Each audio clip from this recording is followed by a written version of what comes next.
Welcome, everyone. If I could have your attention, we'll get this show on the road. My name is Greta Getline. I'm the Dean of this cathedral, and on behalf of the Cathedral and Cathedral Arts, we welcome Music Comp for its 22nd year, 36th concert of world premieres, I read in my bulletin here. Just a couple of practicalities. There's a lot of you here, which is fantastic. There's more seating available underneath the balcony. There's also some seats that are sitting on a cart that can be taken out and used at your leisure. The bathrooms are located in what we call the South Porch, but you might call the lobby where you came in. If you go out these double doors, and on the right before you go through the next set of double doors are some public restrooms that you can use. Welcome to all of you, and I hope that you enjoy what is our third live in-person concert since the pandemic, and Music Comp's 36th live performance.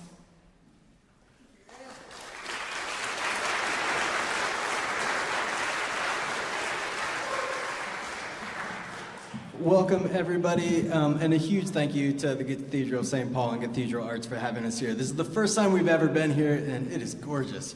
It sounds lovely, and the space itself is just amazing. Before we get into it, a big thank you to our sponsors. Music First, which is one of the largest music education companies in the world, is the title sponsor of Opus 36, so please give it up to them.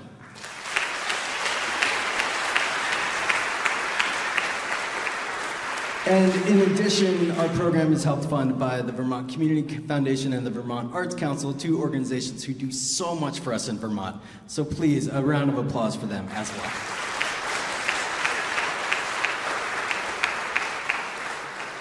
Since we have so many brand new faces here, a quick rundown of what happened and how we all got to here.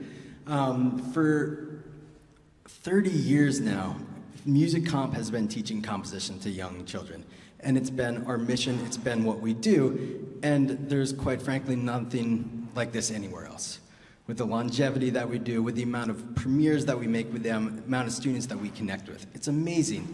And in January, we started our Opus writing cycle.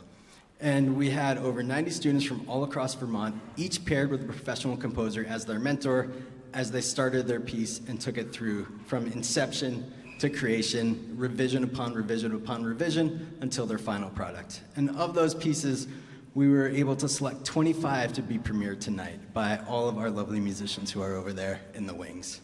And it's such an amazing culmination of our creativity that we see within the young musicians all around the state.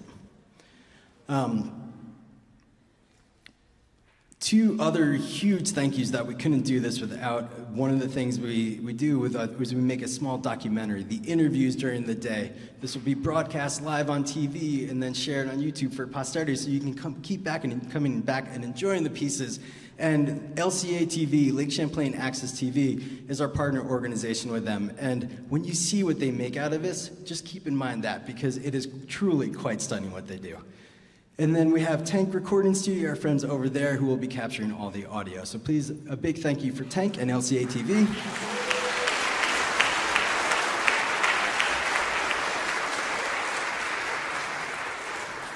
And finally, I get to stop talking. So now we largely turn it over to our young composers. And composers, so you know what to do. As we come up, you'll speak from this mic, you'll give your introduction, and then we'll go back to our seats, and you'll hear your music being performed, and then please make sure that you stand afterwards so we can all applaud and acknowledge you after your premiere. Without further ado, this is Opus 36.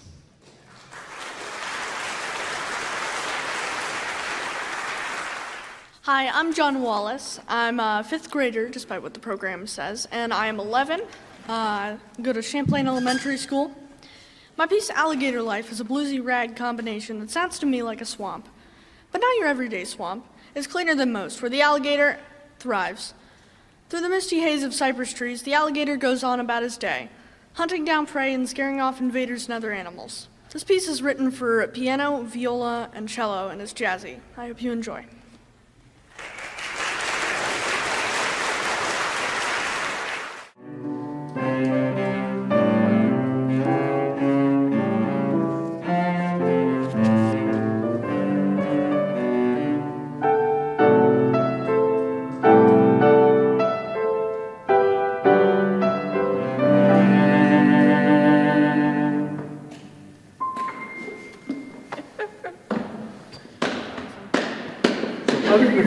we're missing 1/3 of the ensemble. What did you make of that? That sounded great. That sounded great. I forget where it was. I think it was at the right end of the section D, I think it was. Is that the cello seemed to be playing a bit more staccato than normal. I know might be a bit difficult. I don't play cello, so I'm not sure. But if you can make those notes a little more, I could slur some stuff together. I'd go like that. Yeah, kind of. And one other thing that I was trying here and there, it might. What do you think of like a couple little slides? Like, sounds great. yeah. All right. Awesome. And on those triplets, rather than if you're looking for more legato, rather than doing, maybe go. Yeah. Yeah. Seems fine to me. Okay. Whatever works. Just slide into any notes that you need, I guess. I don't need to. It's a question of yeah. taste, what you like. I see. Cool. And how was the tempo? Tempo was great. Maybe a tiny bit slower. Okay. But You great. would like it a little slower? Yes. Okay. Yes. What instruments did you write for? Cello, piano, and viola. Interesting. Why those instruments? Well, I wanted the cello to provide a solid bass and the piano to kind of accompany the viola and the melody. I wanted to create a dynamic spectrum, sort of, and have the cello really holding down the bass with some legato movements while the viola is up top with short bursts of energy.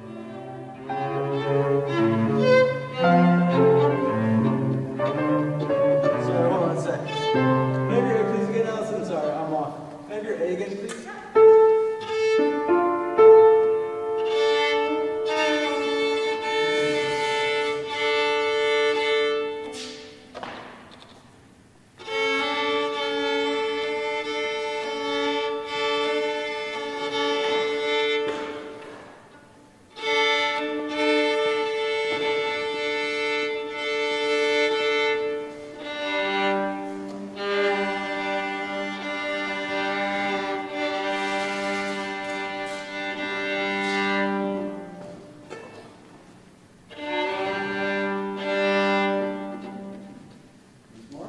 Once more.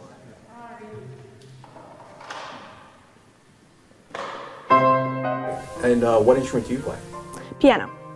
Nice. Did that affect how you wrote the music at all? Oh, yes. I write for piano all the time.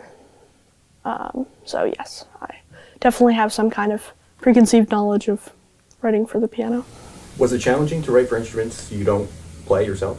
Kind of. Having to learn the ins and outs of all those and to really get a handle on, well, one, what the technical limitations of them are, and two, just how they fit together. Because if you substitute one instrument for another, they just won't be the same. So what is it like hearing your piece performed live? Well, the computer does it the best that it can. I come from a field of computer science, so the computer does the best it can, but the hearing the performers live is really amazing, and especially hearing it here in this church. The performers are great people. It's a great environment.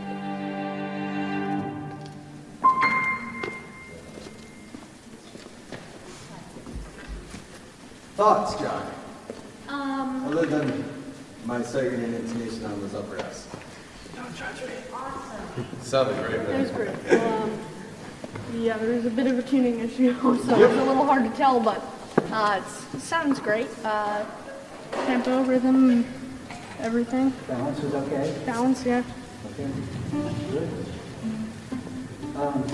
We'll try and get another run through on the harmonies or at some point before the concert, okay? Yeah, we'll find another place to run this through with Anna. Yeah, I do have a bit of a suggestion though, actually. As for volume, Is there any way to make those pizzicato sections a tad bit louder? Sure. Let's go from C just for 2 seconds, and so we can, and a dynamic mark in there will really let me know to push it. So if we can just go from letter C for just a couple, 4 bars, Allison. I have a pretty full part. I can scale back what I'm doing too, if that's what's needful. I think you're all right. Yeah! All right. So I'm going to play this fortissimo pizzicato instead of a mezzo forte. That's the spirit. I'm sorry, it's a piano thing. It's obnoxiousness. Sorry. All right, let's see. Let's see. All right, ready.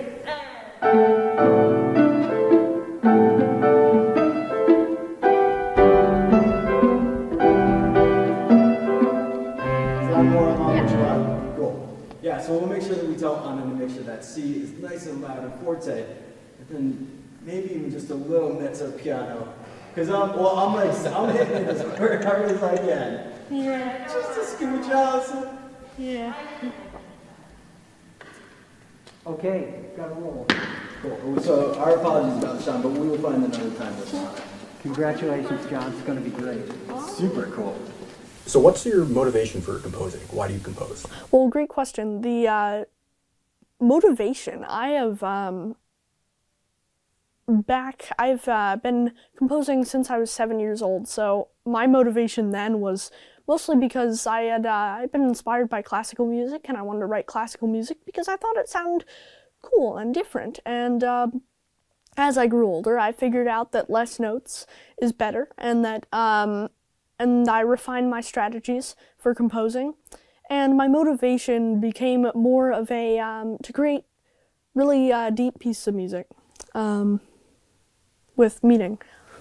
Who are some of your favorite composers then? Well, probably for classical, I would say I like Chopin the most. Although I love other composers as well that are more modern. That's probably my favorite classical composer. Who was your mentor? Eric Nielsen. What's it like working with him? It's great. He's a great person. He gives amazing suggestions about my piece. We can work through the website and things.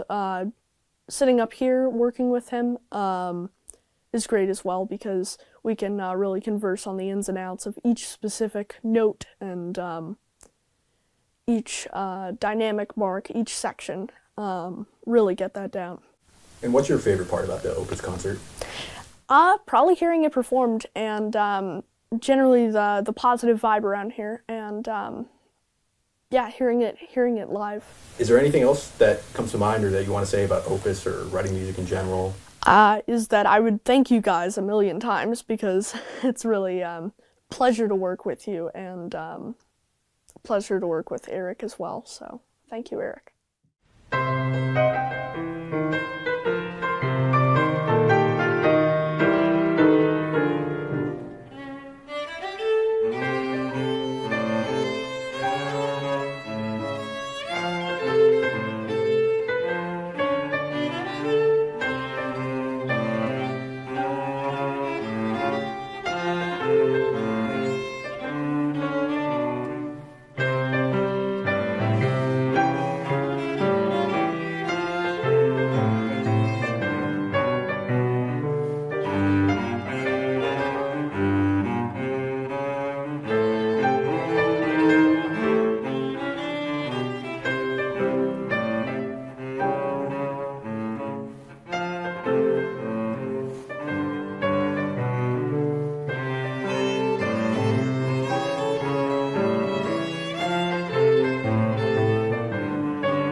Hi, everybody. My name's Abel Goodwin. I'm a 10th grader at Mid-Vermont Christian School. This is my piece, Psalm 150, which is written for a piano, a viola, and a cello. So I hope you all enjoy.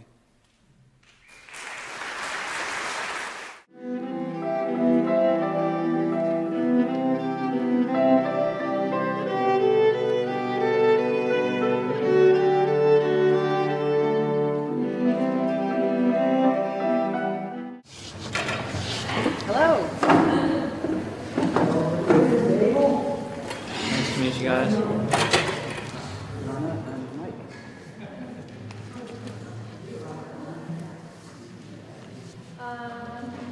Where does everyone come right at the top? Are we all at the top? Easier for you to watch me, or? Yeah, we'll watch you. Maybe I feel so bad for you. I gave you the world's boringest bass lines. How boring is I'll do okay. a 3-8-4. How about that? No.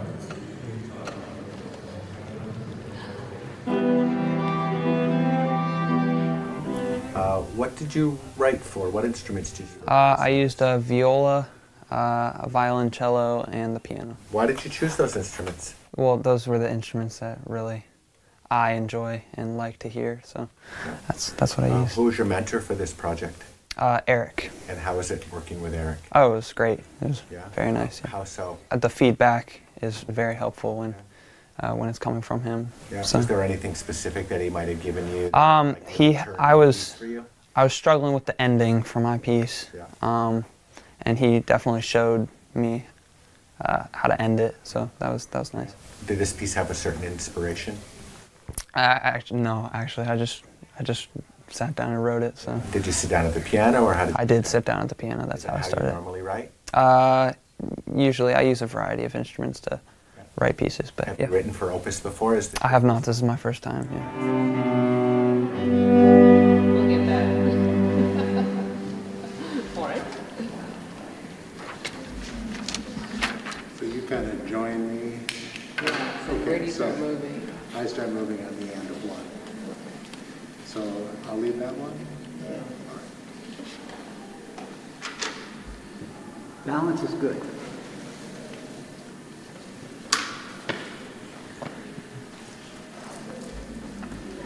Any comments from you before we play I the mean, game? I thought it sounded a little off in some places, but It's really hard to hear the piano. So is that what you were Right, noticing? yeah. With the. I don't know if that was me there? or.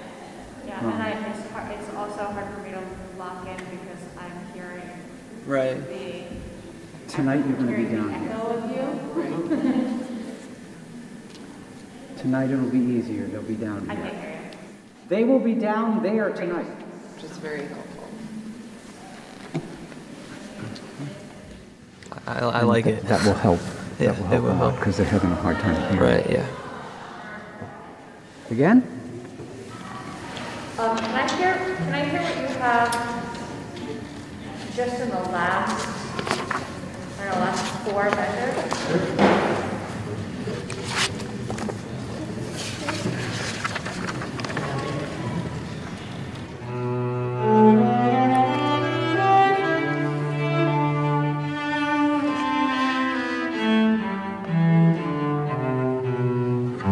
Are you syncopated in the end of 40? Yeah.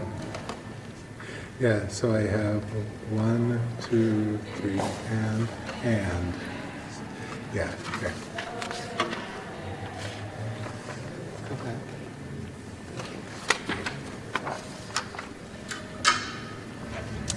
You should definitely work the end a little more.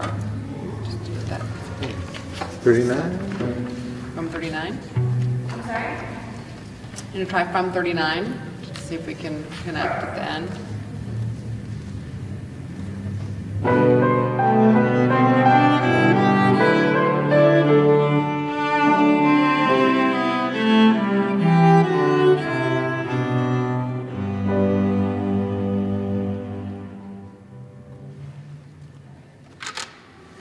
One of you might want to give Stephanie a nod before the downbeat of the last bar.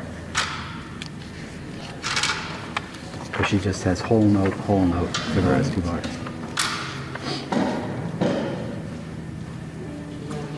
Top. From the beginning?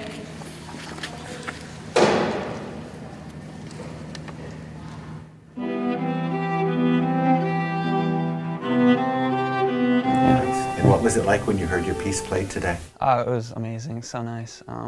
I mean, through a computer for 3-ish months now. It's very nice, yeah. Yeah, great. Do you listen to music? I do. Do you think any of the music that you listen to on your own inspired any of the music that you wrote? Yes, definitely, because so? I tend to use the same part over and over again, and then vary it in different ways. I think a lot of songs nowadays really just use the same pieces over and over again and just vary so it. That kind of came out in your music a little bit? Yep. Did you hear any other pieces today that inspired you or that caught your ear? Yeah, there were a lot of good pieces. Yeah. Do you have a favorite part of today? Probably listening to Matt play his violin. That was pretty entertaining. Yeah, Yeah. it certainly is. Yeah, good. Do you think you would do this project again? I would, yes. It was very fun, yeah. Yeah, fun. And Yeah. Are you looking forward to anything in particular with the concert tonight? I mean, I hope it goes well. Yeah. You never know, but Right. yeah, I'm excited to hear my piece again. Yeah, congratulations. Yeah, and thank I you. look forward to hearing it. Thank you. Thanks. Questions, comments? I mean, sounds way better than through a computer. You should hope so. Super lovely tune. Are the things like the crescendi and decrescendi, are they working the way you intended? Yeah, how I, well, if we do the swells, we have the hairpins, I guess. Maybe we focus more on the swells and try to get those. So more? More. All right, gotcha. Yeah. So more on the crescendo. Right. Going up, okay. Right. That's really all I have. No, nice music. Thank you. Very pretty. Are you good? You want to run it again? What do you want? You have enough time to do it again, or not? Sure.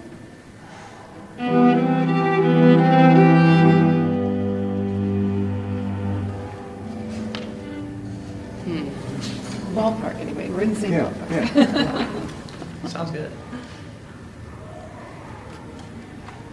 Okay. All right. Well, And hopefully tonight we'll be able to hear a little Right, better. yeah. Okay. Beautiful. Thank you, guys. Mhm.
I'm Molly Caffrey. I'm from Harwood Union High School.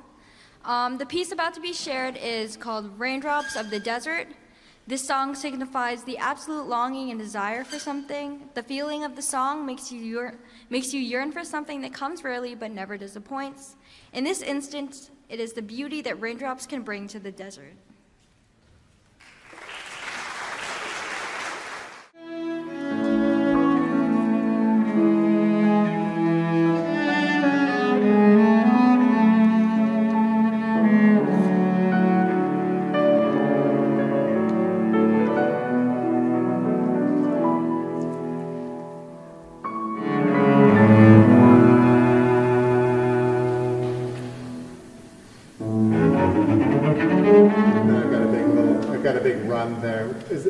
There's Yeah. a retard there, and Yeah. you come in right at D, right, Allison? I do. All right. So do you have a... I've got a big you've got a moment? triplety Yeah. moment. Oh, awesome. All right. We'll slow down. More slow down maybe there. Right there, and then a little. Yeah, I should have printed the score for this, but... Do you have another score if you want? I do, if you... Are you, can you spare it? Yeah, we're looking I at mean, this yeah. one. Yeah. Yeah, maybe I should. I just thought, yeah, excellent. Thank you so much. Yeah, of course. Is this one, all right. I might have, wait, I gave you the one with both the cello and the thing. I can give you the one with just the piano. I think I meant to do that. She wants that. Oh, you want the one with It's both? so I know what Mike has, so I don't crash it during this. Hey, Okay. Molly, now that I know this is your piece, I Yeah. scared him right at the front. This has been in my head since I first practiced it. Really? It's a sign of a good melody. Yay! Yeah. All right, hang on. So That made me very happy. Yeah. Thank you. I won't use all of it if I want to use that page that's got your, that's right before D. So, let's see. There it is. Can we back up I think I little bit? I need that. Can we go from I didn't do that. See? Yeah. just so I get it? Got it. There's some others that really good. Ready. So I wrote for the piano and the cello, but I actually play neither. I play the trombone. So what made you choose those instruments?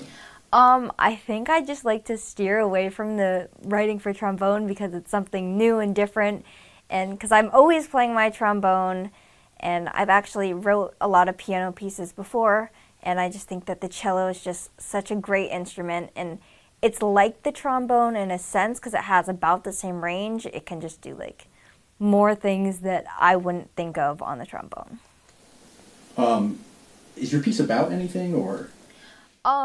Technically, yes. I wrote it and it's Raindrops of the Desert, but actually I didn't really write it about anything. I kind of just slapped the title on.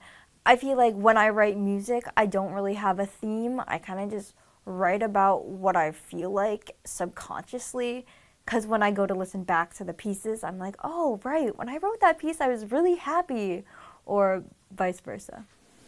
Is this your first Opus concert? This is my first Opus concert here, but it's not my first piece to be played. So what's it like hearing your piece played? It's just so awesome because it's such a different feeling from Note Flight, listening to a really bad cello or a subpar piano. It just brings out such better tones, and you can talk to the people who are actually playing and being like, could you play this louder, play this softer? And they just invoice that so much better than anything else could.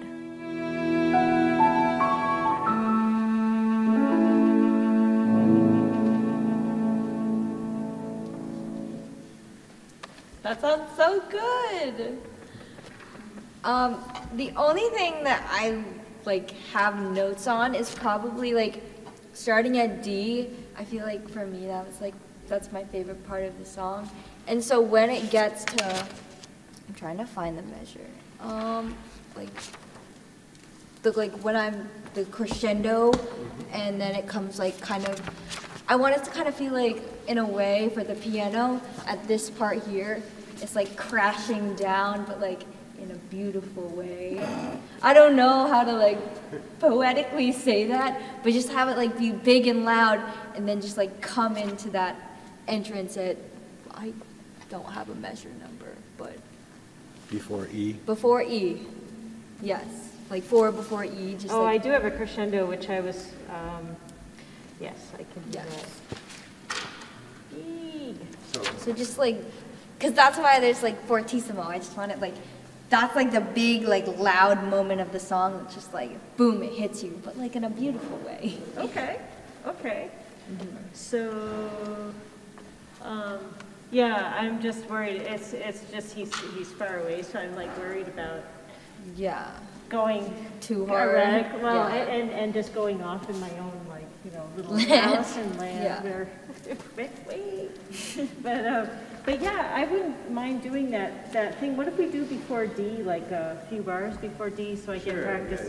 Because I'm still reading from the piano part. I think it's really only the score. I need only that piece, and then I'll just write in cues and stuff. But so maybe like 2 or 3 measures before the 3 measures before D. Can we Sounds try good. there? That'd be all right. Yeah.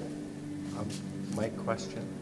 If Molly had written a slur above the 16th triplets, your little moment before D, how would that, what would that? I just want like a big lick. That's.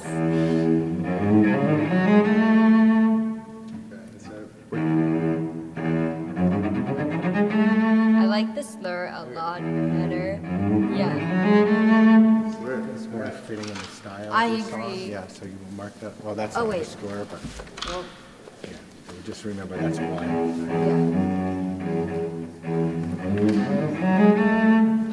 do you think that you could make it like, I don't know how you would do this, but like grander in a way? Because that's like, everybody stops and they're like, what's happening? Start a little acceleration into it. Yeah, So I start like a that little a lot. slower and then come into tempo, Yes. rather than landing right on the edge. Yeah, okay.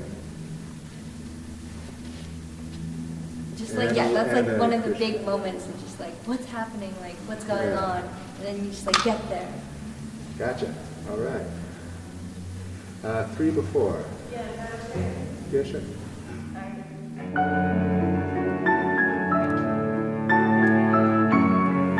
So what's it like hearing your piece played?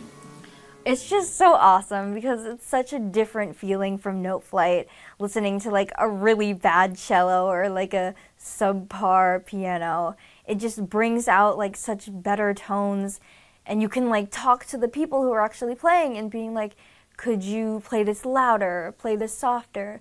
And they just invoice that so much better than anything else could. Did anything surprise you about hearing it today? I don't think I was necessarily surprised about hearing any certain parts. It's just always surprising how good it sounds because you're just so used to this like really electronic version, and then all of a sudden like Allison's playing the piano and you're like, wow, that just sounds so beautiful. So what's your motivation for composing in the first place? I don't necessarily know if I have a one motive. I think playing the trombone and then like hearing all of these beautiful pieces that are played just like makes me want to write something like that, and also just like the reward that I know it's going to get played in real life, or just like that other people can hear my music and like be proud of me.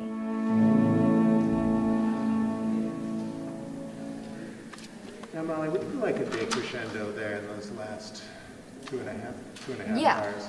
Okay. Yeah, I don't know why I never wrote that in, but yes, definitely. Cool.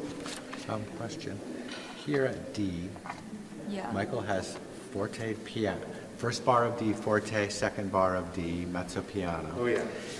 In Allison's part, It's I just think like, she might have mezzo piano and then it stays mezzo piano. yeah. Is that your intention Yeah. at D? Because then she's not making that same contrast. She's already soft. Do you want that? Yes, actually. Should I go over there? Yeah, you can. Okay. So, Michael? Yeah, you want to go What? around? Yeah. 4 before E? at D. Yeah. You don't have Allison's part in front of you, but she's playing the last 8th note of each of those triplets. So just be solid time-wise so that she can fit, because it's this nice little moment where you're playing on one and then she's anticipating each of your dotted quarters. Thank you so much. We really want to do it. It's a little hard to line it up at this distance. Yeah, you have to really listen. And who's your mentor? My mentor was Rebecca. What was it like working with her? It was really good. She definitely gave me some insightful tips and definitely things that I didn't know about. Like by the end, she was like, "Oh, you probably want to add some bowings for the cello." And because I don't play a string instrument, I was like, "Well, what's that? Like, I have no idea what that is." So it was really nice for her to like explain things to me, and she like brought things to my attention that I definitely wouldn't have thought of.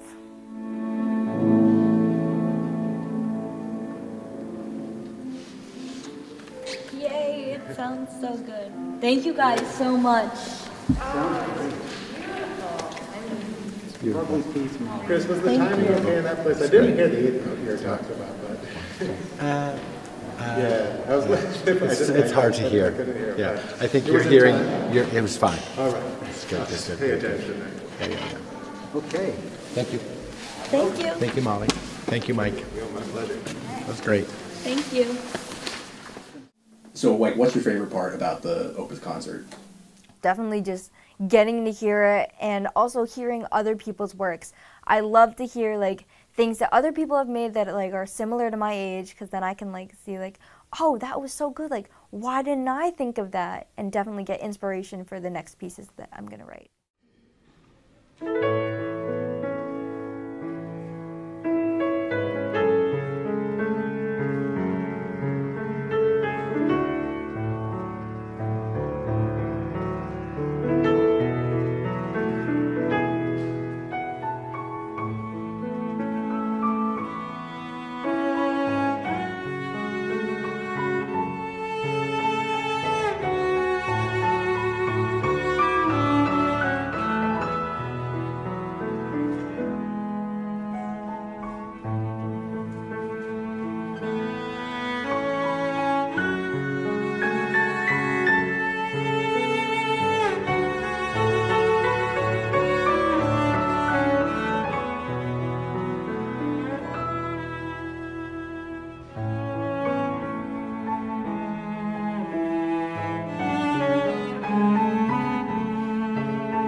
My name is Robin Wigand, and I'm in 6th grade at Crossett Brook Middle School.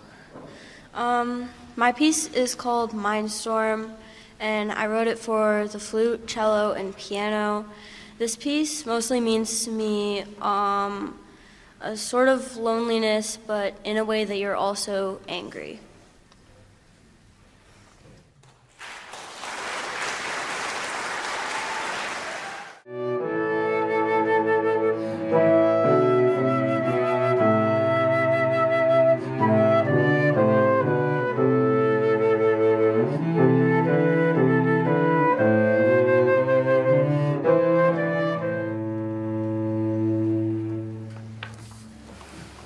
First of all, that was awesome.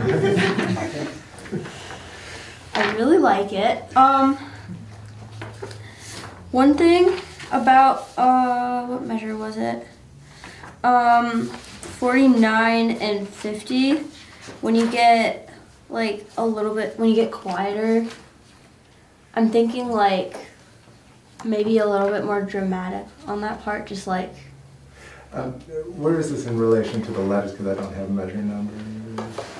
I think it's like, yeah, this is that for you. Oh, okay. This is for Sandra. All right. Crescendo. Even more. Yeah. Oh, this is right before E, Robin? Okay. Is that, did the articulations match in that bar, kind of how you wanted to, in terms of everybody kind of in? Okay. I wrote for flute, cello, and piano. Why those instruments? I don't know. I thought they sounded great together, and it was really fun making them sound great together. So what instrument do you play? I play a couple. I play piano and trombone, and I'm learning guitar, and I also know some ukulele. What is it like writing for instruments that you don't play? I don't know. It was interesting at first, but I had a fun time learning some stuff about them because my mom knows a lot about music, so she taught me a whole bunch. Now, at C, you've got me fortissimo, and it looks like, here it is, mezzo forte. So you want the cello out front more? Yeah. Okay. The piano, should I be out more or somewhere in the middle? You talking about at C? Yeah, no, I'm sorry, I'm thinking, I guess I meant D. I'm sorry. gotcha. That's where I have a fortissimo and then it stays. It looks like it stays through until E. Is that okay? Let me see. Yeah, I think it's okay if you just stay fortissimo until like until when you're not fortissimo anymore, which I think is the end. The end. Yeah. Can we do it again? And how the tempos are okay? Mhm. I wasn't using my metronome, so. Yeah. Yeah. And with that flute part at the end, I know it might be a little bit like you might have to use a lot of breath for that. So I'm gonna just like breathe whenever you need to. Okay, great. I don't want to kill you. She's really sweet, actually. So Okay, great.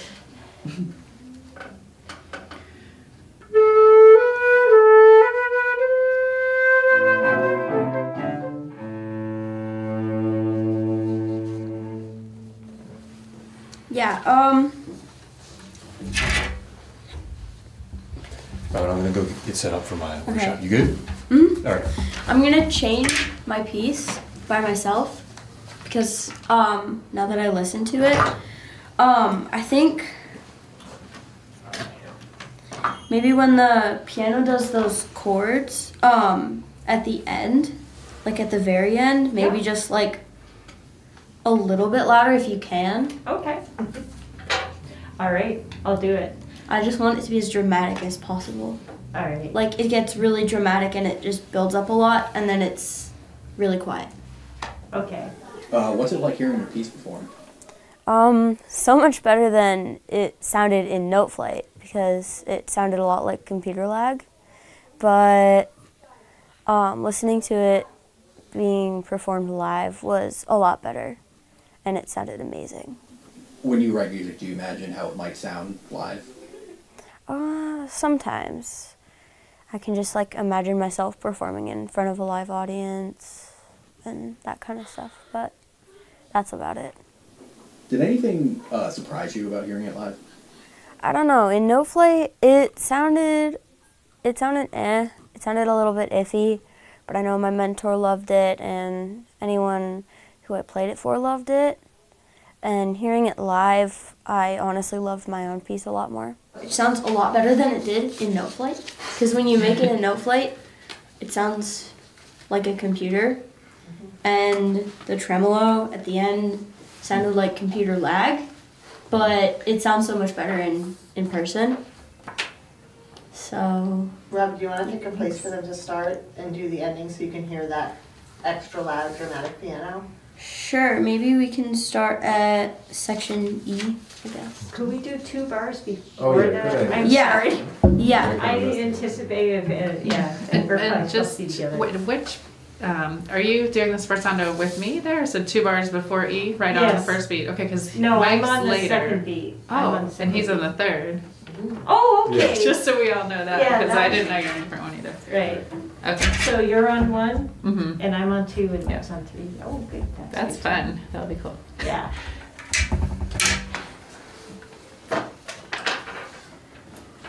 Okay, so where are we starting then? We can start, should we start before that, or is that 2 measures before E okay? Let's take it 4 measures. 4 measures Okay. before, okay.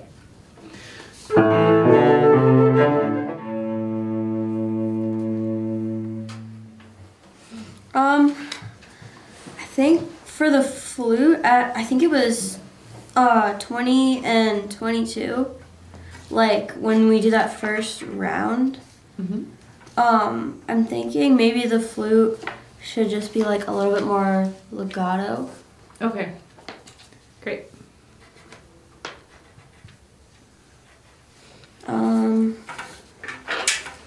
And you still want the cello playing really loud there, not more matching with the flute.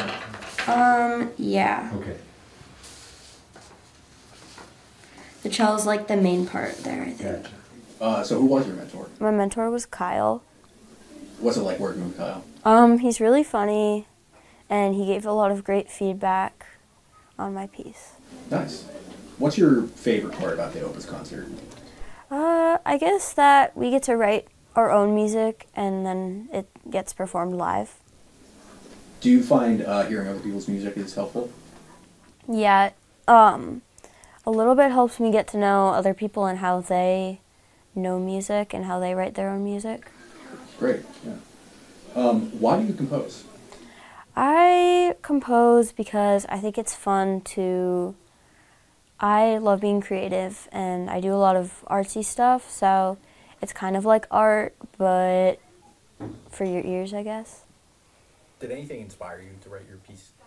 I've been having a hard time in life, honestly.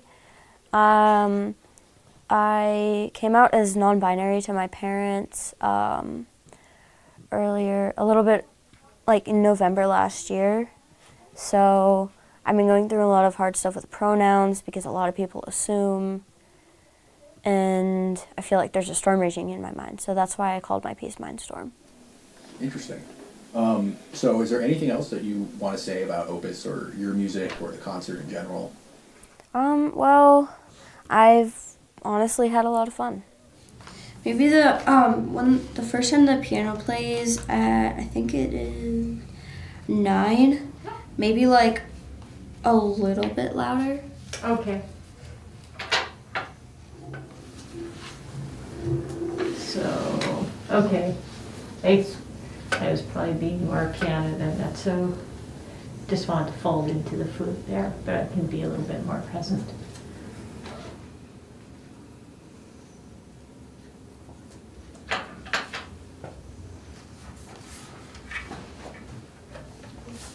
Anything else you want to? No, I don't have anything else.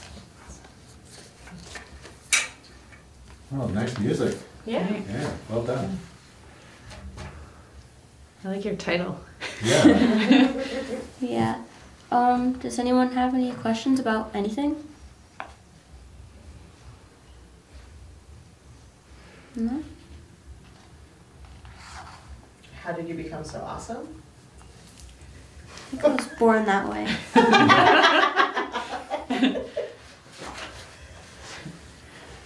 It's nice music, Robin. Thank you. Yeah, well done. Very nice.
Hi, I'm Vita Nace, and I'm from Champlain Elementary School. I'm in 4th grade.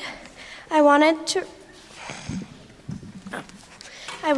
write a piece of music about a calm treehouse that I live by. I was inspired by the wind gently blowing, birds chirping, wood creaking, and the sound of people around me. I used the bassoon, clarinet, and the flute. I learned so much more about music and about how to make it by participating in music comp. It was really fun creating music and being around other people who are music creators like my mentor and teacher. I want to thank the musicians who helped this come into the world, my mentor who helped me make it better, and my parents.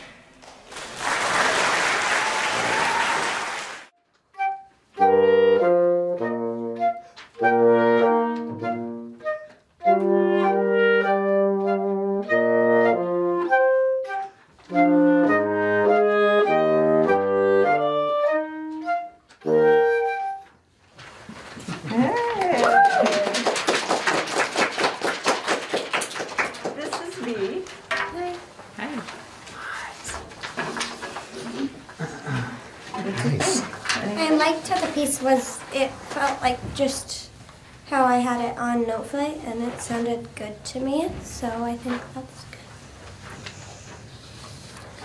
Should we change anything? No, I like how it is. Do you want to hear it one more time, or do you? Okay.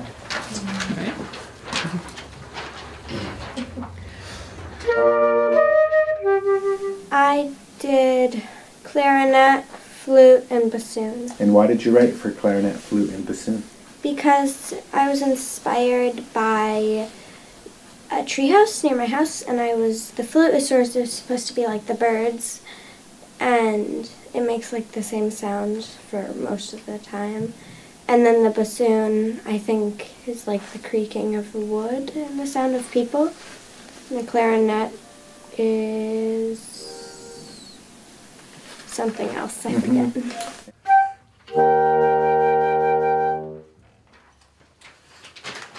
Nice.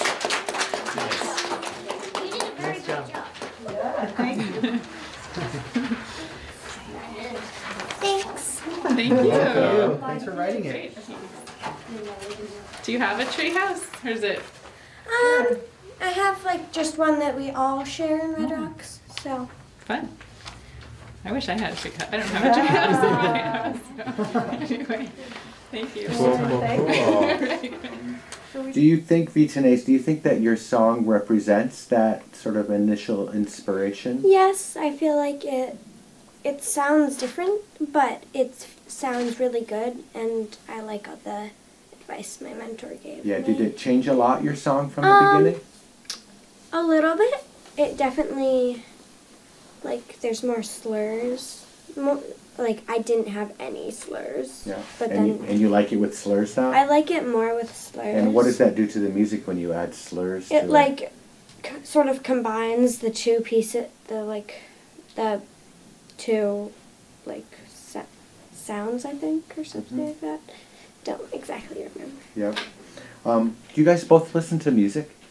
Yeah. Yeah, All the time. yeah, all a lot. And did any of the music that you listen to maybe inspire the music that you wrote, or does it not necessarily connect? Orson? I don't think so. Not most of the music I listen to is not very similar to the piece that I composed. Not really, because I don't really listen to much music with flute in it, and I'm not sure about clarinet or bassoon, but I'm pretty sure I don't listen to anything with bassoon. So I sort of went with what my mind thought and what my mentor and my music teacher advised. Yeah. Or Did you guys hear your music played yet today? yes. Yeah. So what was that like? You heard some instruments that you don't normally listen to, it sounds like, right? Yeah. What was that like for you, Orson? It was really nice. Yeah. It was really- Anything specific about the sound of those instruments that you liked, or that you wrote it, right? Yeah, I really like the rumble of the bass. Yeah. Vitanes, what about you? I really liked how, I noticed how they were playing it, especially with the flute, because it's really interesting. It has so many, handholds to press on, and, how, she wasn't putting her mouth to it. She was started just blowing into it. And the bassoon was, huge, and it was so surprising, and I didn't even know what a bassoon looked like before. So. Do you like the sound of a bassoon now that you've heard it? Yeah, a little bit. Yeah? It's definitely new to me. Yeah. So if I Right. heard it a couple more times, which I will, Yeah. it would sound. Yeah. Did you hear any other songs or sounds today from other students' compositions that maybe inspired you, or that that stick out in your mind from today? Did you hear any other songs? Or just your own? I mean, when we were kind of peeping in at the other people who were rehearsing, I really liked the violin that was playing. It was really dramatic and sad, but I really liked it. Yeah. Sound of the violin. Vitanes, any sounds? Well, just when I heard Orson's song, I liked, as he said, the rumble of the bass. I liked the sound that the bass made. It's surprising me because I was gonna add the bass instead of the bassoon, but then my music teacher told me how the bassoon might help me go with the same with the noise that I wanted, not the bass as much. Right, because the bassoon can blend really well with those other instruments that you wrote, right? Do you guys have a favorite part about today so far? This experience of coming here and hearing your song, or hearing others, or the workshops? Is there anything that maybe has been a highlight for you?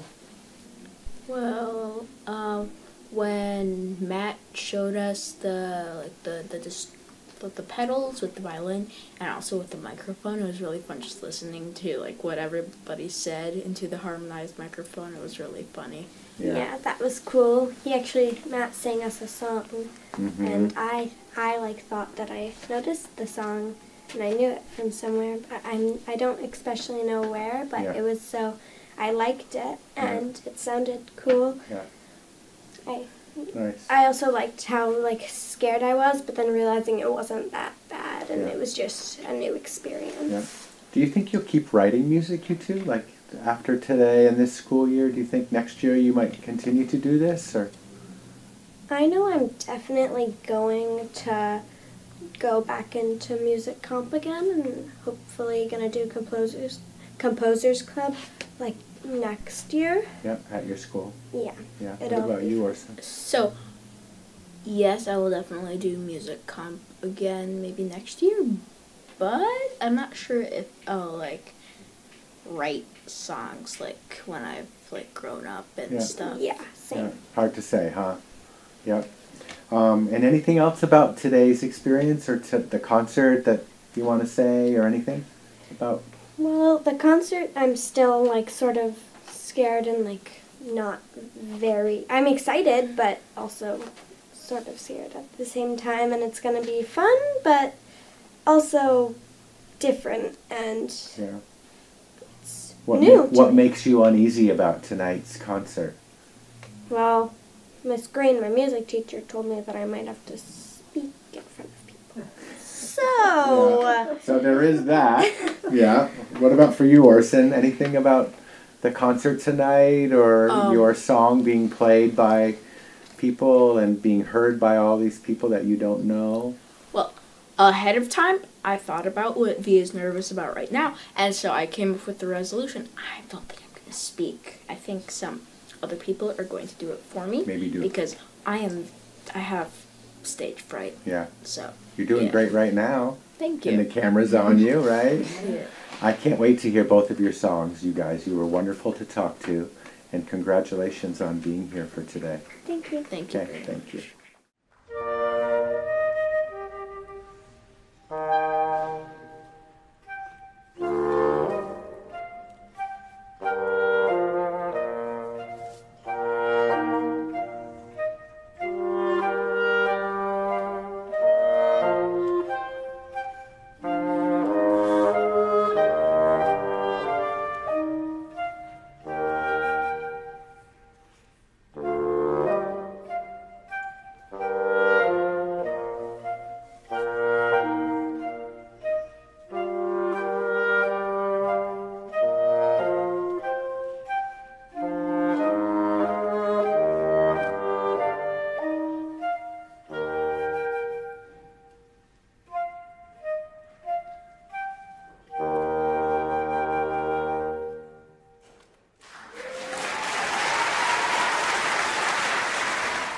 Hello, I am Evelyn Kirk in fourth grade from Rutland Intermediate School. All of the all of the instruments in my piece are different. The viola is low, the flute is high, and the clarinet is in the middle. When you compare the instruments, they're very different. But when you put them together, they all connect and create a beautiful melody. I felt if each instrument took a turn, it would show how amazing they are on their own and how amazing they are when they come together. Thank you.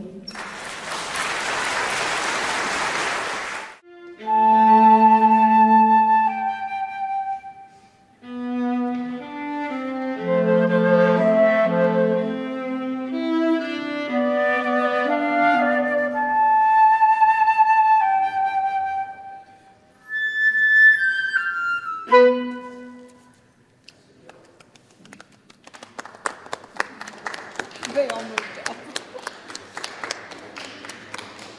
So what do you think? It's nice. It's nice is good. It's Nice amazing. is good. Well, is there anything that you're like, well, I wanted my louder to be louder, or you wanted something played differently?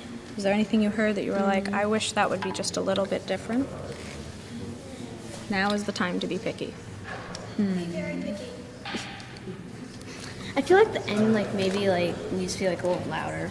Start louder at the end? Yeah, like the end. Oh, like, the very end, the last quarter note? Okay. maybe we should start like forte. Yeah. So have this be fortissimo? Yeah. Okay. For the last note? For the last note? Yep. Really knock them off their socks? You played it pretty short. Like we played a short quarter note. That's instead of a long true. quarter note. What is your vision there? Like probably like a short chord note, like a Yeah. loud short. But loud. Okay, loud but short. So it was okay short. Yeah. And also like I felt like the flute was like a little quick. Oh, sorry. A little quick? Yeah. So too short or? Okay. Yeah, I Too think it needs to soon? be just like a tad bit longer. Okay. Okay. Just felt like a little more quicker than like all the others. Okay. Okay. Well, it's also partly because her instrument is airy, so there's just a little more dimension to the sound. But yeah, I get what you're saying. We could play from E. I wouldn't mind. Sure, playing from E to the end. Yeah, great. From here to the end. See how it I'll goes. tune my 60. Are you listening stuff? Good job. I don't I start don't start there. E. My little, Yeah, I love Yes. my little thing. I get that. Oh, can I ask a question about that? Do you want any more variation? Because that comes back so many times. Do you want us to change them like ever so slightly, or kind of just Like this part, like Yeah. like the main melody that comes back? Not to overthink it, but Could you give us a suggestion about what might like change? maybe change the volume for each. Like either throughout the piece get like just incrementally louder or softer, or No, yeah, maybe like we could like start like a little softer at like start. and at the make it very louder. beginning. Yeah. And as the piece progresses, just bring it up just a little bit each time. Yeah. Okay, that's a great idea. I was kind of imagining it the other way, which is like the stuff in the viola. It's just like, dude, this is what I got. If that little theme just comes back again, kind of consistently the same, but I can see it. You don't have a vision. It sounds like you like the idea of building it. All right. Okay. Who are E?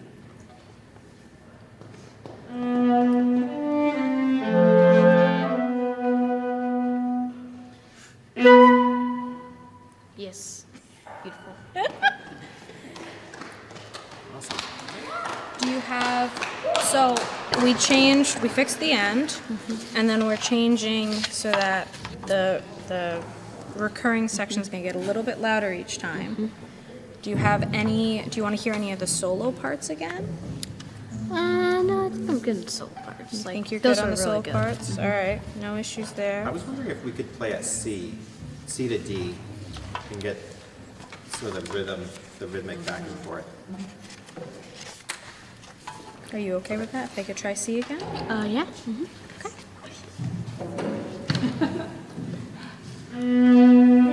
I wrote for the flute, clarinet, and viola.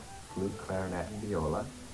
And Lynn, why did you write for flute, clarinet, and viola? I thought they'd be like a nice duo. I feel like the violin is kind of like lower than and like the flute's much higher, and clarinet's kind of like in between, you know. Lynn, who did you work with? I worked with Matt. Yeah, worked with Matt. Yep. And what was it like working with Matt, Lynn? Well, he would send me a message, and I read it and kind of followed it. That was kind of thing. Back and forth, yeah. It didn't seem to work okay? Mhm. Yeah. And Lynn, what about you? What inspired your song? Honestly, like, not much. I kind of just, like, I said, like, a tune in, like, my head, and then I kind of just put it on there, and it just went along from there, Yeah. kind of. Did it come out the way you hoped it would come out? Yes. Kind of following that initial idea? Mm-hmm.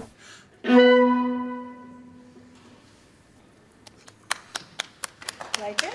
Yes. Okay. Beautiful. And at 56, you have give it.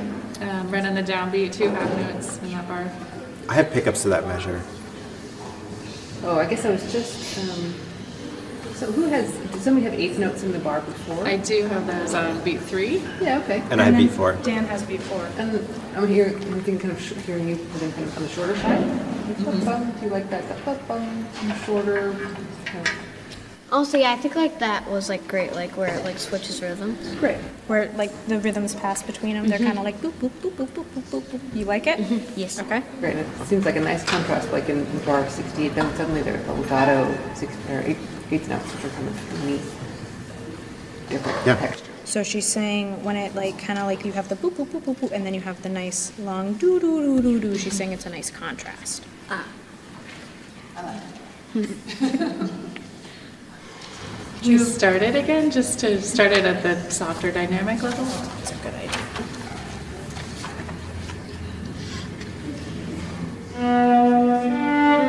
What is it like to hear your song played by professionals, Lynn? Honestly, it was definitely different than Note Flight, but I liked it a lot better. A lot better when live humans play it. And do you think today and the experience today will influence you in other songs that you might write and other pieces? Maybe. Maybe. Yeah. What about for you, Lynn? Possibly. And why did you choose to write music, Presley? I chose to write music because I really enjoy playing music and listening to music. Yeah. And what about for you, Lynn? I thought it would be a really fun experience, and it was. Yep. And what's your favorite part of this experience, Lynn? Do you have a favorite part of today? Probably listening to the music being played live. Your music being played live, yeah. And what about hearing some of this other music? I know you haven't necessarily sat and listened to every piece that has been rehearsed today, and you will in the concert, but you think hearing this music of other students might help you as a composer? Yeah. Yeah? Is it kind of inspiring to hear what other students are writing? Definitely. Yeah, for sure. And then anything else either of you want to say about today or about Music Comp and your experience or hopes for the future, maybe a goal about what you'd like to do next with writing music? I'm not sure yet. Cause I like to bake a lot and I like do a bunch of different stuff, so I'm honestly not sure. Sure. Could be. Yeah, right.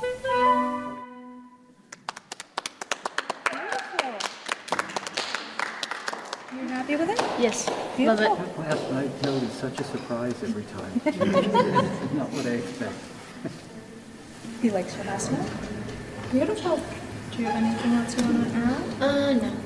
Do you have any other questions?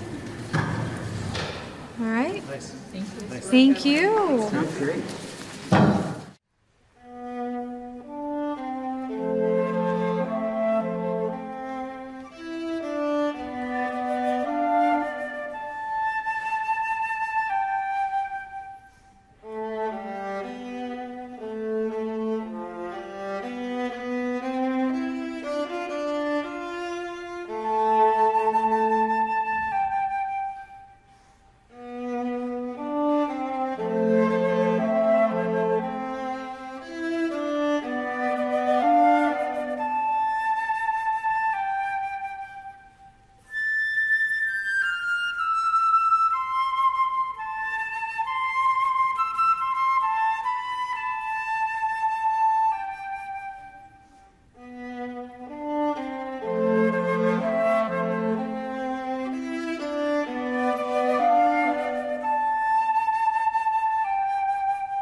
Our next piece will be by Leela McCann, who's in grade 7 at U32 Middle and High School.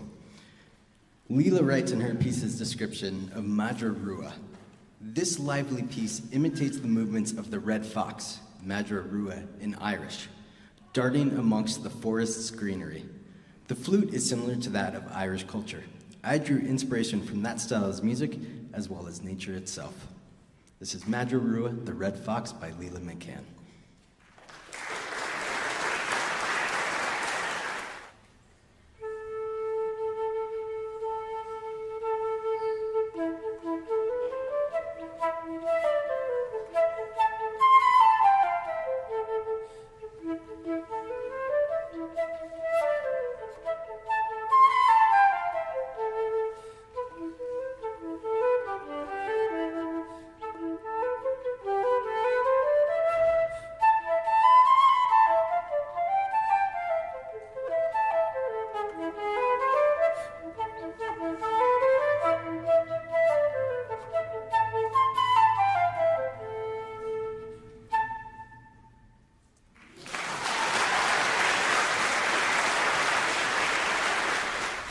Hello, my name is Presley. I'm from the Rutland Intermediate School.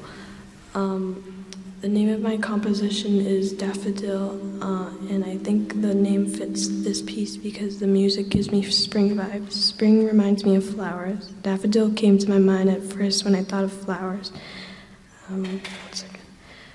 I like how some are bright and some are pale. They come in all different colors. The high notes make the music sound exciting, like we're ready for spring. My birthday is in spring and I like the weather. I really like rain, but I like flowers, so spring is my favorite season.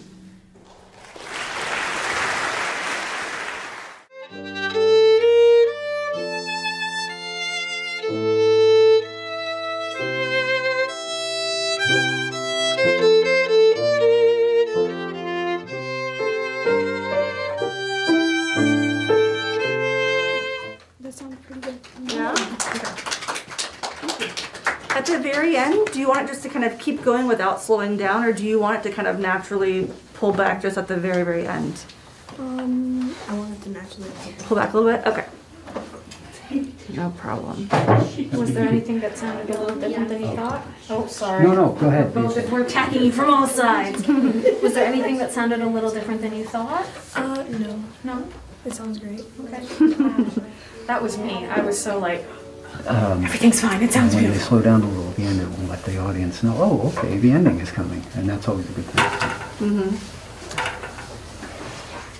Any notes at all? Do you want us to try something completely out of the blue just to see what it sounds like, since you have our attention and time? Not really. I think it sounded just like Well, how I imagined it. One question I have is, I don't know if you know this, but Miss Stephanie was using a pedal when she was playing so that the notes kind of lasted a little bit longer. Did you like that? Would you like to hear it without the pedal? Would you? I would like to hear it without the pedal. Can she hear it without the Yeah, pedal? so there are a couple of options in there. So we can, I can play it really legato. That's without pedal or with pedal. Or a little bit more separated.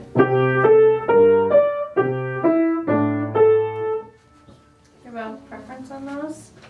I think with the pedal sounds good. With the second one, with the pedal a The little bit? second one or the first one? It's a trick question. Yeah. There's no right answer. Well, there is a right answer, but it's your choice about which one's right. Do you want to hear it again? It's hard to tell the difference a little bit. So here's legato without pedal. Here's with a little bit of, not doing a lot of pedal, but just a little bit.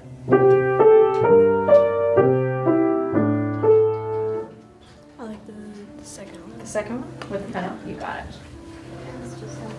And then for my part, I'm playing it almost like the equivalent of a pedal, like very, very smooth and legato, but I can play it a little bit shorter so it's every note has a bit more spring to it. So I was playing it, but I can play.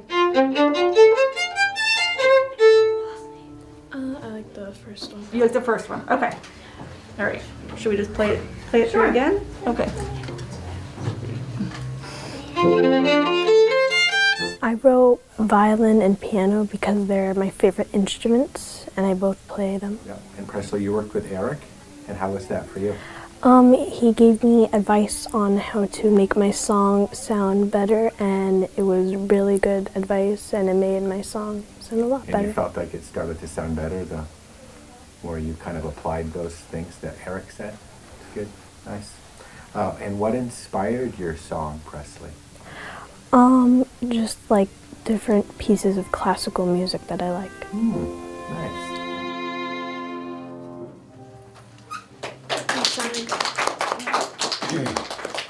Presley, I love the conversation that the two instruments get to have with each other.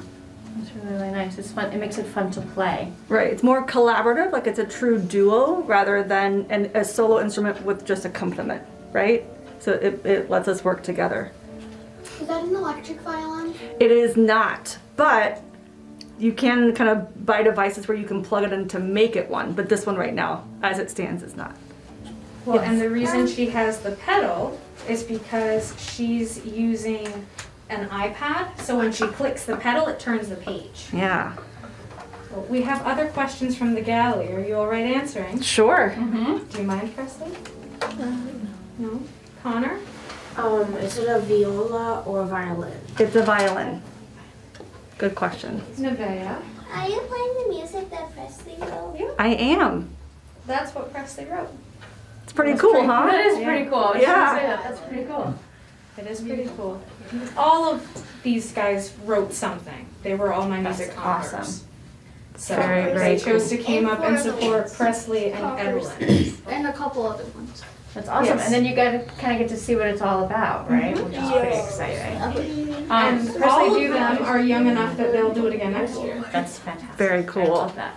And Presley, how about for you? Did that, as you listened to Eric's advice, did it sort of take shape the way that you wanted it to, your song and your melodies? I just went with the flow of my song, and then I started adding more, and it sounded better and better. Yeah.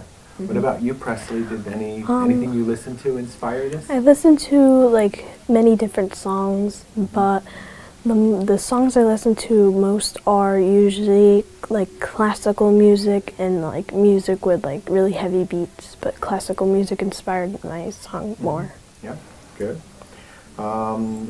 What is it like to hear your song played by professionals, Lynn? Honestly, it was definitely different than Note Flight, but I liked it a lot better. A lot better when live humans play it. What about for you, Presley? I think, like what Lynn said, I think it sounded like a lot better than when it was in Note Flight and when it was in person. Yeah. Presley, did you write this on Note Flight? Yeah. So what do you think about the difference between what that sounded like and what this sounds like? What are your thoughts on that? I think it sounds better in person. Thank goodness. They would not have been I would have been happy really with sad if you that. were like, I like Note Flight better. I know. Just a little bit of a trick question. There was a correct answer. And why did you choose to write music, Presley? I chose to write music because I really enjoy playing music and listening to music. My favorite part of this experience is definitely the workshops. The workshops. Yeah, nice. I've heard some of the music and it sounds super good, Yeah. and I think the concert is going to go really well. Yeah. Is it kind of inspiring to hear what other students are writing? Definitely. Yeah. Now, Presley, is there anything else you want? Do you want to hear a certain part again? Do you want to try anything different? Is it good? Now is the time to be picky, and they're not going to be upset if you're picky. Not at all. They want to make That's sure our that job. it sounds exactly like you want. So if you're like, well, actually, I'm not this. I think it sounds pretty good. Okay, so I'm glad it's pretty good, but how do we get it to like awesome?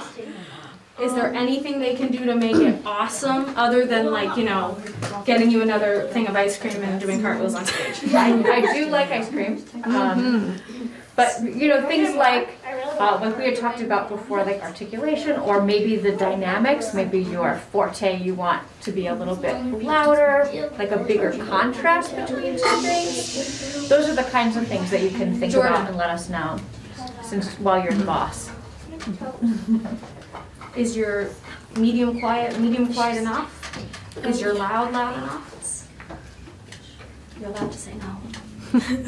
I know. I think one thing actually, we're talking about dynamics. At the very end, I'm marked forte, but I think, and this is my fault, I wasn't really paying attention at the very end, and as we were slowing down, I was kind of ending a little bit more softly, but it's not what you I was doing wrote. that too. Yeah, but I think maybe can we try just the end again and we can play it for you both ways? Like really, really ending very loudly and then ending a little more kind of subdued and see which one you like? And on that note, the violin has a crescendo to forte and I do not. So I don't know if you would like me to also. I was getting a little bit louder as a support, but I was kind of holding back just a little bit since I don't have the melody right at the end. So we can kind of see that too, and you can let me know what you like. There, but she does not. So. And I think some of that was how Note Flight played Oh, it. yeah, yeah, So- for sure. So Absolutely. we just want to make sure that we're matching what we're doing here with what is in your head and what you want. Okay? I'm gonna start at measure like 11 or 12. Yeah, 12 is good for me. If that's Let's do it. So let's do it. Try this time what is actually written, but I think maybe with your crescendo in there too. Yeah, so we're gonna start at 12. Okay. Ready.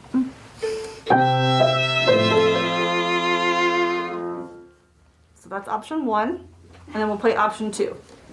I'm gonna lay a little bit lower this time. There we go.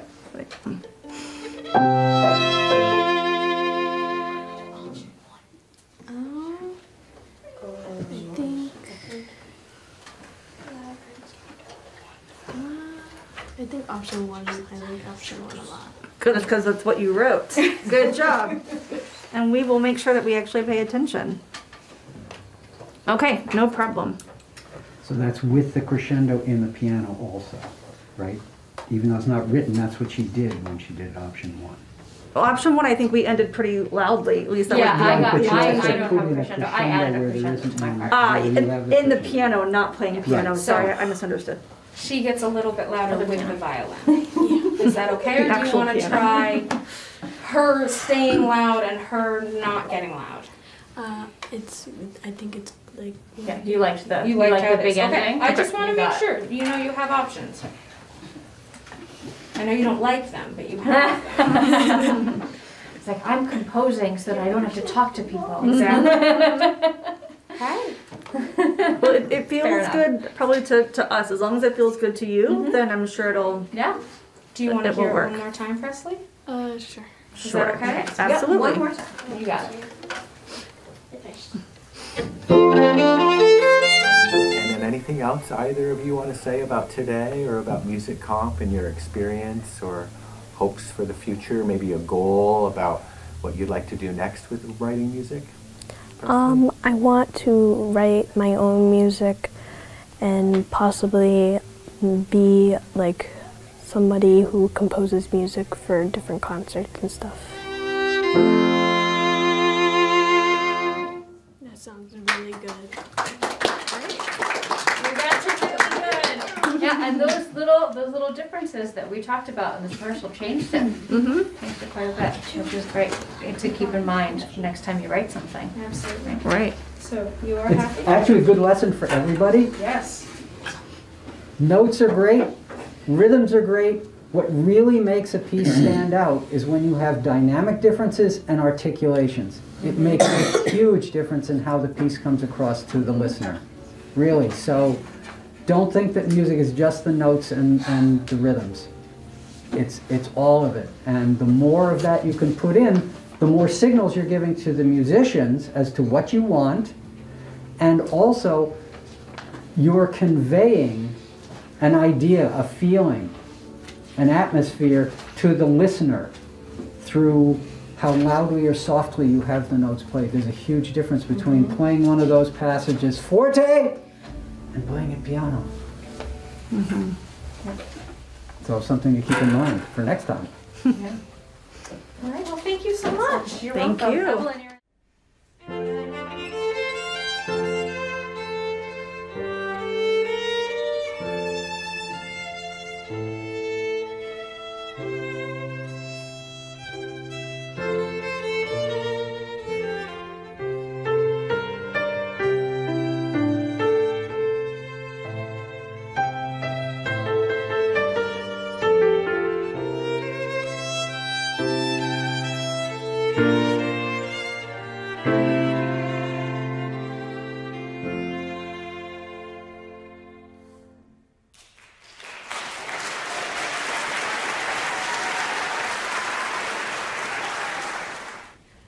I'm Vela Landis Maridello. I'm an 8th grader at U32, and my piece is called Spring Equinox. It's for violin and piano.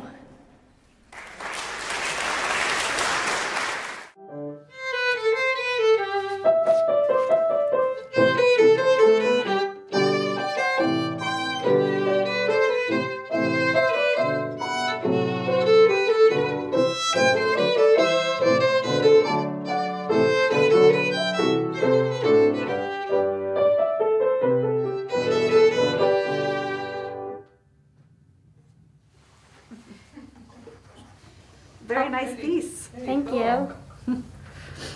Well, any first thoughts? I was wondering, could you try playing it a bit slower? Absolutely.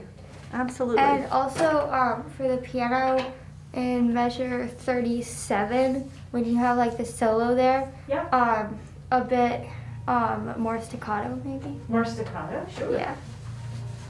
So in terms of, not to put you on the spot, I used to hate my teachers to do this. Can you sing maybe the tempo that you want? Dun dun dun dun dun dun dun dun dun. Okay. We were faster. Sometimes what I feel like I've done and what I've actually done are two different things. So if we were Mom, too fast, I'm do you have sorry. the score over there? Because it looks like there might be a note that I didn't need to add. I'm not sure, but yeah. I just want to look at the last part.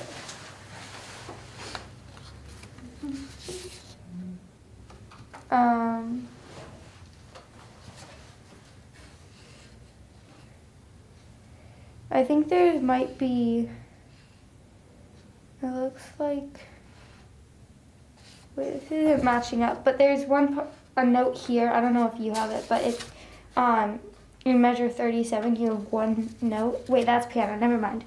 Okay. It was just one piano note. Solo. Yeah. Okay.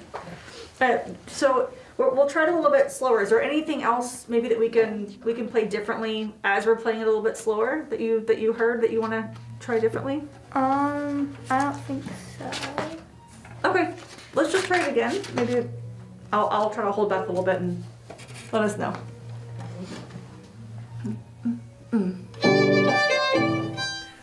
And what instruments did you write for today, Mela? Violin and piano. Violin and piano duet, nice. Why did you choose violin and piano? I just like the sound of them, but also they're the instruments that my two siblings play. Very nice. Do you play an instrument yourself? Yeah, I play flute and cello. Flute and cello. Wonderful. Who was your mentor, Mela? Justin. Justin was your mentor. And what was it like working with Justin? How did that go, the back and forth and communication and help and all of that? He was really helpful in making my piece longer and working on making a longer melody. Making a longer, like extending the piece a little bit, and so Justin would make comments, and then what would happen? And then I would use his advice to help me edit the music. Yeah, and revise it. Great. What inspired your piece, Mela? I just started fiddling around with the sounds and figured out how it sounded good. Yeah, just kind of experimenting. Yeah. And how did you feel? Did it kind of follow that inspiration? Are you happy with it? Yeah. Yeah? You're excited about hearing it today? Yeah.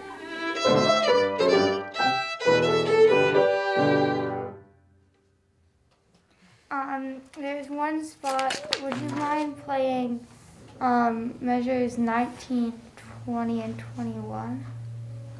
Sure. Did I create my own rhythm there?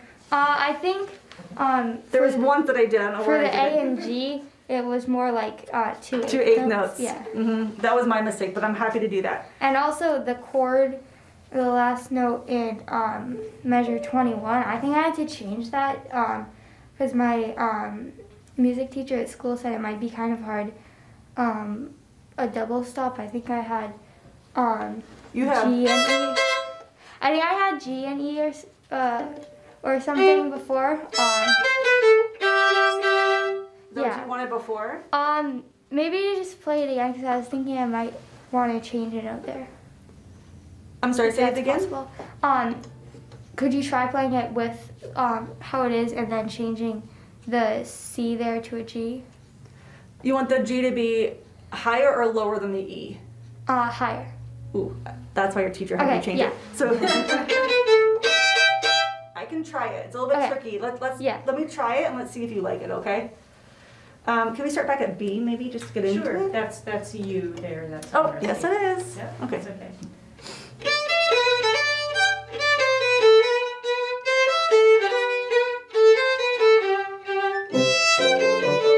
Oh my gosh. I freaked out and didn't play any of the notes. One more time. Sorry about that.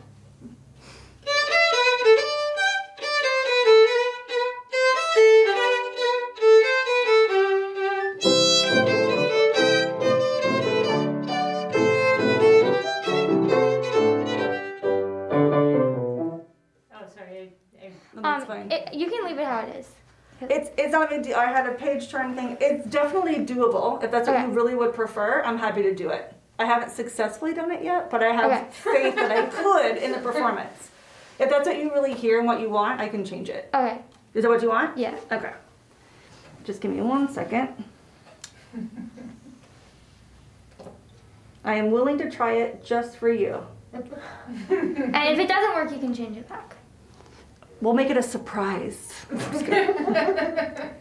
I will try not to leave Only the two of you will know. That's right. Okay.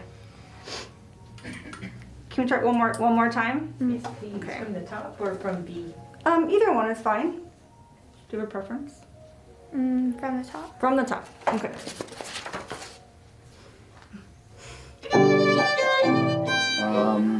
What kind of music do you like to listen to, and did that perhaps influence any of the music that you wrote for this? Not particularly. I don't think it influenced it very much, but same instruments, I really like listening to a lot of fiddle tunes.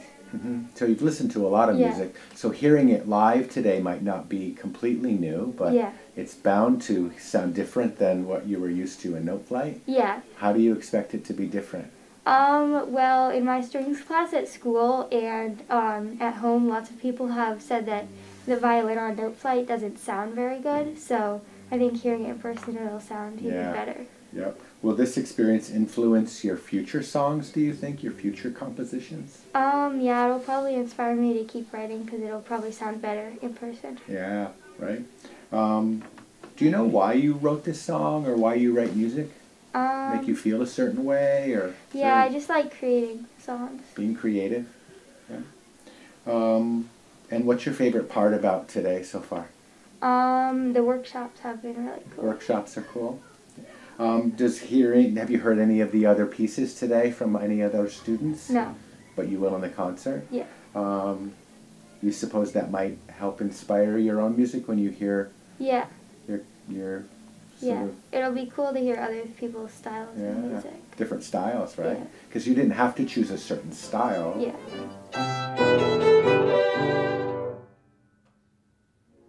Could you try playing the last 4 measures again without the extra note on the piano on the left hand? Oh, okay, yeah, sure. So without starting last 4 bars? Alright.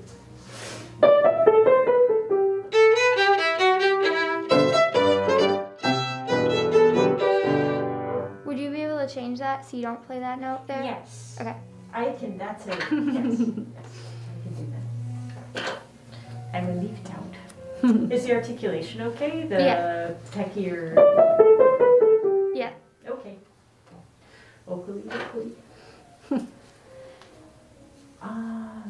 Any other thoughts, dynamics, or articulation, or do you want to hear anything a different way? Maybe just to see if you like it more. I think it sounds pretty good. Yeah? Okay. Thank you. Sure. Thank you. Yeah. This is really lovely. It's nice to think of spring on a gray day, right? All right. Great. Thanks so much. Thank you.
Hollinger, and this is Lena Yeager, and we are both from Edmonds Elementary School, and we are in 4th grade.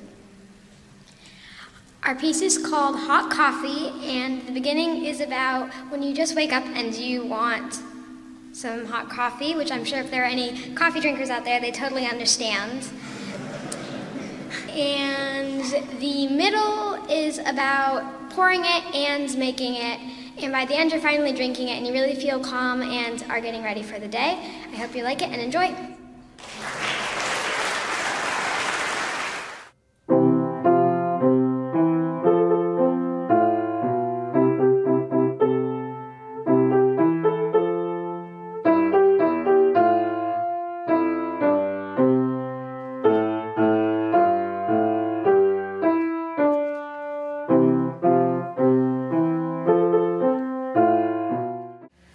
Okay. So, let me move this so that I can see you. Beautiful. Here we go. Now we've got this. Now we're in business. Okay, so congratulations. First of all, this is super fun. Do either of you have anything that you want to share about this with me before I play? My name is Stephanie, by the way. I should probably back up and do that. Anything that you want to say before you hear it? Not really. No?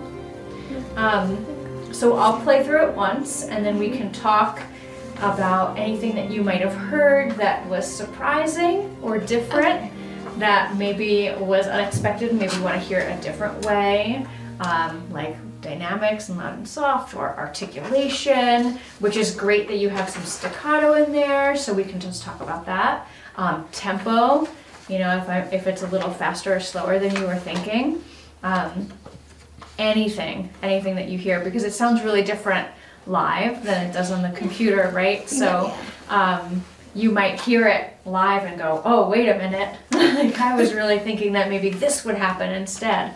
Yeah. So anything, this is your rehearsal time and you get to be the boss.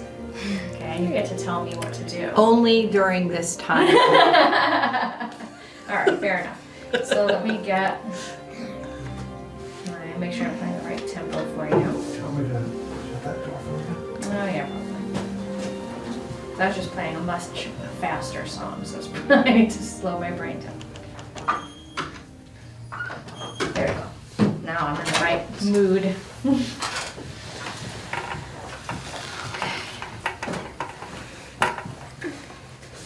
All right, here we go.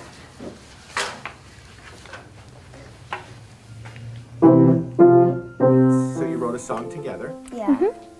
And what instruments did you write for? Piano. Solo piano? Yes. Yeah. And why did you choose that instrument? We both play some piano, so we thought it would kind of be more familiar to us. Yeah. I have a keyboard at my house, Yes. so I play that a lot. So. It sounds good. It sounds very different. All right? It sounds good. I forgot what I was gonna say. Do you have anything? Were there any dynamic things or tempo or?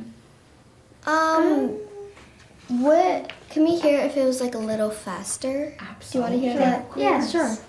Yeah. Yeah, of course. How about?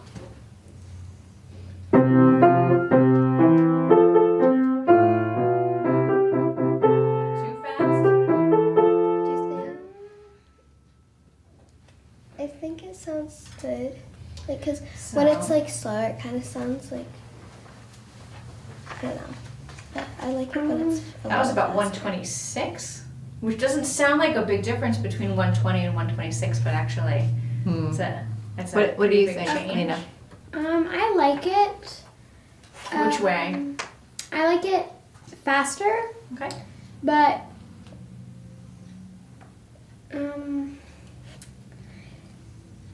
maybe. I mean, do you want to hear it slower? Or do you think Like that slower would than be- 120? I mean, maybe we could hear like one. Is there a big difference between 126? I have no idea, but is there a big difference between 126 and 120? and 120, like 4? Is there a big difference between that or not really? Not a huge difference, but there is a difference for sure.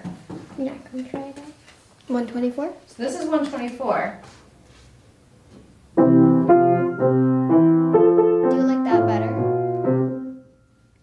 I like it. I like it. I like it. Yeah. Better than the fast one, but Also, could you play the first part again? Mm-hmm.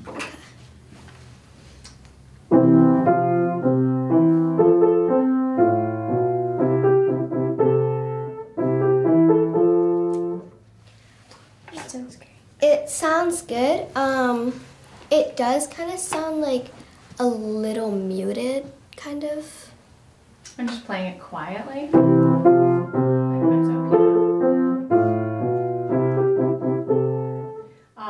However, there are some options for articulation. So right now there isn't anything marked in this line. So there are a couple of different things that I could do. Okay. And I'll play a couple of options for you. You can be like, ooh, yeah, I like that one. Okay. So okay, and can I ask you too, since you're working together? Sure. I'm gonna ask afterwards. I want Lena to share your ideas first, and then Amelia, I want you to share your ideas second. But I know you always think really quickly, and we want to make sure we give Lena her think No, time. Lena's faster than me. Do you understand what I asked for? So she's going to give you your options, and I just want Lena to share her thoughts first. Yeah. And then Amelia, you'll show your thoughts. So I'm going to go from kind of like on a scale, 3 different things. Okay. One of them is pretty dry, meaning I'm playing things a little short. And then kind of in the middle is that I'm playing it more legato, but I'm not using any pedal. And then the next one is that I'm playing it with a little bit of pedal, so it'll sound a little bit fuller and a little bit more legato. Yeah. Okay, so from dry to not. So here's the driest one, version 1.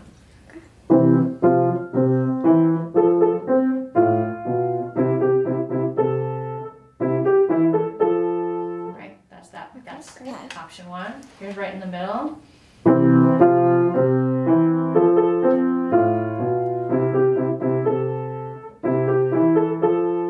So more legato but no pedal, and here's a little pedal.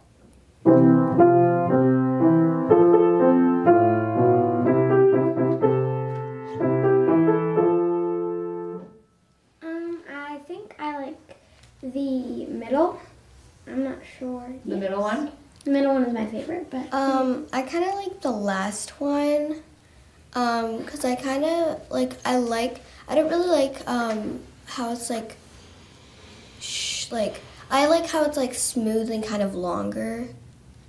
I can do a little bit of both. So I can do like a little less pedal and kind of, so it was like here and here, and I can put it like in the middle on the dial. Great, that'd be great. Right? Let's try that.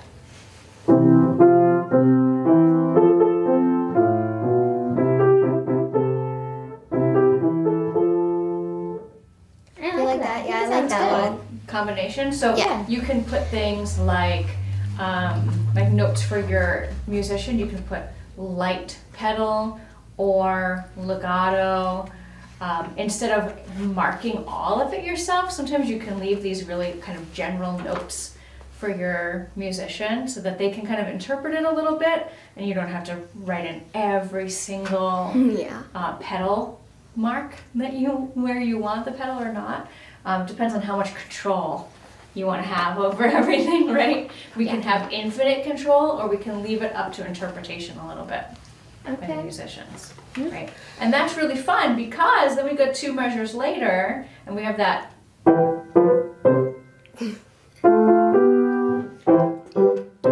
Right, and that huge contrast, which is really fun. Contrast in music is kind of the best.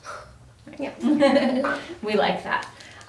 So for dynamics, the first 4 measures are mezzo piano, then we have mezzo forte for a little while, and then we're just forte right through to the end. So my question on that is, at the end, like maybe last 2 measures, if you're looking at that, a couple of things can happen. We can do something with the dynamics, either get louder or get softer, or just totally keep it the same.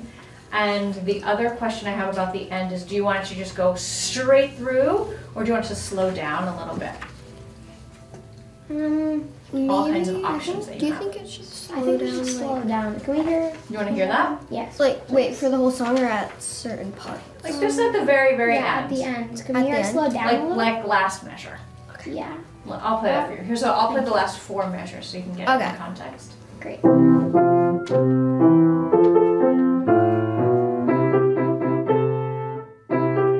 So be louder at the end. Yeah. I That like whole thing is forte. Okay. Or I can just go right through. I think I like the first. The slowing down a little bit. Slowing down a little bit, What if we did it a little like quieter in the beginning and then it gets like medium and then loud at the end? Oh, so a nice little crescendo. We can do a crescendo in there. Let's try that. Let's combine all those thoughts.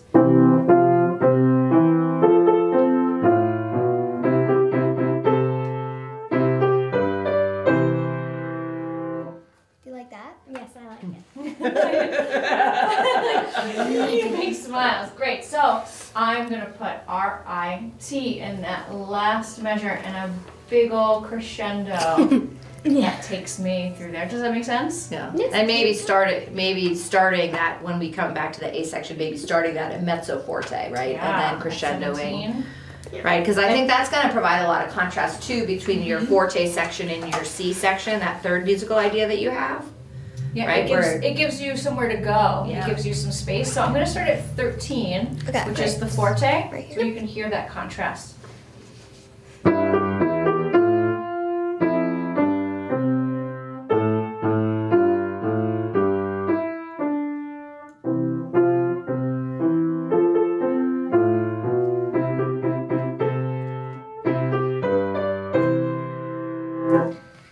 Or do you want it like so it comes from here and then it gets quiet here and then like I like the way it is, but if you want to change it, I think it sounds good. Yeah? Okay, so what Can we we- hear the whole song? Absolutely, absolutely. So what we kind of added then in our conversations was a little bit of pedal, tiny smidge of pedal. At 17, we just made it a little, we pulled back maybe to mezzo forte and then a big crescendo ritornando at the end. Does that sound like a good summary of all those things? Great. All right, one more time. Let me double check my 124. There we go. Ooh, we did. Okay. Hot coffee. I could use some. I just had some. All right. Who was your mentor, girls, for this?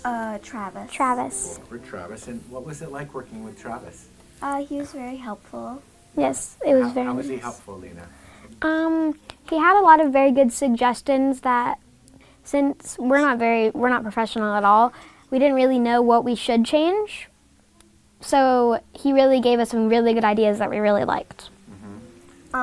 He helped us work our way through it because Miss Nolan also helped us, and he really helped us with going through it because there was we started off with it sounded really bad, and we added some melody and some other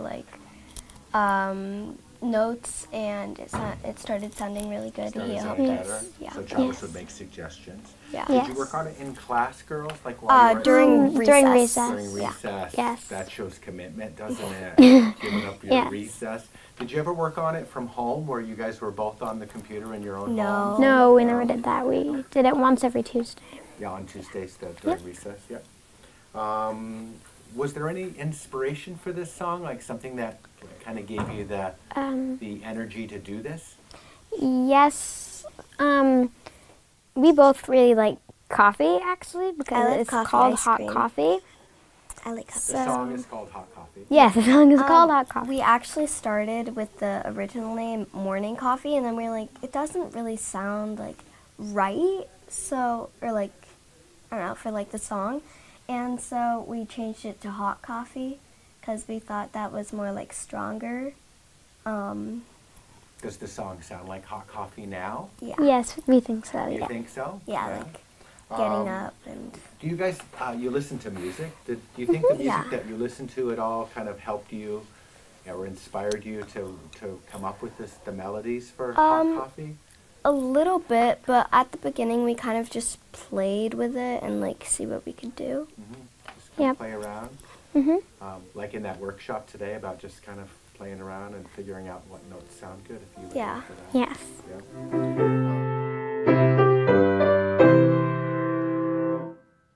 I think it sounds really good.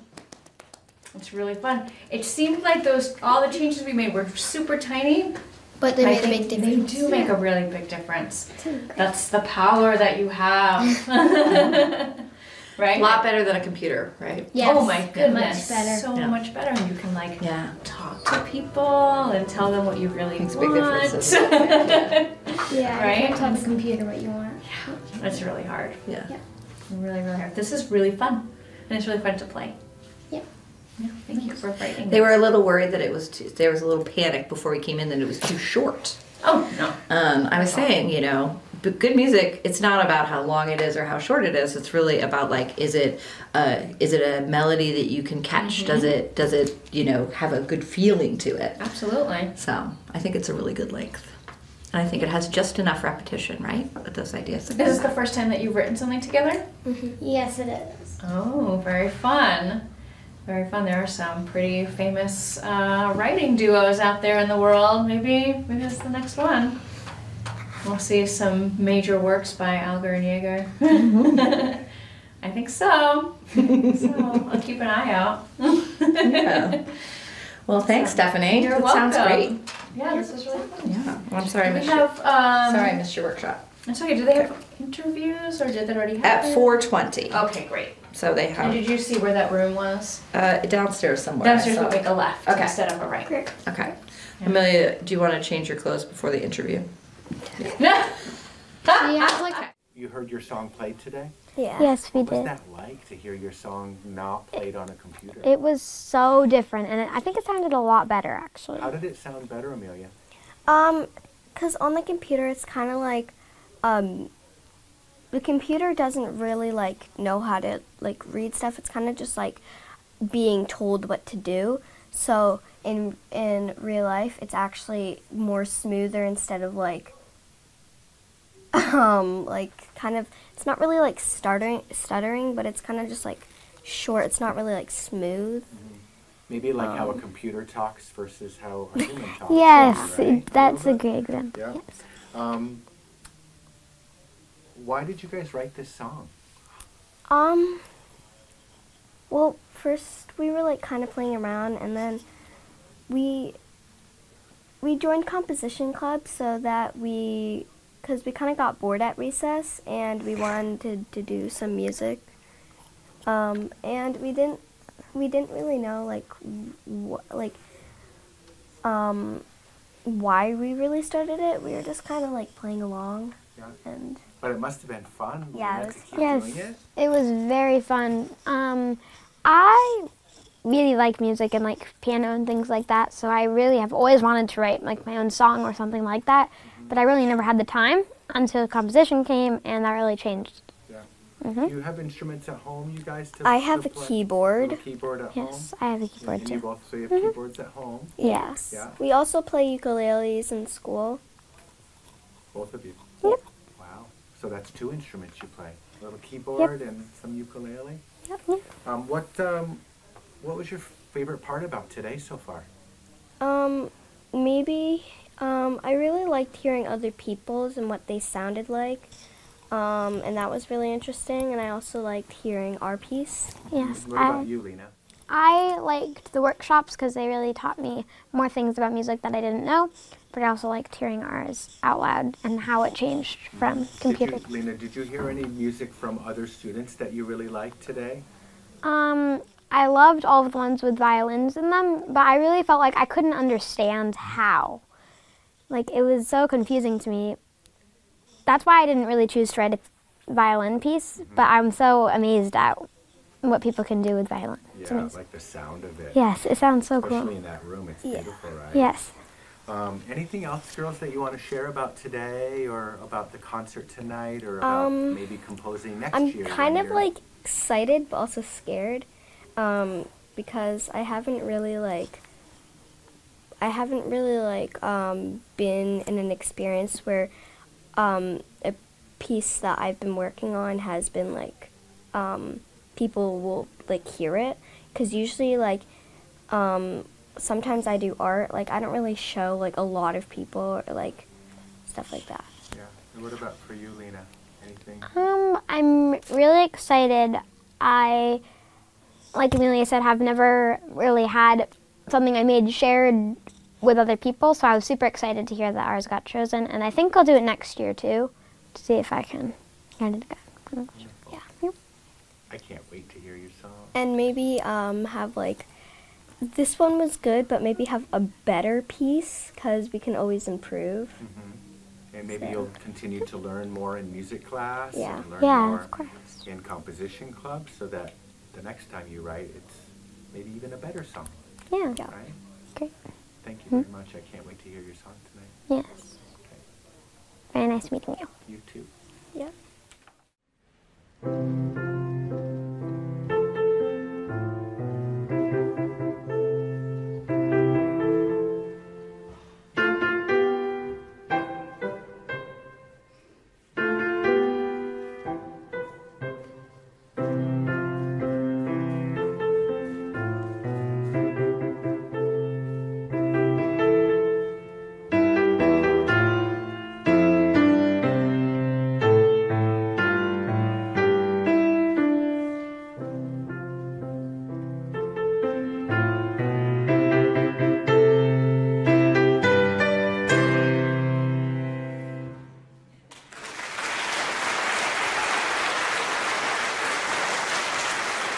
Hello, my name is Russell Deschardins, and I'm 10 years old.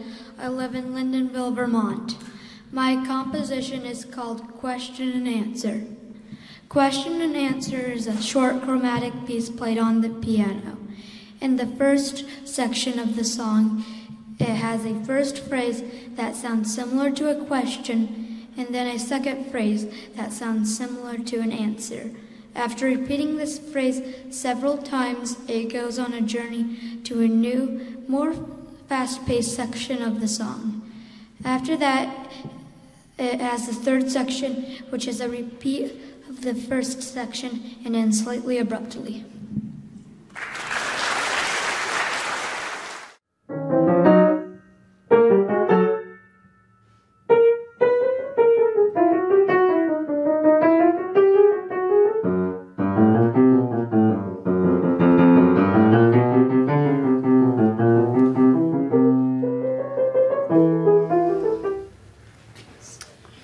Well, what'd you think? Sounds great. So, I am taking it slower than 120, which I hope is okay. I just thought it'd be easier to get the articulation. There's a lot of information in these 2 pages, the slurs, the staccatos, and they're not all like simple chromatic patterns, but there are repeated notes and there are little changes and things in them. So it's really interesting. There's like a lot of content right here. Did the dynamics come off? Were the ideas kind of what you wanted? Would you like more anything? Sounded great. I like this kid. No. But I mean, I would be happy to try it again. I mean, I don't know. What was it like working on you making, because this is like a really mature kind of, I mean, to me, it seems a really mature piece coming from someone who looks very, very young. I mean, not that there's anything wrong with that, but before I dig myself into any deeper, but yeah. I have a question for you.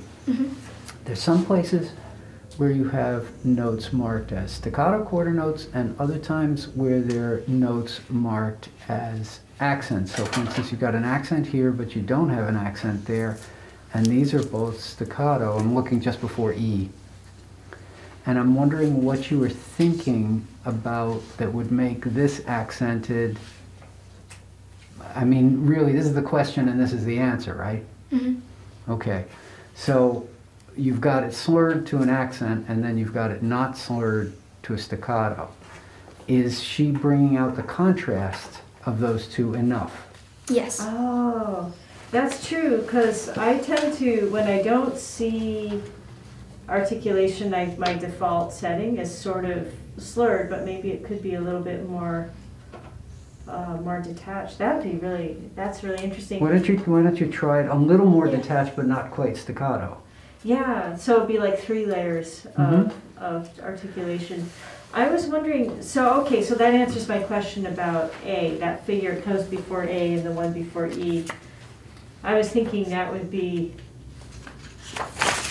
like because it's like a longer idea, because it doesn't have like the little 3 note. Yeah, but since it's not marked, maybe it should be like, that slightly more articulate. Scorrendo or whatever it is, I don't know. So these 3, just the last 3 notes before A, the way she played them and the way I was hearing them is kind of legato. That is da da da, as opposed to da da da. Mm-hmm. Is that okay? Which would you rather have? I think. Can you play them both? Yeah. So here, I'll play the beginning to A, and I'll play it 2 different ways and see which works best.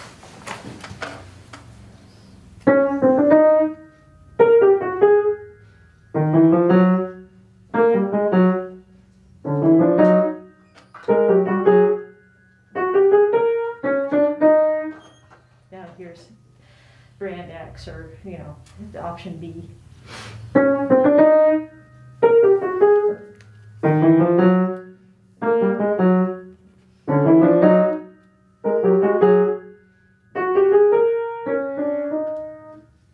I like the second one more. So it's the more slurred. That's what.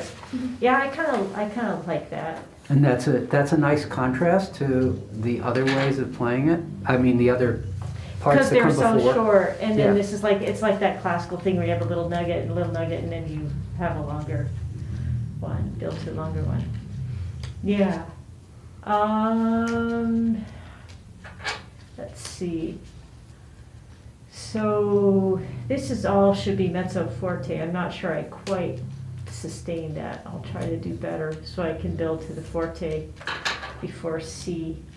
Should we try it again, or do you want to hear any particular sections again? Oh, I have a question. Yeah. And this is mainly for you as composer. This is mezzo forte, okay? Yep. And then this is forte. Do you want her to make a crescendo to get to forte there, or just suddenly here on this note? I would like a crescendo. I think a crescendo would work. Yeah, so 19 and 20 to build up to the forte. To build to the forte, yeah. Okay. And it works nicely in the lower register to do that, I think. Yeah. Yeah. Good. All right, yeah, let's hear it again. All right. So this is actually one of the trickiest pieces I have to play. So it's good for me to play it again.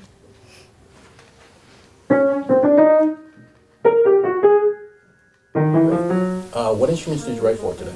I wrote for the piano. Do you play the piano? Yes. Does that affect how you write at all? Yeah, because I can know how it sounds. Right. Because it'd be hard writing for an instrument that you didn't know how it would sound. Is that part of why you chose the piano to play to write for the piano? No, I just thought that I just played the piano because it was what I decided to play, and I started writing music for it. What is it like hearing your piece performed by other people? I think it will be great because somebody other than me, my family, and my music teacher can hear it played.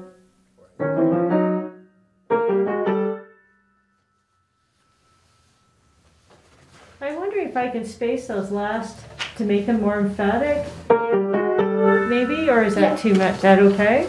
Yeah. So, all right, I will do that, and just to make them stick out a little more.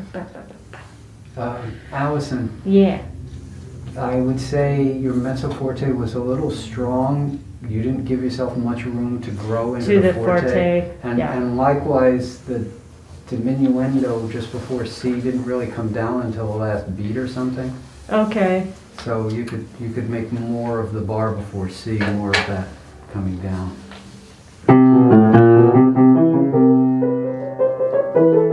Yeah, that's good. Yeah, no, give me more. It's also nice to reset there too. It's lighter. Because it's like each one's having their say for longer. Now, I have to go see my other mentee in the other room because she's having a piece done, but you guys can keep playing for another 10 minutes or whatever you think is right. Sounds really good. I think it's going to be a lot of fun for people to listen to, and they'll pick out the question and the answer. Thanks. Yeah. Congratulations. I think it's a terrific piece. Yeah, really good piece. Yeah, I would like to play it again if that's all right. I'm sorry. I don't know if this is like, stop playing my song. No, I think he's just a little overwhelmed. Yeah. No. It's, okay? It's meant for you to tell her if you don't like something, though. It's okay to say if you don't like something. Yeah. So, like if you can, you can say I'd like it softer here or. Right. You don't have to be overly polite. Okay. All right, so let's do, and I'll try to do the dynamics as Eric was reminding me.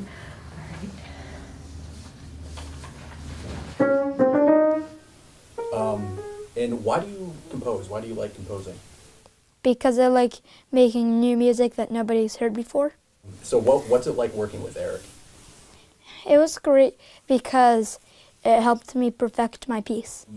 And what's your favorite part about the Opus concert?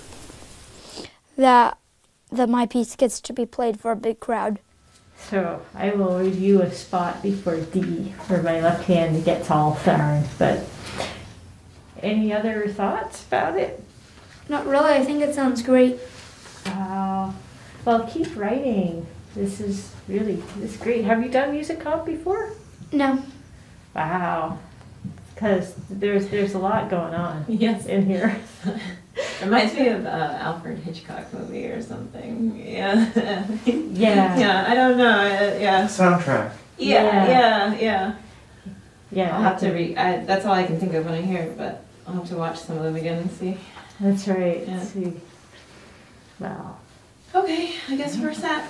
Yeah, thank you so much. I'm going to Thanks a actually lot. work on that section between C and D with my little minutes. I like that. Yeah. All right. Thank you very much. And I'll look forward to playing you again tonight.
Good evening, everyone. My name is Sophia Zurich. I'm 13 and graduating from St. Albans Town Educational Center.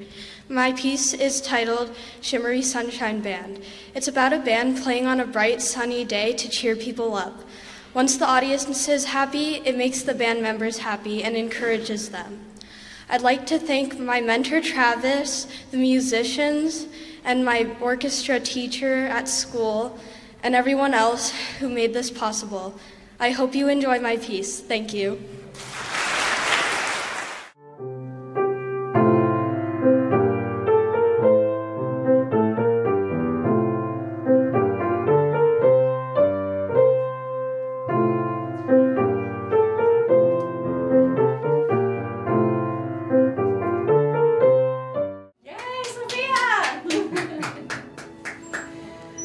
Initial thoughts as notes jump off the page and have a life now. It was really good. Maybe just like a teeny tiny bit faster and maybe a bit more dramatic, I'd say. Okay, so that plays. So this is where we were. Bum, bum, bum. Let's get to 130. This is 130. Bum, bum, bum, bum, bum, bum, bum. Does that feel good? Sure. Yeah? Okay. So it's funny, it's only I turned it off, I thought. It's only 2 clicks faster, but that makes a really big difference sometimes, right? Those two. So that's 130. And then, so speaking of drama, this is some questions questions, and also as you continue to write, things that can be a part of your process when you get towards the end of things, right? Is to think about articulations. Do you play the piano? Yeah. Awesome. So when you're thinking about how can I make this piece more dramatic, right? You can think about articulation, and maybe some things are accented, maybe some parts are a little bit more staccato or legato, and how that plays into the storytelling, right? So one of the articulation questions I had was at the end at rehearsal mark D. This is kind of the bigger moment, right? It's written so well because we revisit this part, right? But now, instead of just kind of slower chords, we have this boom, duck, happening, which is awesome. So my question about that is, if you want it to be a little bit more legato or a little bit more staccato. So here are those options. Here's a little smoother.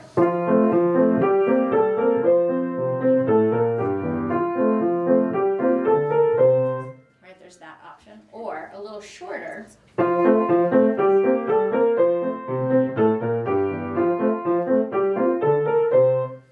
Opinion on that? Maybe staccato. The little shorter ones, right? That's great. I think it helps to add to the drama, like you're talking about, which is amazing.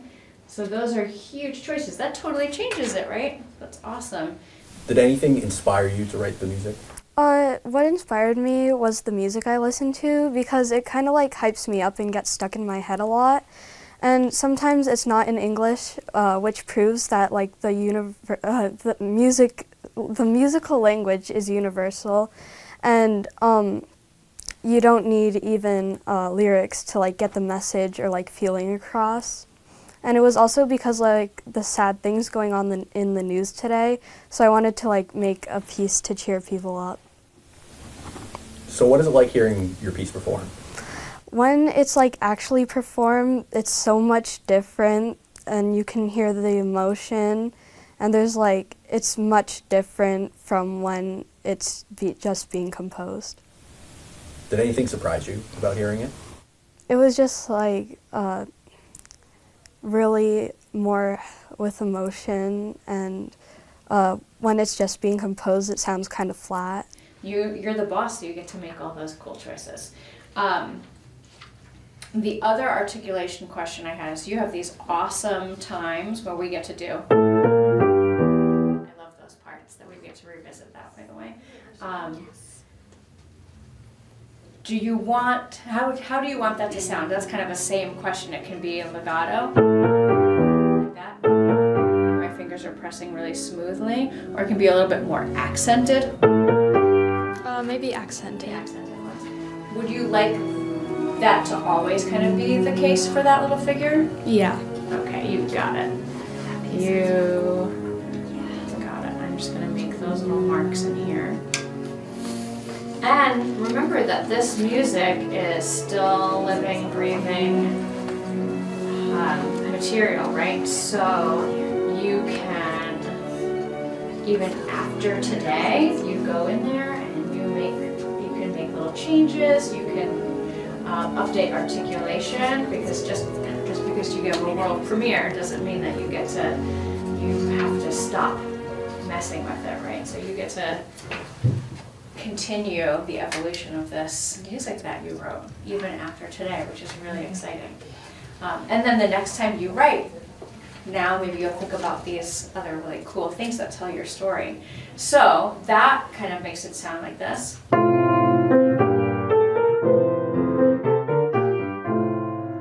Is that what you wanted? Yeah. Cool.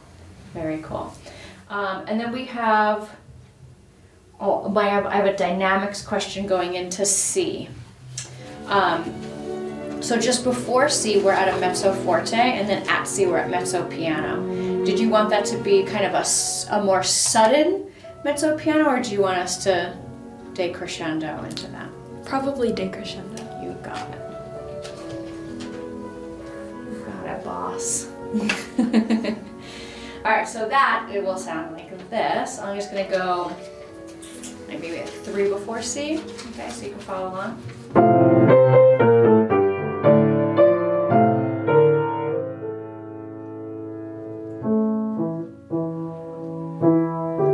Right, that like smooths it out? Yeah. Does that sound good for you? Very cool. Is there anything else that you want to hear differently? Like you can even say, hey, can you try this? And we can experiment if you're feeling into it. Or I can play the whole thing again for you with those changes that I just made. Maybe again with those changes. One more? You got it. So why do you compose? Why do you like to compose? I like to compose because it's kind of like a way to get like my feelings out and to see like how things sound. Who was your mentor? My mentor was Travis. What was it like working with him? It was good. He was really nice and helped me a lot. What are some of the things that he helped you with? Like sometimes there was like suggestions that he had which really made the piece sound better. What's your favorite part of the Opus concert? Probably when I get to like hear my piece and everyone else's pieces at the actual performance. Is there anything else that you want to say about Opus or your music or writing music in general? It's really a great opportunity to have, and it's fun, and once you like get to see how it works, it's pretty easy and anyone can do it.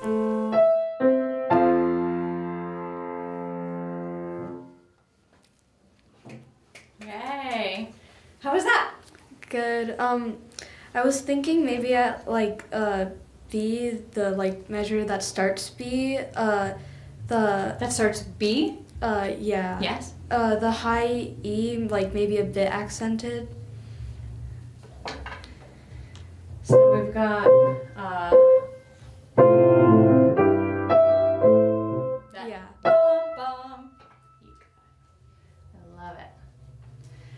And thinking about articulations is so much easier when you're with a human playing playing your music than trying to do this on the computer, because you could put it in on the computer.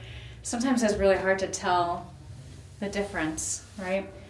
So this is the way to be. That sound good? You got it. Any other little notes? I think that's it. Awesome.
name is Orson Bush. I'm in 5th grade at Champlain Elementary School.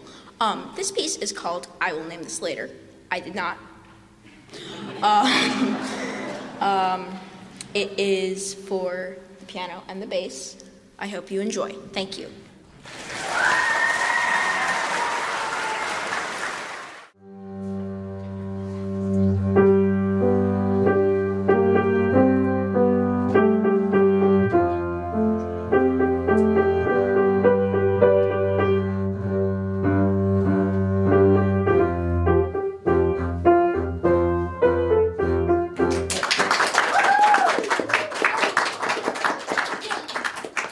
I owe you that Subito piano.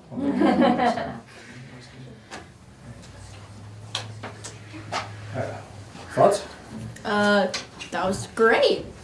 So just do the same thing, but better? I guess. Sure. So, some things that you can talk to us about are dynamics, right? You got a bad view here.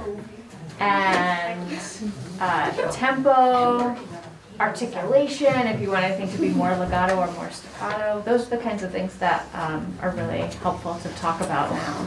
Okay. If you have any thoughts about any of that. Well, most of it is amazing, but It's a good if you place to go start. a tiny bit faster. Okay. And then I was assuming you wanted it with the bow. You definitely wanted it played with the bow and not plugs, right? Yes. There. I think that's pretty much it. Okay. Did you want to? Could we do B and C before we just Sure. Yeah, let's try. jump in and run it again? For me, yeah. Just the only two parts that are like kind of. Okay. I'll try it a little bit different. I'll try playing in tune this time. And it'll be good. Well, maybe not with this. Not with that. Or yeah. maybe not with this one. Could you give him an idea of the tempo you're thinking of, like? Well, I guess, like, because Is that 121? this is 121. yeah. Okay. It's a click or two up. So we're B and C. Sure. You're on your own at B. That's why I felt so sad.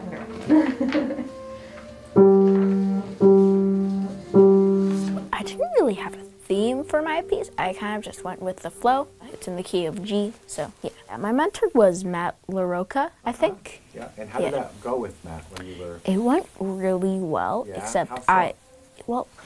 he was just a really good mentor. He told me, he gave me a lot of recommendations that made my piece sound so much better. Yeah. And what about your piece, Orson? What inspired that song? Is there any inspiration, or did it just kind of happen? It kind of happened, honestly. Yeah.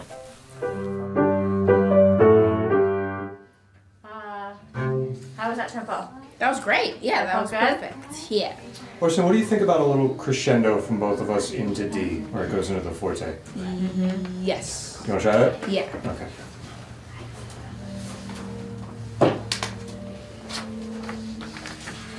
I'm also wondering about B for me. So there are a lot of different ways to play that. I can play that kind of legato, really nice and smooth, or I think legato sounds better. nice and legato. Right. You guys both listen to music? Yeah. Yeah, All the time. yeah, a lot. And did any of the music that you listen to maybe inspire the music that you wrote, or does it not necessarily connect? I don't think so. Most of the music I listen to is not very similar to the piece that I composed. Did you guys hear your music played yet today? Yeah. Yeah. So what was that like? You heard some instruments that you don't normally listen to, it sounds like. Right? Yeah. What was that like for you, Orson? It was really nice. Yeah. It was really. Anything specific about the sound of those instruments that you liked, or that you wrote it, right? Yeah, I really liked the rumble of the bass. Oh, I did have one more question. Sorry. At the very end, maybe like second to last number or somewhere in there, did you want us to go right through tempo-wise to the to the last note, or did you want it to slow down at all? I think, could you slow it down a tiny bit? Like, we can do a tiny bit.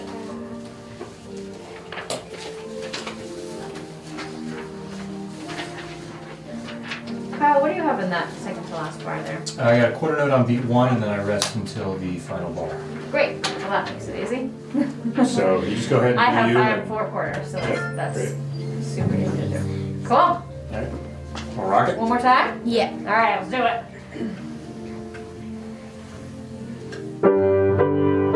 Did you hear any other songs or sounds today from other students' compositions that maybe inspired you or that kind of that stick out in your mind from today? Did you hear any other songs?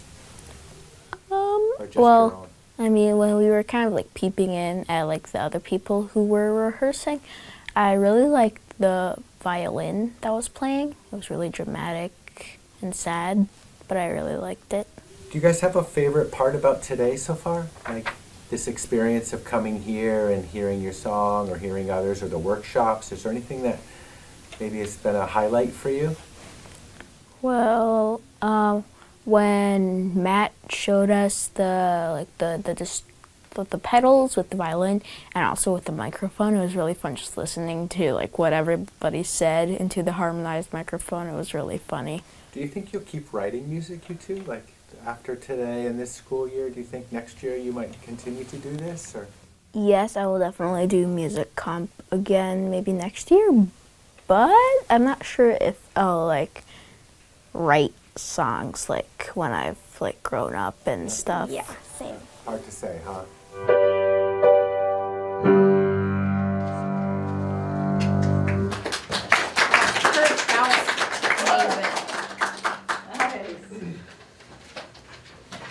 All right. Well done. Yeah, this is very fun. All right.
Hi, I'm Kira Lawson. I'm in 11th grade, or I'm a junior, whichever you prefer.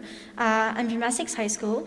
My piece is called Joyful Rainstorm. I really like the idea of rain. It really gets a bad rap, but a lot of the time it's like fun and unexpected. So I wrote this song in 5/4 to challenge myself, but also to capture the feeling of an unpredictable rainstorm that like is kind of more fun than you might expect. And like the idea of going outside and not caring if you get wet, I really like that idea. So, you know, this song just celebrates the unexpected, and I like that. Thank you.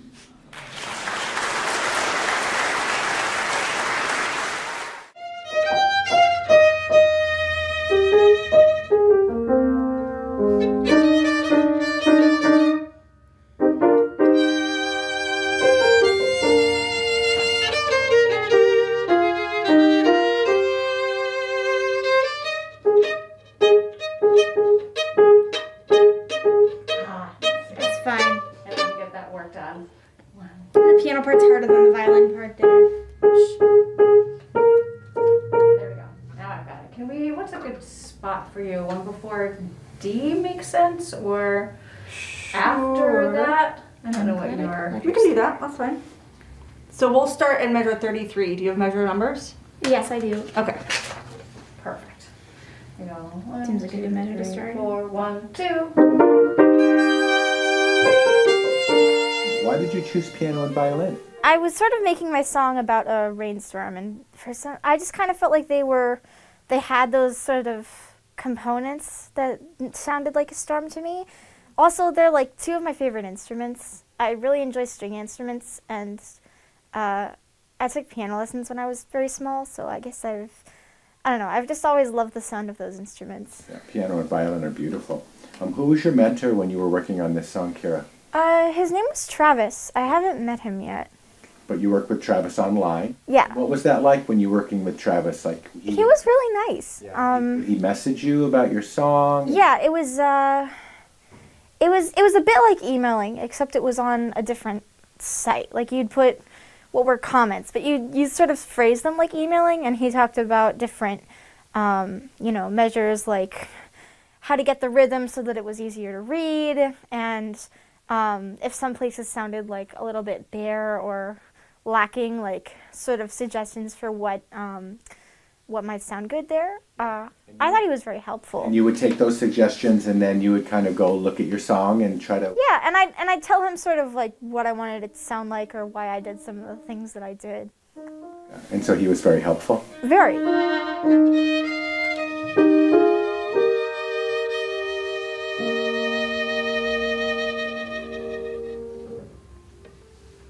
I like it. Very fun. Mm-hmm. That is very fun. I'm glad That tempo change at the very end at F, did that feel like the right Yes, tempo? no, that's Okay. that's perfect. Great.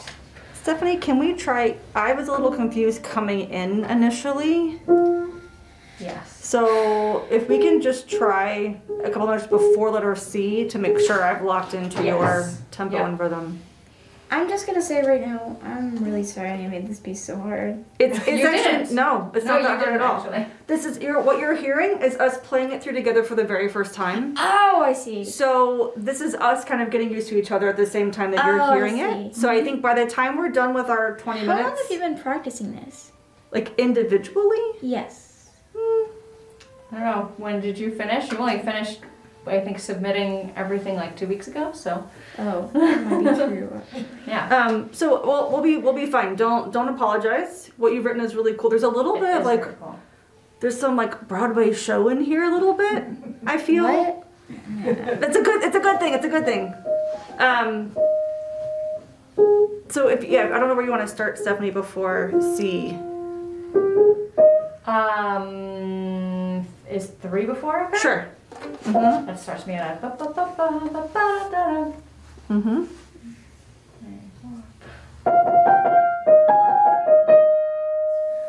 And what inspired this piece for piano and violin? Is there any inspiration?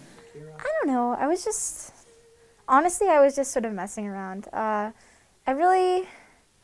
For one thing, I really liked the idea of 5/4. I haven't written a piece in 5/4 really that much yet, and I decided I wanted to try it out. I love the idea of rain. Like, it gets really a bad rap, but a lot of the time I feel like it'd be really nice to just like go outside and not care if you get wet, and the rain can be really fun and stuff. So I sort of went with that like fun idea and like the little bit of unpredictability, but like how fun it can be. With piano and violin kind of representing that spirit of fun. Yeah. Nice. And do you feel like you were successful following that inspiration? I mean, I hope so. It sounds fun to me. Sure. One question before we go any further, just about articulation.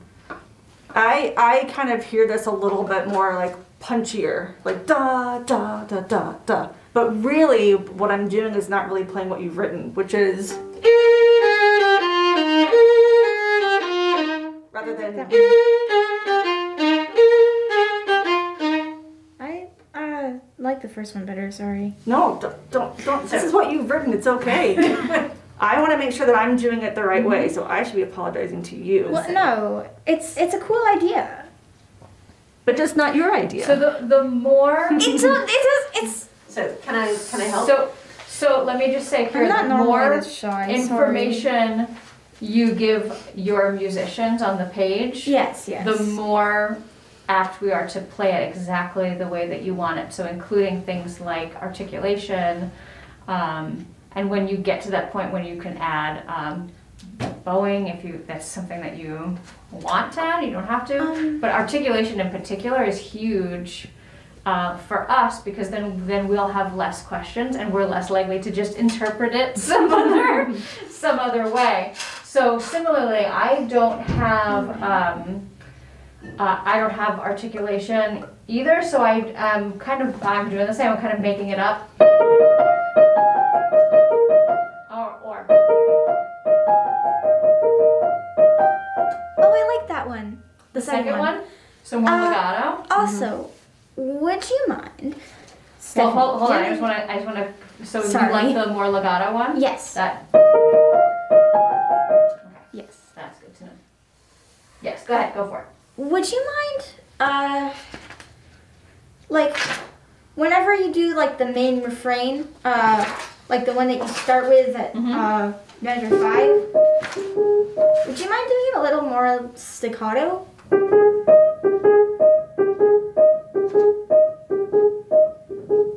Yeah. Or a combination? Yeah, that's what I. Got it. All of the G's should be legato. You got it.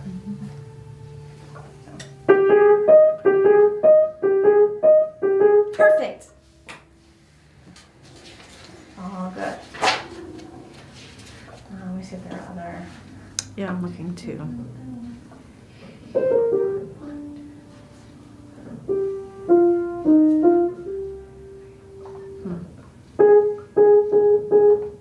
I definitely want to do D again. Let me find it. Yep, right on it. Or do you want to do the 4/4 before it? We can just go right on it. That's fine with me. Okay. What's our quarter? 3, 4, 5. What kind of music do you listen to, and did any of the styles of music that you like to listen to kind of inspire this piece at all? I mostly listen to like indie stuff, like a lot of random things. I really like the music from video game soundtracks, and I really enjoyed this one artist named MXMtoon who, plays ukulele and sings. I listen to a lot of different artists, and lots of different kinds of music are really cool. Yep. What was it like today when you heard your song played for the first time by live players? I was honestly really nervous. I heard somebody else's piece, Presley's. It was really nice. The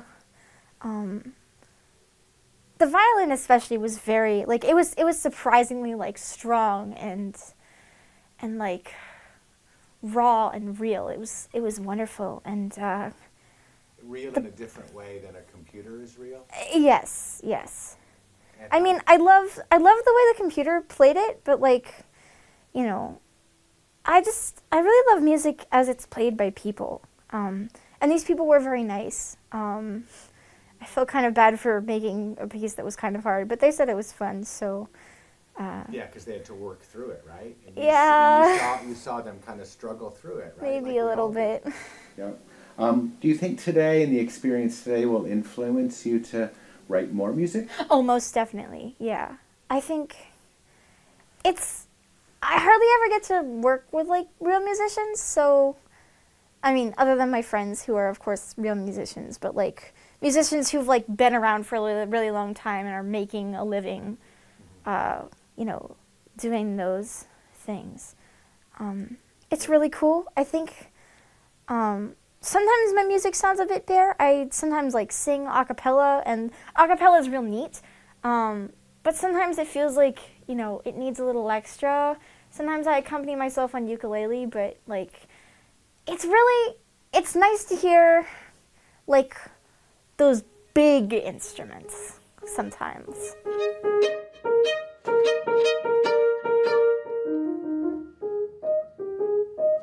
Beautiful. Do you have, oh, yes. So, where is it?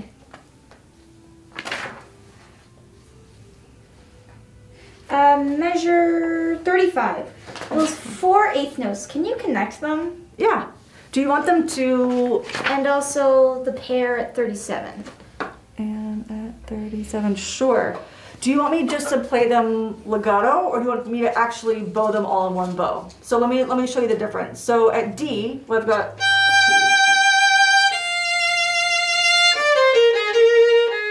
Or do you want...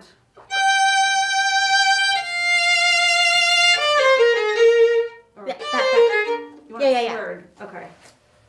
Yeah, sorry, I should have included the slur marks. That's okay. No apologies. Well, the brilliant thing is that you can still add them for yourself, right? For whatever You're right.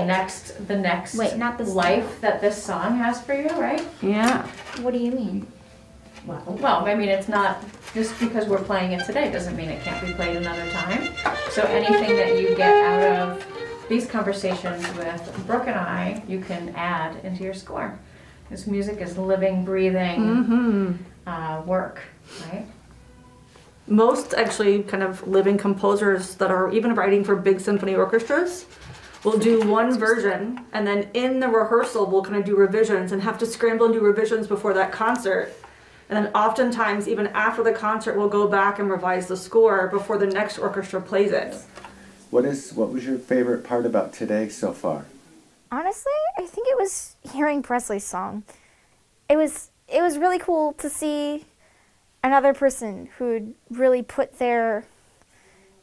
all of their effort and ideas into something, and watching them see it for themselves. And she was surrounded by all her friends. It was because she'd invited her class. The whole class had come. It was kind of magical. I liked it a lot. Yeah. Anything else you'd like to say about today and Music Comp, or your song, or any of the experiences that you had? Honestly, I'm pretty nervous for the concert tonight, but I'm sort of waiting with bated breath. Like, what's it going to be like? I've never had an experience like this before. But having people hear your song live like that? Yeah, and me hearing it live. I play my own music, but I've never heard someone else play something that I've written. It's definitely a new experience. It feels kind of weird, but I'm really excited to hear everybody's pieces. I think it's going to sound really great.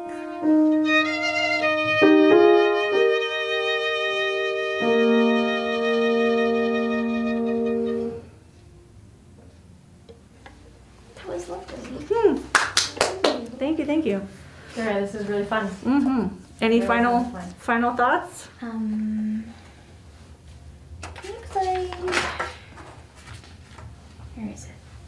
It's from measure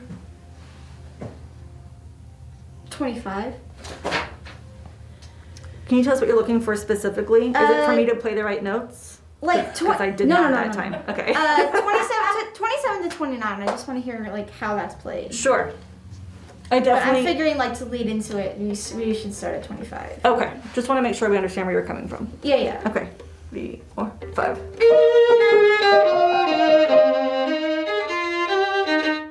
I don't know what my problem is. It's right there. It's not even hard. One more time. 3, 4, 5.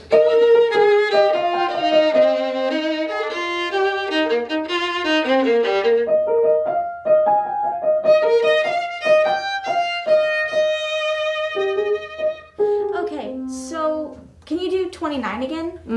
What is it that you... The 3 notes there, the way you played them, I really liked that. Okay. Can you apply that to 27? Sure. So there's a little bit more space then between those 3/4 notes. Sure. Can we start right at 27 just because we're running out of time now? Yeah, of course. So right at 27. Just kidding.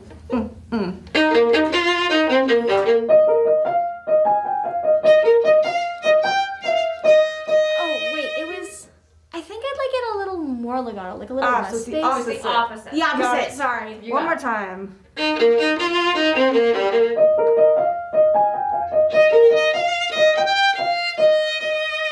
I love it. Okay. You got Perfect. it. All right. Let me mark that in so I don't forget. And then I think we have to Thank move you. on. Awesome. Here, that was really fun. Thank you. Yes. Awesome piece.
Hello, my name is Otis Darbo Murphy, and I'm a 10th grade homeschooler from Burlington.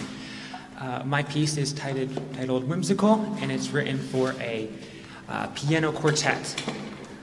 This is my third time composing a music comp. It's been a great experience. I'd like to thank my mentor, Eric Nielsen, for all the help and support along the way, and for conducting, I believe. And a big thank you to the performers for sharing your time, and congratulations to all the composers here tonight. Thank you.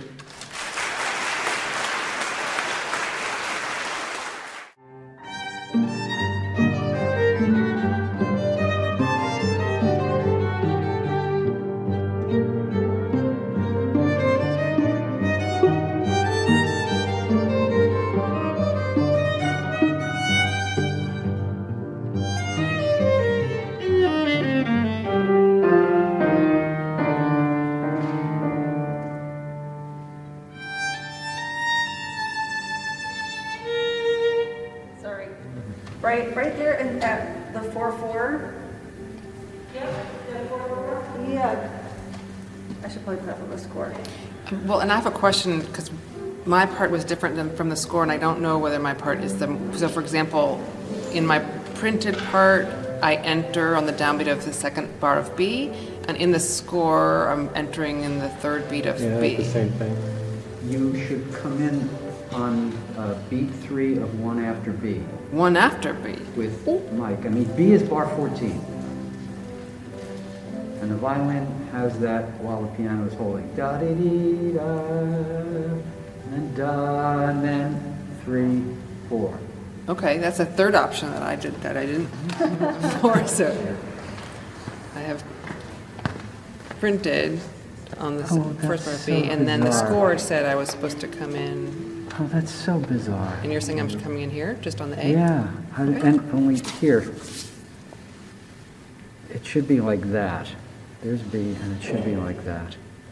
I don't know why it did that. So is the beat offset? 108, 2 beats. Mm-hmm. Okay, and then there should be one here, and then this stinks. This bar is right, and then all the rest of it looks right. C is at 22.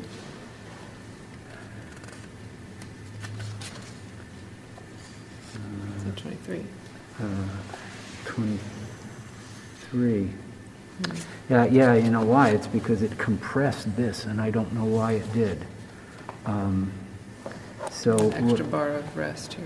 you have 1, 2, 3 bars of rest, yes, and then 2 beats, and then half note tied over. Okay.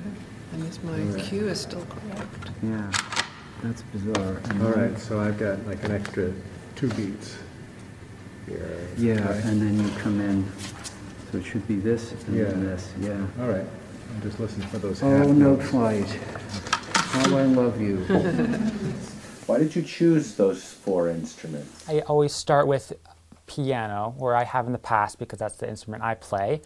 And that combination is a classic, the piano quartet. And so thought it was fitting. I wanted to try to have a smaller group, because before I've used all the instruments available, and I wanted to try to see if I could, make it smaller this year. Yeah. Have you listened to many piano quartets of other composers to get any inspiration or ideas? A little bit, and yeah, I do like listening to some classical music, so I had that in my head going into it. Or not together at all.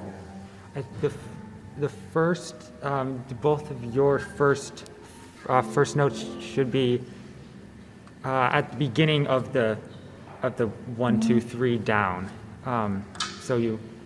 Da da dee dee da ba da da. So start at the beginning of that. Tell you what, I'm going to save time. I'm just going to conduct so that we have some sound. Awesome. Okay? That's great. All right. So at the 4/4. Okay. 3, 4. Okay. Keep conducting. Yeah, I will. It's just so Allison came in a bar early, and so I got distracted and destructed. Right at 1 after B. Okay.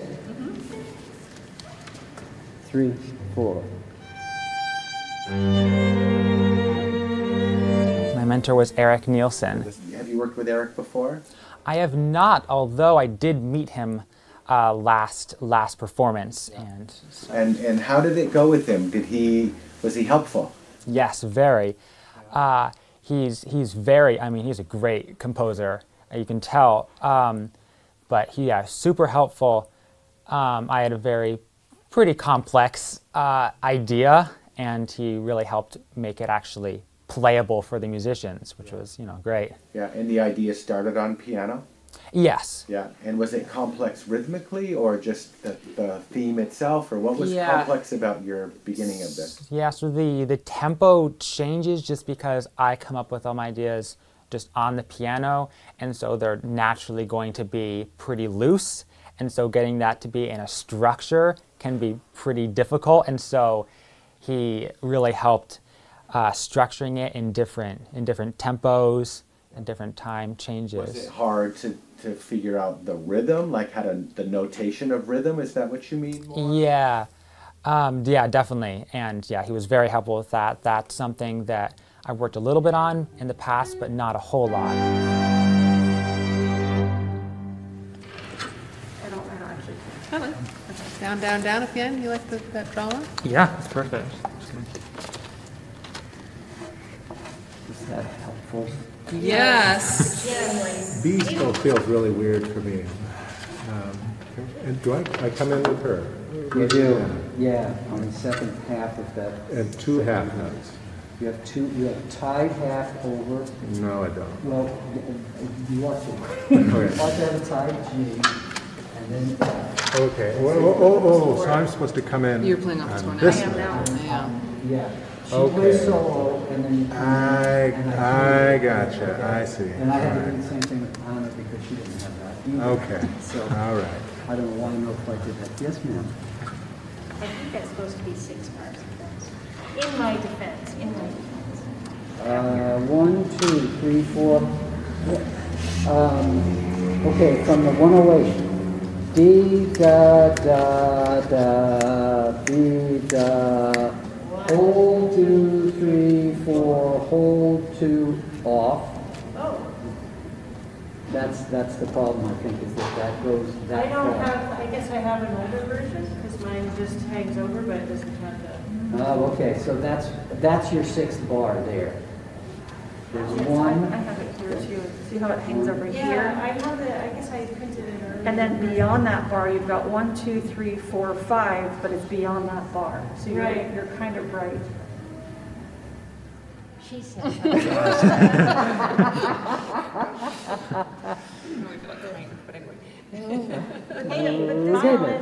would be your 6th bar. Yeah, So- my half note, so. Well, I'm sorry that it messed up. I could have sworn that the parts looked okay, but I think I had a must whole have bunch an of earlier pieces for it. version, because I printed out like something and it was 3 pages instead of 2, like Oh, something, okay. so this must be an earlier. Something. Yeah, no, and it's great to have you conduct, it really helps. I think Do I you want me still to need just help do with that? some of the transitions, Okay. but, yes, please, I think because. just for the sake of, I don't want us falling apart to mess up what you've written. And I feel like if we can make it as close to what it's supposed to sound like as possible, even with you conducting, if that's okay with It's, you. he's used to my conducting. Yes, that happened last time. Yeah, it happened last It time would be too. fantastic if you're willing to do that. What I will do is I'll start conducting a sort of like shadow conducting 1 bar before the 108. Okay. And then the 4/4 at 108, just 2 before B, that's when I'll start conducting in earnest, okay? Because I think the other stuff she sets up and you guys can do that. Have you been playing this by yourself as you've been composing? Yes, yes, Nice. I And have. what's it like when you compose something and you play it a certain way and then you give that music, the notation, to another musician and sort of let them have at it? What's that like? It's a really cool experience. At this point, I know what to expect. I know that, they're going to play it. They're going to play it better than I can. But all the musicians I've worked with have been great, super helpful. And so it's really cool feeling to know that you're going to be making something that other people will get to perform. Do you like to notate a lot of specific things in your music, or do you feel like you can leave some things up to the performer to decide for themselves? It's a good question. I think I probably notate most things, try to have it be as closely, and also in Noteflight, the software, I just like to have it actually, even the sound coming out of it, sound right, so I will put in a lot of notation. To help it Yeah. sort of perform the way you want it. Right, yeah. Do you want me to conduct the fast section in 4 rather than 2? Or is the 2 okay? I think the 2 is okay. Is it? Okay. You feel it's steady enough? Yeah, I mean, I think I'm doing all right. I just want to make sure that I'm not messing you folks up. And it helped the transition to E for me when you did it in 4.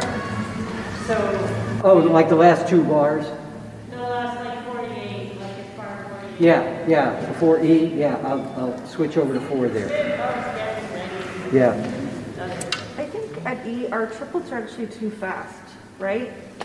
Da-dee-dum, da-dee-dum. I think we're going da-da-dee, da-da. Yeah, 16th. Yeah. So Yada-da. at E, I think our triplets are too fast. So if they can really take up the whole beat, so da-dee-da rather than da-da-da. That might be part of why we're pulling apart too. I think we're slightly. Okay, so it's da da dee, 1, 2, 3, 4. Yeah. I wouldn't mind just doing that transition again if we have the time for it. Okay, 48. 1, 2, 3, 4. My fault. Should we 2 start to 4. 47? Does that make sense? No, Just to... 48 Okay. is fine. 48 is 1 before, is that what you want? No. 48 is 2 before. It's 2 before E where it's Oh, D. that's right, my numbers Yeah. Is So- that also true for me? Yes, 2 before E, that's what I want, okay? Okay. 2 before E, I should have known. 1, 2, 3, 4.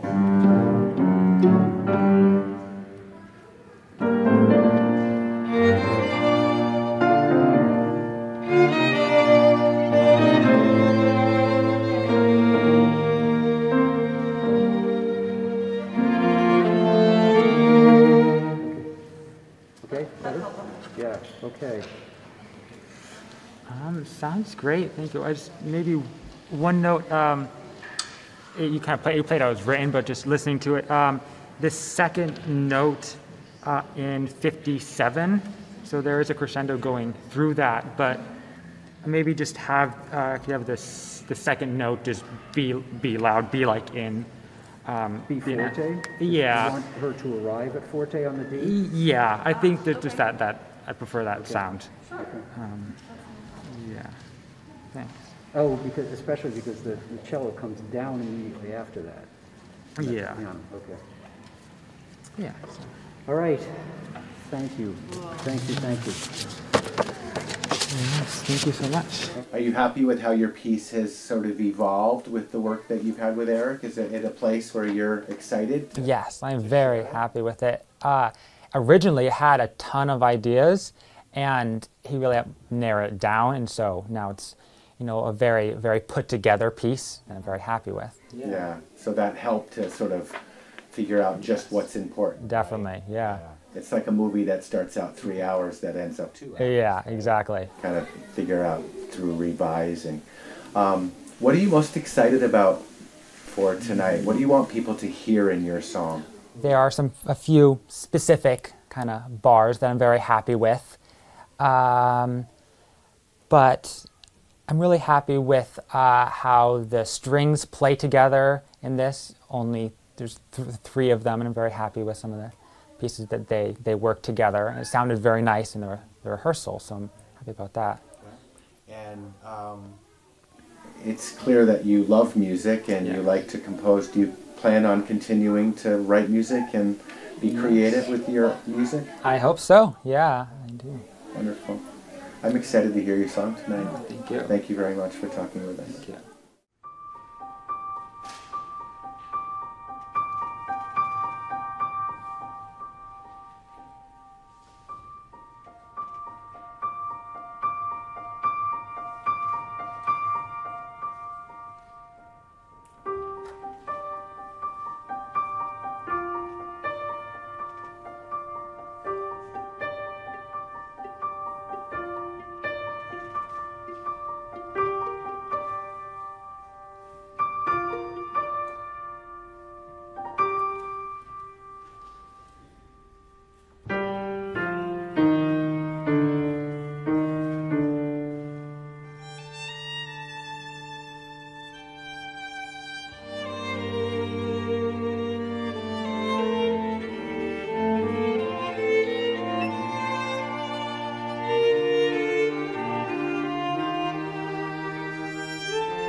So we're going to take a brief intermission, but before we go away, a couple of quick notes of business.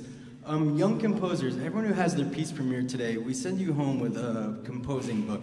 It's got staff paper on the inside and is a great way to just keep those creative juices flowing all the time. So please make sure that you come up here during intermission and grab one of your books because it's a great memento of what we have tonight. As we go for intermission, we'll be playing more of our house music, which was written by 3 of our young composers here. Emery Nichols, which is actually a typo in the program, I'm going to make sure we correct that. Emery Nichols from Champlain Elementary, Jamie Maddox-White from Montpelier High School, and Cal Morovchak from Montpelier High School as well. If the 3 of you could please stand, actually, just so we have Jamie and Cal over here, and then Orson up in the balcony.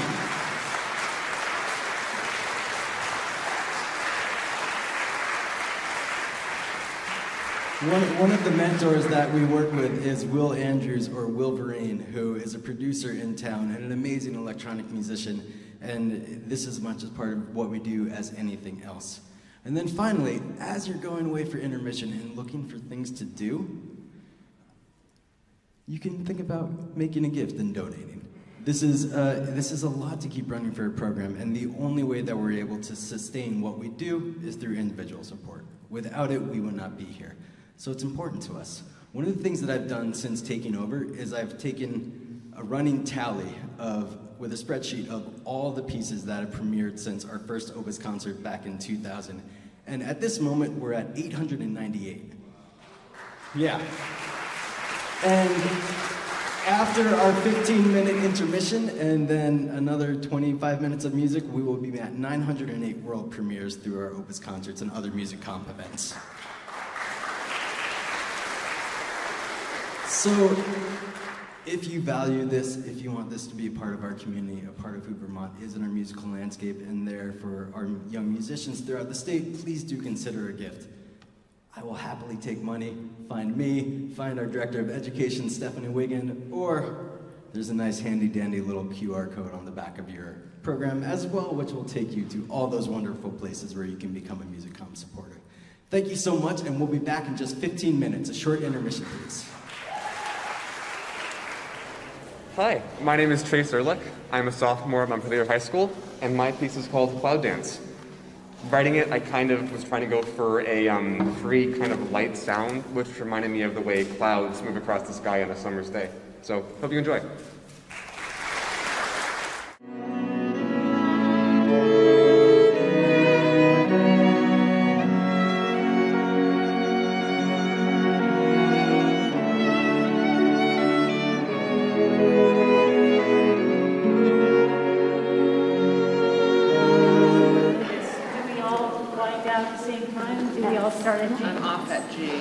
I'm off at G as well. Sorry, what was you asking? Yeah, I just went to the store, so everyone's off. Yes, exactly. I think there's a good, you want a break there too, Chase, yeah. Right? Like there can be a moment of, all right, so that's full value on that dotted border as well. I will pull back more, and I think there, is everyone sustaining at that point? The 2 before G? I changed notes 1 before, but yes. Yeah, all right. All right, I'll do more. And so so you will be the one to take that retard, to manage the retard. I'll manage the retard, I swear. I promise. Which is challenging, this is really hard to hear, so right. Our intention I might is have to dry out a little bit, yeah. The pedal, I mean, just because. I meant the pedal, yeah, so can we back up a little bit? Would that be all right? If we do the, like D or C or something, what would be good? D would be good. D is great, all right. That's like the question, if we did enough recapturing the tempo into D. I think so. Okay. I think the big thing for D is really going up in volume and making that part seem a lot bigger than the parts before. That's good to know. I'm coming down from 40 there though, so I'm not. Yeah. I'm not leading that. I'm D. That's D. Right. I've got the same dynamic. My main idea that I came up with while playing piano was really kind of airy sounding, and I figured some strings to add some kind of context to what the piano was playing would be a good addition. and I ended up with that final arrangement. What instrument do you play? I mainly focus on violin and piano. What's it like writing for some of the other string instruments that you don't play? It's a little bit weird, because I'm not as certain on what they're able to do as with the violin. I'm not as confident in the clefs they write in either. It's a little bit more foreign, but I understand the function of a string instrument. I like to say that I do, at least. So it goes pretty well usually. What was it like, or what is it going to be like hearing your piece? My I guess performance, or like rough draft, was just a little bit earlier, and it was really, really interesting. It was really cool seeing it performed live. It sounds so much more natural than when it's performed on a computer, and I'm really happy with what they've done with it. It's so much more alive than what a computer could ever do.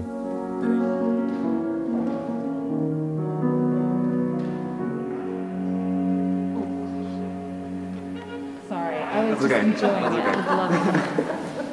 I can do the last bar. You come in the last bar. I can do a head ball. Great. I didn't do enough slowdown either. And wouldn't it be nice if I could also be up bow with you, 1-4 G?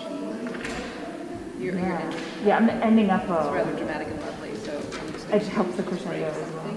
It's really lovely. It's just communication is Yeah. a little tricky. I wrote in a lot of tempo changes for a small group. I'm sorry about that. It's No, it's fine. It makes sense. And they are like extreme. I mean, it's we can work it out. Yeah. I just sort of feel like in another room. I mean, I always feel like that anyway. You know, like, oh. How did you feel, Chase? Is there anything else that you wanted to hear that you didn't hear, or? I really liked what you guys did. It sounds really nice. I think the biggest comment I would have is just like trying to make separate notes and like the strings really clear. It's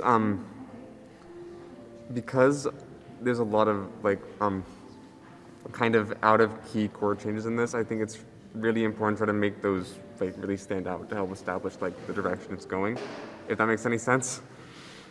But yeah, just trying to make those really clear. Okay. I have a question about when the strings first come in. You have us marked as smooth and expressive and double piano. Yes. Would you like a more, with the title of it being Cloud Dance, do you want a more kind of tosto, soltasto, airy sound that maybe when we crescendo to mezzo forte kind of gets more clear, or did you like what we? I liked what you did, but that could be good too. Do you want to try? Sure. Should we just try? Where would you like to start? Can you choose something that's good for you, but going into A? Can I take a sec to talk about balance for a second? Yeah. Balance. Because the acoustics in here, because it's so vibrant, the low sounds are getting lost. So you two can definitely play out more. You're good where you are.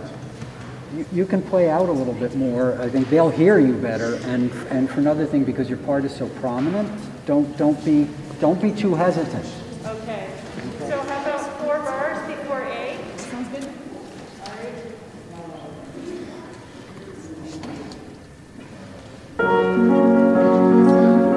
Did anything surprise you about hearing it? I guess I was so used to hearing it in the digital performance that it's not as precise, of course, since it's real people. So that was kind of a surprise because I'm just so used to it the other way. When you're writing on the computer, do you ever imagine how it would be for a performer to play the parts? Yeah, I try to as much as I can because I know it's going to be really different, but you can't predict everything. It's going to happen. So why do you compose? That's a good question. I guess I just really enjoy it. It's I'm not sure. Just creating something that people can enjoy is something that I find really fun, and writing music and improvising is just something I've always enjoyed. Did you have a mentor for this project? I did. Who was your mentor? Travis. So what was it like working with him? It was fun. He was he really knew what he was talking about. He really knew his stuff, and his suggestions were all really good. It was he was really supportive. especially when I was out of ideas and kind of voice crack and running into some like rougher ground. He was able to help me get back out of that and finish the piece in time. What are some of the things he taught you about music in general, or with your project specifically? He kind of made me think more about the structure of a piece, how ideas flow into each other than I probably would have otherwise. He had some recommendations on how to end it that I wouldn't have come up with, and his feedback was on that kind of subject was really, really useful. Chase, how long is it in total? It's just shy of 3 minutes. Just like 3? Yeah. Okay. Is there any? Just right. There's nothing else you want. I'm gonna not space out counting between C and D, which will be. That'll be my goal. Interesting. Allison, how would you feel if we just ran it? Yep, we got time. You got time for one run. That's good. Okay. What kind of music inspires you? My piece was probably inspired by soundtracks you hear on, I guess, movie soundtracks, I think, is my best approximation of what I was kind of like thinking when I was writing this. Because it's really pretty different from the other music I listen to. I think that's the closest you can get to an inspiration source. And just in general, what's your favorite part about Opus or the Opus concert? My favorite part, I guess, is hearing all the compositions played during the final concert is there's a lot of fun. It's all like the work people put into their compositions all coming into like one final product is just really cool to see. And it's all really good. All the compositions are really well done. Is there anything else that you want to say about your music or the concert or anything? I don't think so. It's just been a really good experience. Everyone's been super nice, and it's been a lot of fun.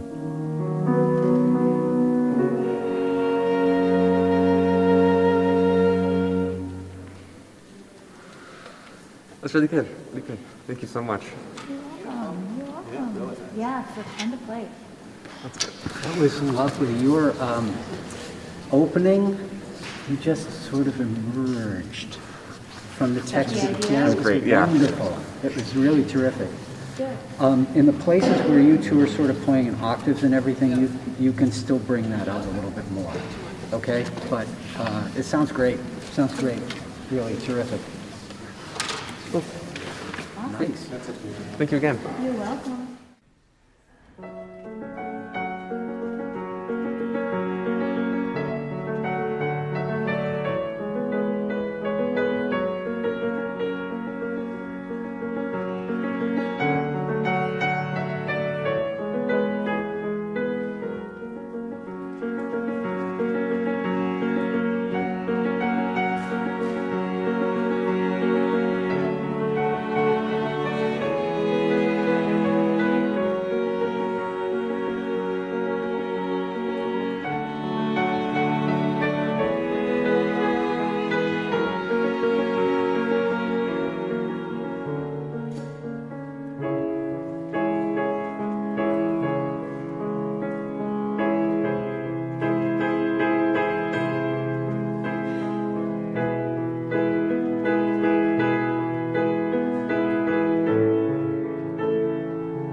Hey, I'm Jamie Maddox White. I'm a sophomore at Montpelier High School, and my piece is called Glass because it's supposed to sound smooth and clean. I hope you like it.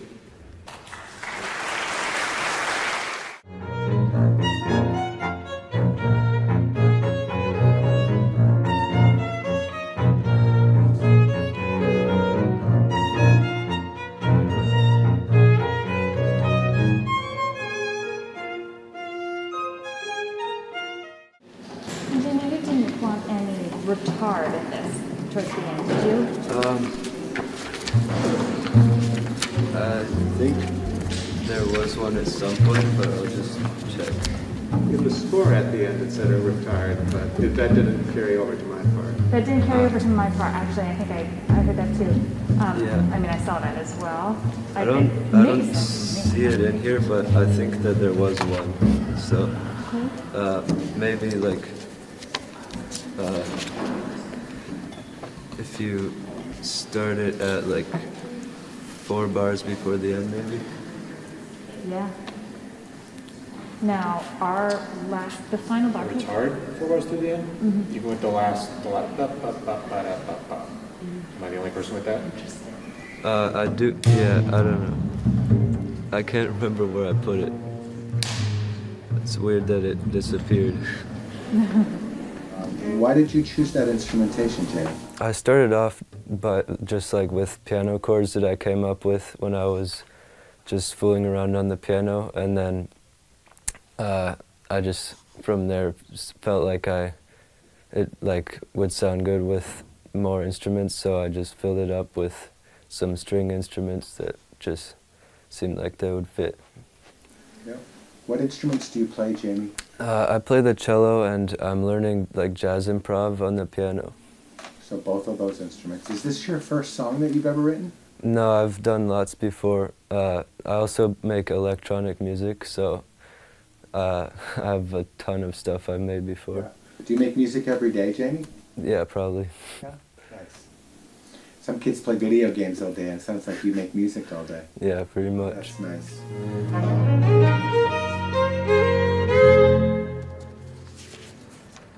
Is it, so, sorry, just while we're there.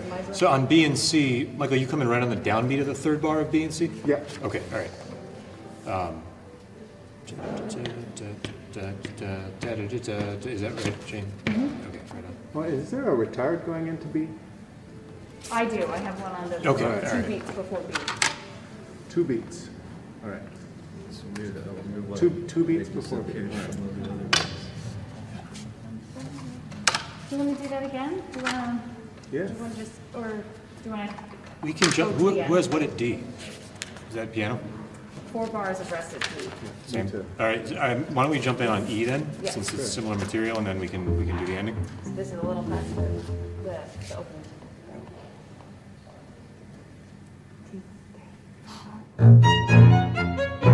Tell me again, who was your mentor? Justin Rito. Or what was it like working with Justin this time around? It was great. I got a bunch of ideas that I wouldn't have thought of, and some different like placement of the melodies that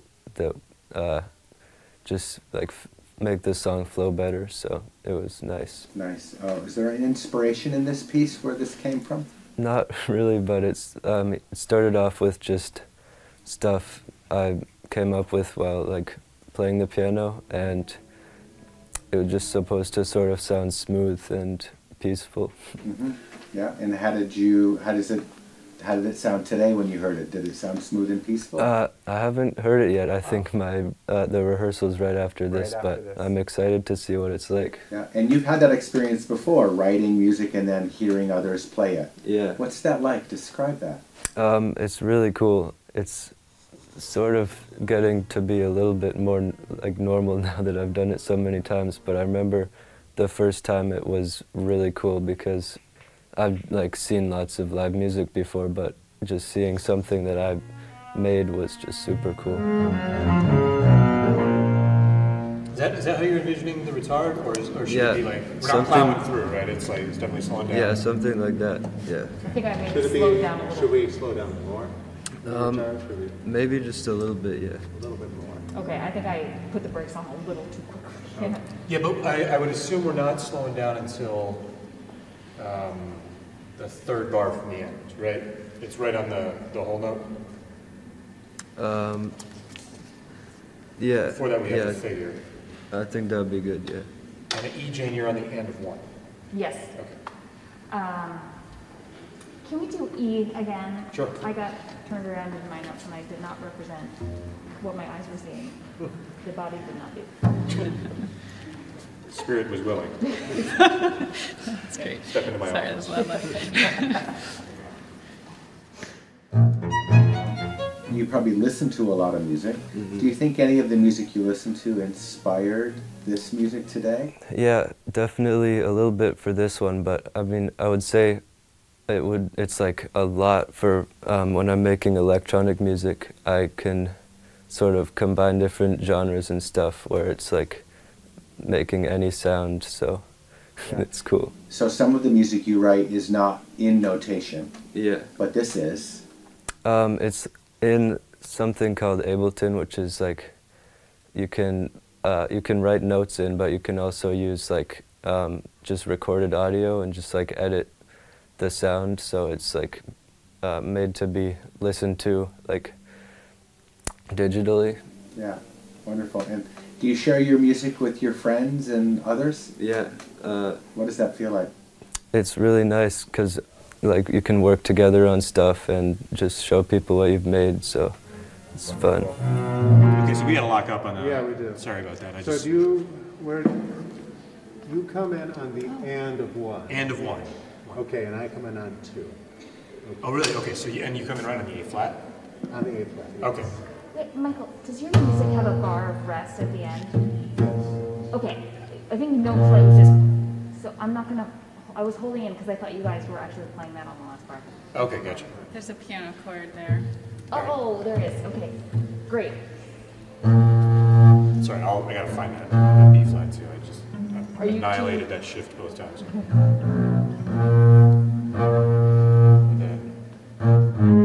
So how do you want you want me to just like breathe on 1 or?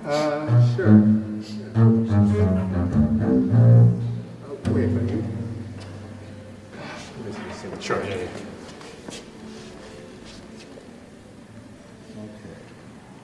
Okay, I got you. Well, you just start and I'll come in. Since Okay. You gotta come in and note before me. Can we just do 3 from the end? Is that okay? Yeah, let's do that. 2. Oh. So that's 4 and 1. And 4 and. Oh, and 4 and. Okay. Yeah. And 4 and. All right. Ba. Sorry, that's and 4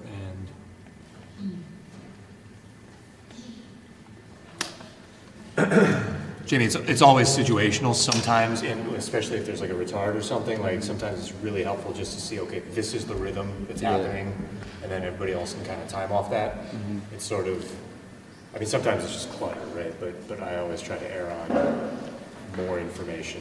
Yeah. You know, I can always ignore, you know, and I frequently do. But yeah, let's try 4 from the end again, or 3 from the end again. Just the 2 of you? Sure. 3.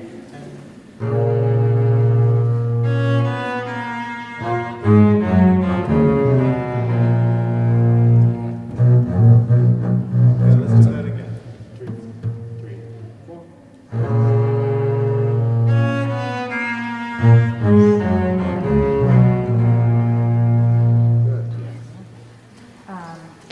Add me in. Hi, Steph. Do you want to put that in context? Sure. I mean, I'm cool. I think with that was the only spot I think that I was losing anything, unless y'all had some other areas. I think we should try to get Steph in, maybe from the top. If Sounds good. does that work? All right, great. Let's do it.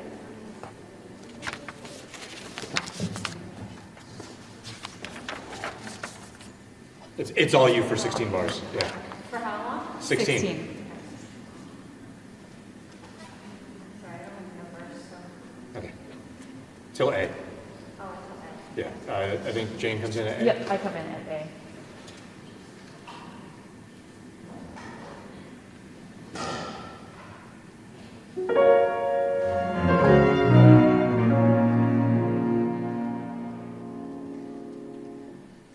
And do you hang over in your final No, bar? no, I don't, do you? So, yeah, so we'll just kind of drift. All right. Yes, and Yeah, I can go a little bit longer. How is the length of the eighth? Yeah.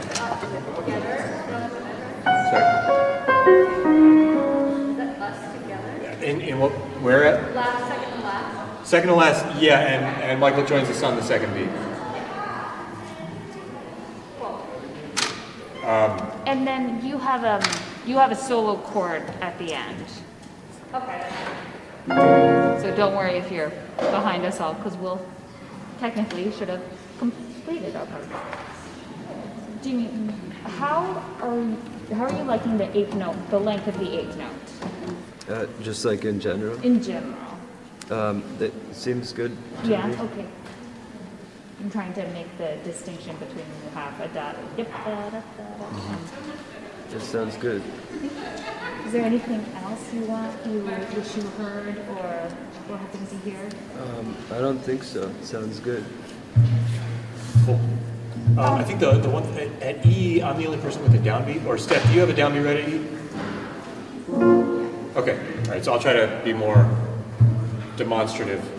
Kyle, do you want to give a cue into that to bring the tempo back up? Yes.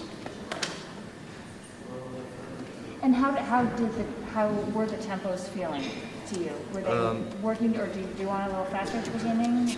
I think it was good. I can't really remember, but maybe even a bit slower, I think. A little bit slower. At the beginning or at B? Like at A. Okay. Okay. Where do you want a little slower? I think. It's basically right where we come in. I think that last time we pulled it a little bit forward, and I think he's just saying to kind of sit back, kind of where you started. Do we have time to do it one more time all the way through? Yes, one more run through. All right. Let's do it.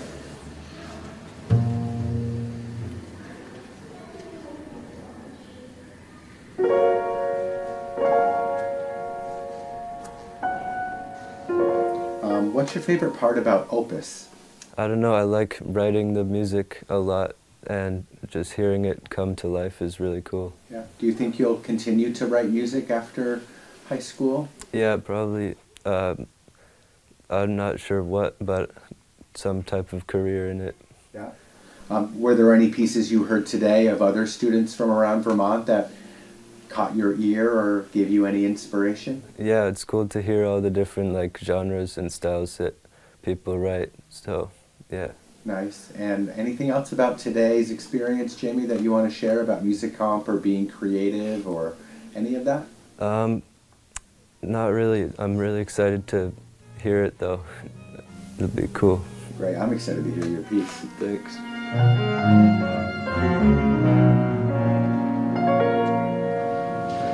Sorry, that's not me too. So I just got Jamie, one. question at the end, this last, do you want it? I'm sorry. Just or do you want it? The second one was good. The second thing was good. A little bit slower? Yeah, sure.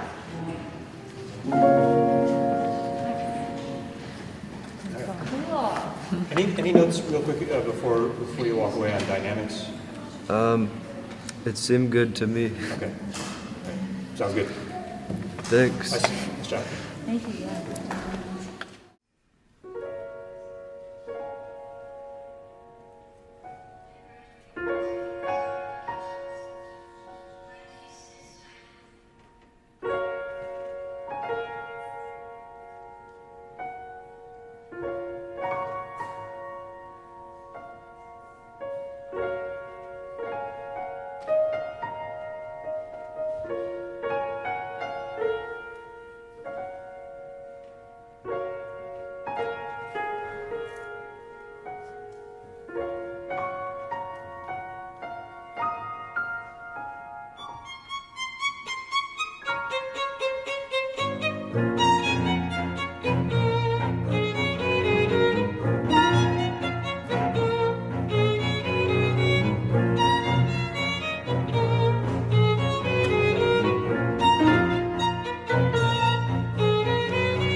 Hello, I'm Cole Alexander. I'm a senior at Lake Region High School.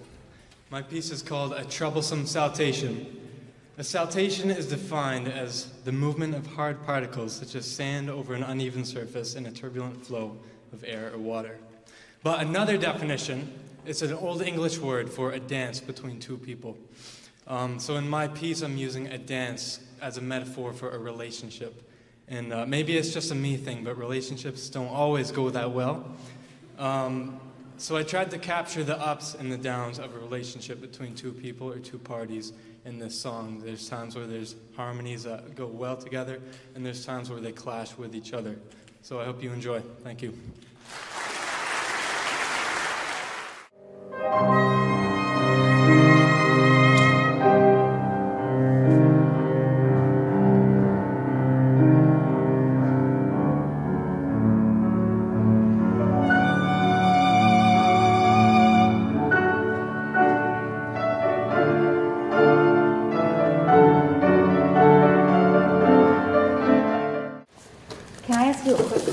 We start.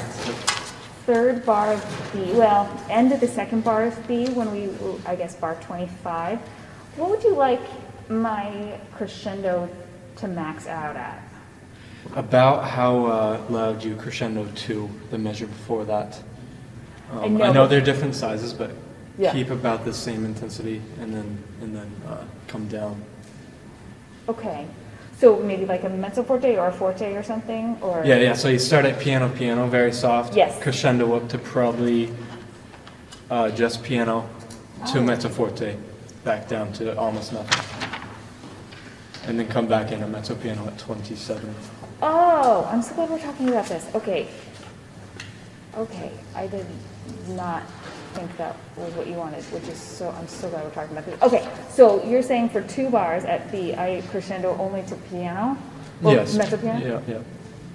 Yeah. So B, you start at piano. Yeah. Crescendo to piano.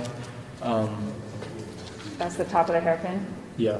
And then I go back down to piano, and then maybe the pickup with the piano to 27 is subito mezzo piano? Sure. So what is my dynamic at B? You are mezzo forte. The focus is on you, and the focus is on the two sounding good together in harmony. That's my focus too, huh? Yeah. Because there's times where the violin and the piano clash, and they sound a little bit aggressive. So everything's perfect in that relationship. Okay. So not aggressive here. Yeah. So no So forte. get aggressive with me. Oh yeah. So, because I have fortes from time to time, but I don't have any pianos, so I wanted to check. Oh, I do, at the very end. Maybe. Yes, at the end, but for the most part, the piano is the main character, so to speak. Most of the times, the piano is in charge of the sound. And you have bar numbers, right? Yes, every few bars. 27, 31. Did you want the exit quietly did you want me to exit quietly out of 31? Yeah. The way that it's written in my part, it looks like it's over a bar of 3 rests, and I was like, I'm doing great. I'm exiting very quietly. And the slide down in that bar, do you want it across the 3 beats, or would you like it a slow? So the computer didn't do that, so I've never heard it. But I was thinking 1, 2, slide quiet. Can you do that? Yeah. The bar before. Yeah. I always think it's a little weird when people are like. Not like that. Okay, should we hear it? Let's do it.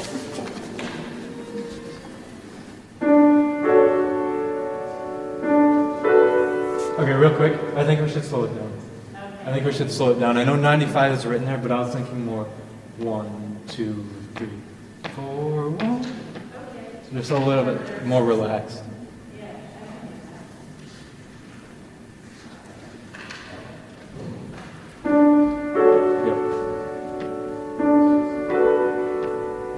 So I wrote for piano and violin.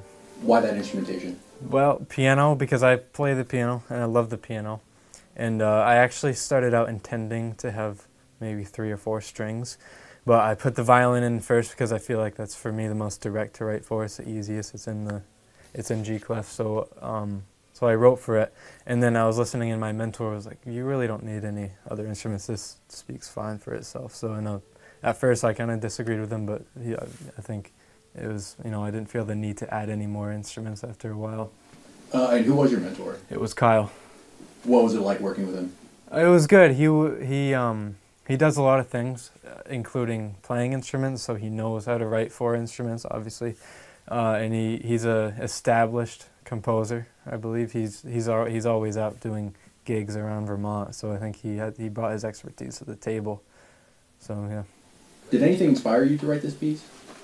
Well, yeah. So the name goes back to, it's a troublesome saltation, and what a saltation is, it's an old-fashioned word for dance, and I kind of I use dance as a metaphor for a relationship, and maybe it's just a me thing, but relationships aren't always there's trouble in them sometimes. It's not always just harmony, so that's what kind of inspired me through this piece. I wanted to set up a dynamic of two individuals or two parties that, it was a realistic relationship where sometimes it's in harmony and sometimes it's out of harmony and sometimes they clash with each other. Sometimes one is by itself doing well, thriving. Sometimes one is by itself and struggling and not doing well. And I just tried to bring that into a song and see if I could convey that. Do you think you were successful? Yeah, I think maybe it's because I'm looking for it when I listen to it, but I think there's times where the piano and the violin, you hear it and you're like, wow, that sounds good.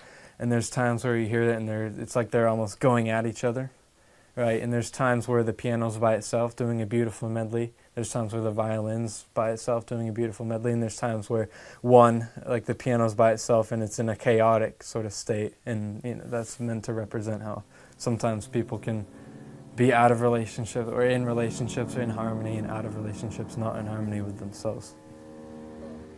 Nice. Okay. I like how at 82, 3, 4, 5, you held your note into 86. That's not written in, but I like that. Okay. Do it again. I liked how you slowed down the ending here. Okay. I know 80 is written in. I would like it to feel maybe more 70. So just do what you did, but start that slow down a little earlier. Now, for the piano, at all of section C, you have retardandos for those triplets. Yes. Please observe those and really go into it. You're the only one playing. You don't need to worry about the tempo. Okay. It's just you. Really exaggerate those. So 1, 2, 3, 1, 2, 3. You can come down hard. You have accents on most of the chords. Come down hard on those chords. All make right. sure we're doing. Make sure you do and there are B retardandos. flats on B naturals, right? So I'm gonna do that's right for B flat. Try it over a B natural. Yeah. And we have B naturals there. Yeah. And so just do those. And the Excel, don't worry about it, make it instant. Right when you're back on that chord, you're back to the original tempo. Okay, good. So this is all in that sort of 103 kind of tempo. Yeah. It's 103 because I'll be honest, because I had to meet the time deadlines. Okay. I'm not worried about 102 or 103. Okay. I originally had it at 100. But it's not different at C. Yeah. Okay. No. So that would be like. And the reason that it goes to 110 for measure 51 is because I was trying to get the computer to see the two sets of triplets at 51. I was trying to get the computer to really fall into those, which you did really well. So you don't have to worry about speeding up to 110, then coming back to 103. It's just fall into those double triplets. Okay. All right. So, and then at 62, 63, at 64, you have a retardando, accelerando, retardando. And the intention of that is for that first note, that G, to be held for longer than the note value. So fall into it, and then proceed and continue slowing down. My teacher would just mark it with like a tenuto. And yeah, so I did that, but the computer did not observe that, so I just wanted to. Yeah. So that's like 1, 2, 3, 1, 2, 3, 1, 2, 3, 1. And then on the next measure, pretend there could be like a fermato there. If you had a conductor, There would be a fermato there. Hold that as... On the dotted half? Yeah, yes. Okay, before D. Yeah, so okay. pretend like there's a fermato there. Hold that, and then you both have to come together at the same time, so you'll probably have to communicate, look at each other, and then fall on that next note hard. Okay. What bar is this? That's... D. Rehearse Yes, D. Right onto D. Right, yes. Yeah, I'm sorry. I didn't print, most of these I don't have a score just because of page turns. Oh, yeah. So do you have the ritardandos written in? Yeah, I do. And that's actually... So all of those are called da, da, da, This is D. different than my score. In this, there's none of this line. It's here. So that might be a little confusing. So Okay. slow down on the triplets and instantly come back to the original tempo. It's really tempo, not a cello, right? It's really the primo tempo, right? It would be tempo when you say... Yeah. It's because it's slowing down the computer. Is that, all right. Thinks the tempo is slower. The same thing happens at 66, right? Where, excuse me, the 1, 2, 6, 7, 8, 9 after D, a couple bars before E in terms of coming in together. Yeah, that's true. Oh, at E we need to communicate, so... Before E, the 2 bars before E. Oh, so oh yeah, we have that together. All right, yeah, you'll hear. And then, so when the piano starts coming in at C, fall on those accents hard and heavy and intimidatingly almost. Okay, I could do that.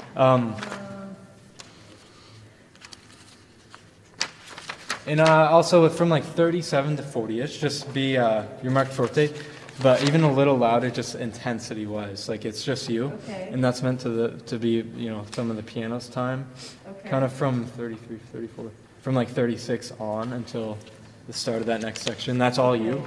Just express it. So could we hear from? I have a quick note. Yep. For balance. Now, Cole, you had indicated at rehearsal A, the violinist to enter softly. Yep. And I was back there listening for balance, and the piano was quite heavy over the violin. Mm-hmm. Is that what you wanted, for the violin to be like kind of emerging and not really prominent at A? I think it should be emerging at the beginning, but I think it should be prominent by 2 to 3 measures into A. So, fight for your sound. It's great.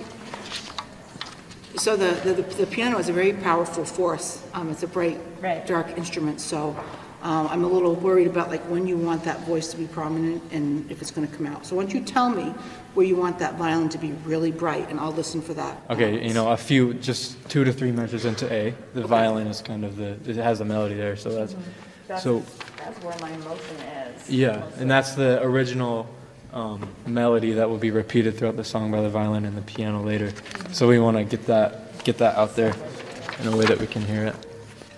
I want to do this again, and I wish we had more time, because I think this is one where I'm going to have other questions. But is it okay if we dive in? Yeah, just those ritardanos are very important. Make sure those. I'm going to go back and listen for balance. Okay. What kind of music do you think the music you listen to informs the way you write music? Yes, I think some of the music I play, which is a lot of jazz, has the 7th chords, augmented chords with dissonance. And the very first thing I did in this piece was write 4 chords with the piano, and that's where the melody came off of. And I wouldn't, if I wasn't like a jazz musician in what I do, which I play saxophone as well, so we do a lot of jazz pieces with those 7 chords and those augmented chords and diminished, which is what comes up in the piece in the first 4 chords. There's a 7 chord and there's a diminished chord. Then the melody wouldn't have come up the way it did. So what's it like hearing your piece performed live? Well, it's nice. It brings a different life to it than you get on the computer, because of course I've listened to that piece many times on the computer. So that was my piece to me. But I come here and I listen to a real human play it, a real human on the piano and someone on the violin, and it's kind of like a different piece. The emotions are there, and they're not just reacting to what I put into the piece, but they're bringing their own human emotions into it. Do you think in the future you're going to think about the way live people will approach your music? Yes. Yeah, I think there's you can do more with live people, especially if you're thinking forward that, I don't necessarily, this isn't the finished product. What I have here is I'm going to be able to interact with some people, and they're going to bring their own input. Great. So why do you compose? Well, in middle school, we had a program for Opus. A few people, including my brother, did it. My brother was chosen 2 years in a row. I was not chosen. But I came. I came to the concerts both times, and I thought it was really cool, and I was a little bit jealous of my brother, but I thought it was a really cool experience, and I still enjoyed the experience. And that was when I was in probably 4th grade and 5th grade, maybe 5th grade and 6th grade, but I went 2 years in a row. And Wayne was chosen, my brother, both years. And I just did that because, you know, I was asked to, and it was just something that was going on. It's a middle school, and it's, you know, it's a small community. But then this year, we did it again in high school, you know, many, many, many years later. And I was like, how cool would that be to finally come full circle, finally get chosen? I went both those times, but not for me. How cool would it be to come full circle and get to go for my own piece? So I composed, you know, that's why I jumped at the opportunity. I wanted to try to get back into the Opus scene, see if I could finally do it. It's my senior year, so it'd be my last chance.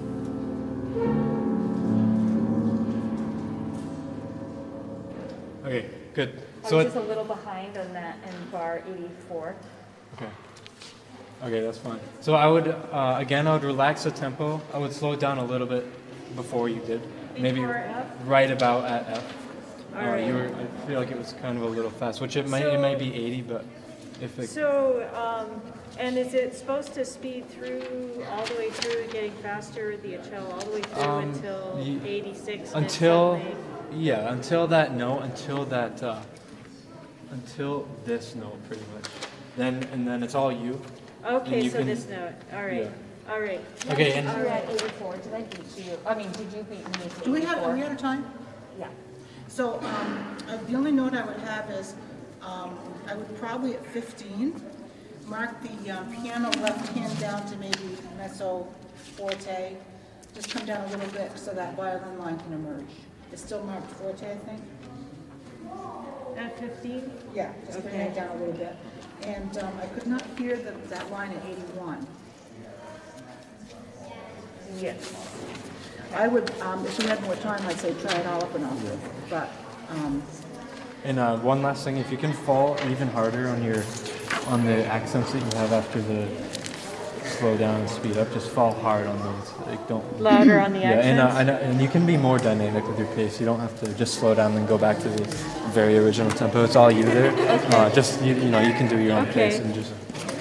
So, what's your favorite part about Opus? Just interacting with the people, meaning the people performing your piece and the other composers. It's really cool to, you've been doing this thing, but you've been doing it alone, maybe a couple other people at your school, but then you come here and it's all the people across the state that have been working on the same kind of thing that you have, you know. Mm-hmm. Does hearing other people's music help you as a musician? Yeah, you know, it's always good to hear more ideas, especially ideas from not a professional composer or not Bach or Mozart, but just like a kid in Vermont like me. Do you have any favorite composers? I like me some Chopin. It's just because I can play one of his pieces. The rest is too hard. I can't play Beethoven. Great. What piece is that? It's one of the etudes. I can't memorize the name. They're all hard. So, does anything come to mind that you want to say about Opus in general or your own music? Well, I mean, I want to put out a thank you to Opus for doing this. It's, you know, I don't know if there's many things like it, especially not here. So it's, yeah, I appreciate Matthew and Eric and all the people that make this happen. It's a really unique thing that I've never heard of really anywhere else. So.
Good evening. My name is Alden Kalpfleisch. I am a high schooler, sophomore at BFA Fairfax. My piece is a piano solo titled Liquid Tree. What does liquid tree mean? Well, I believe that music is not told to a person and has to be explored by the listener. So you tell me what liquid tree means. Enjoy.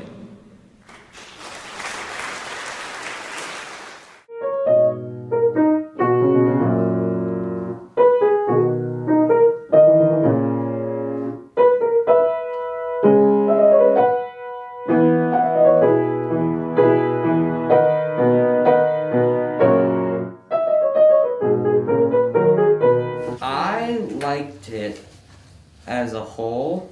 Okay. If we could try, like, in the last two measures, Yeah. kind of holding out those chords a little more. Were there fermatas, which I Yeah. blew right through? How about that?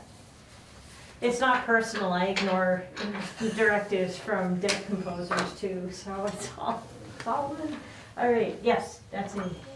Yeah, how about I do the last 4 bars, just so we can try that and see what that feels like.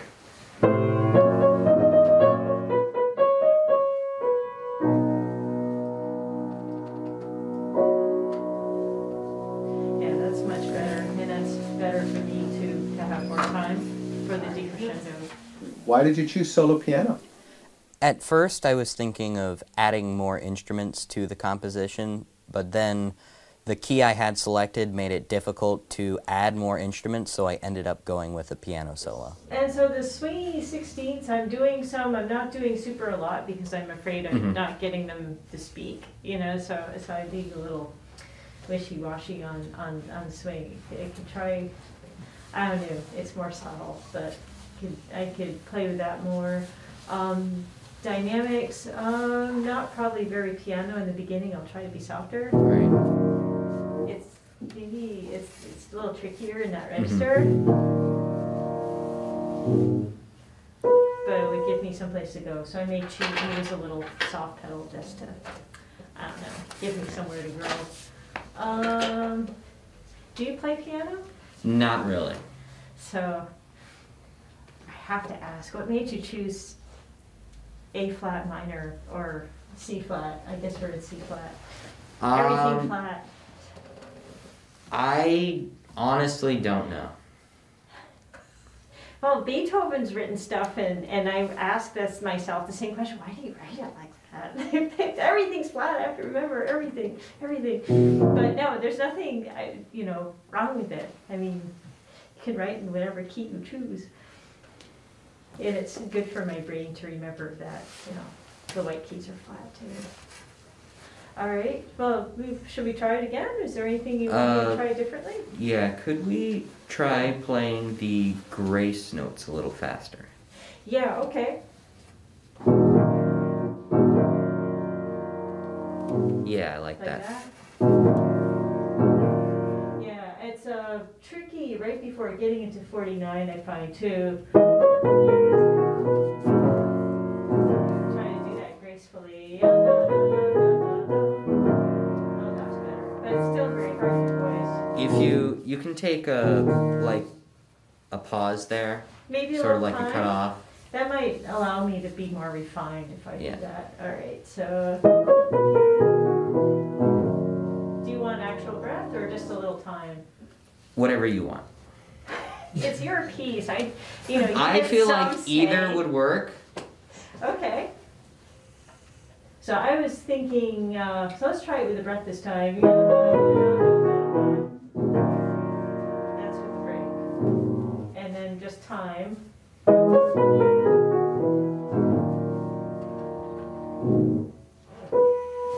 Yeah, I think either will work too. Let's go with the second one. All right, so a little time, but no break. Who was your mentor, Alden? Eric Nielsen. And how was it working with Eric? It was informative, very interesting. I learned a lot about composing and piano. he was very helpful in getting my piece to the next level. And what inspired this piece for solo piano? Was there an inspiration? So we used a music writing software called Noteflight to create our music. I went onto my Noteflight account and there was this piece, melody I had written in like 6th grade. So I just took that and adapted it and made it into my piece. Yeah. And so you would work on it and then Eric would listen to it on his end, and then what would he do then? He would then comment on the piece, make suggestions, tips. The feedback would always be positive and like no big negatives, just like positive criticism. Yeah. And do you remember any tip in particular where it was a sort of a eureka moment, or wow, that really worked, and describe that? He had a lot of tips about chord progressions, which I found especially helpful. I had just been working with triads, but he recommended more open chords and different ways to progress the chords. Another tip that I found really helpful was adding, like, having more difference in the hands of the piano. In the left hand and in the right hand. Yeah, kind of varying it up a little bit. Yes. Liquid Tree? Yeah. So I felt like during this piece, while composing it, I really grew as a composer and a musician. It's where the tree part came in, and when the liquid part is sort of how I felt like the notes flowed into each other and out of me onto the music. Oh. So I kind of wanted to combine those two together into this piece, and then have like sort of the musician would take like their lead with it and sort of flow into the piece and have everything sort of flow together. Okay.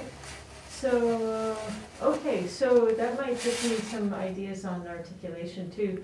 Mostly there are just a couple like staccatos, Yeah. but maybe the rest of it should be more flowy. Okay. Yes. What kind of music do you listen to, and did any of that perhaps inspire your solo piano music, Alden? I listen to a wide range of music, whether it be pop, classical, jazz. I don't really think any of it inspired me, because I feel like this just came from nowhere. Right. From your 6th grade mind. Yeah. Right? Where is the C flat you were talking about? Oh, the key change. When did the key? I didn't even notice. The key change is on the last page. Yeah. I'm so sorry. I was thinking it was in. But why is it natural? Oh, because the A would be natural, but the C should be. Yeah, I don't know why there it has a natural. I'm so sorry.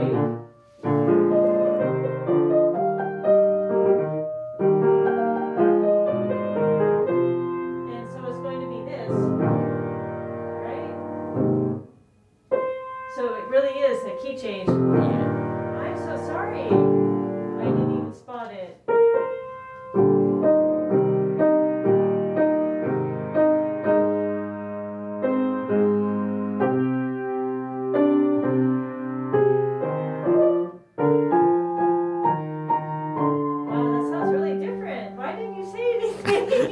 I didn't really notice.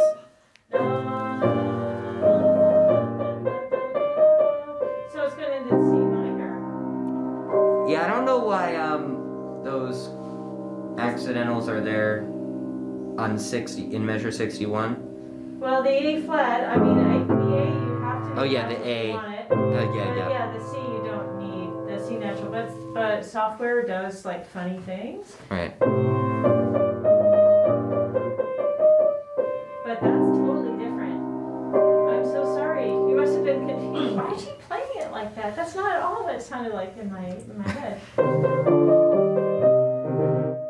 How do you suppose it might be different in hearing it played by a person rather than the Noteflight computer? I feel like when I hear it in person, it'll be more expressive and have more life in the piece, and I'm really excited to hear that. Do you have a favorite part of today so far? I really like the amplifying of the violin and the viola. Yeah, in the workshop. Yes. So in the workshop, yeah. In the last measure, could we try rolling onto the notes? So, like this? Yeah. Just the last one? Yeah. Okay. A little faster. Yeah. A fast roll. Okay.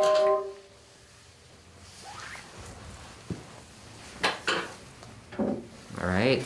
Wow, I've never done that before. Anyway, I guess, you're the first person I totally changed the key in the last page.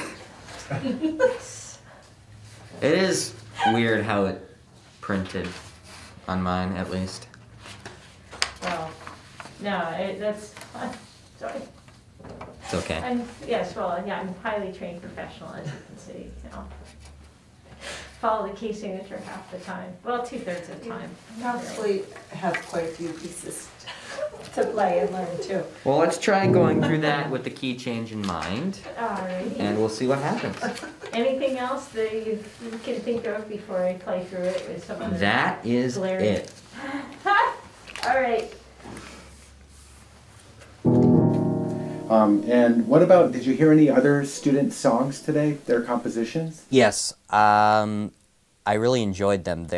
Most of them had strings, which differed from mine, which showed me what else I could do in the future. Yeah, perhaps maybe inspire you a little Exactly. bit. Yeah, especially when they're students just like you. Right? Yeah. Yeah, they're just learning how to write music like you are. Great. I like that. That is great.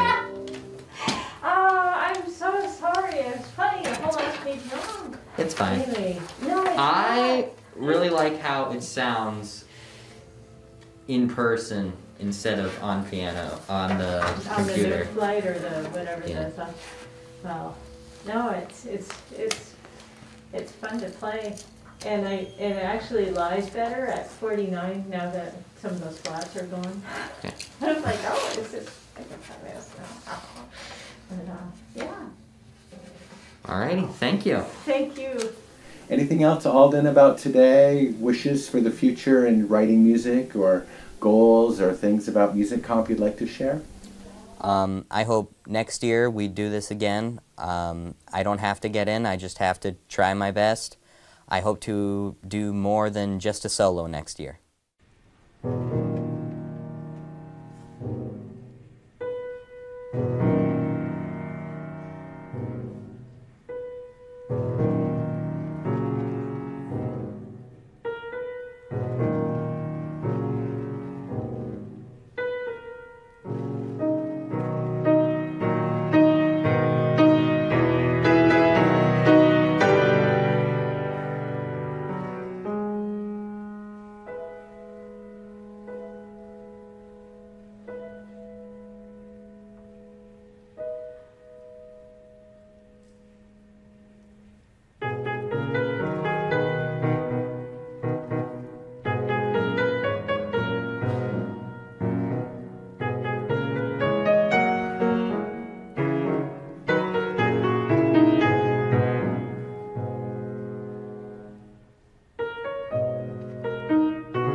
Hi, I'm Eric Edlund, a junior at Lake Region Union High School.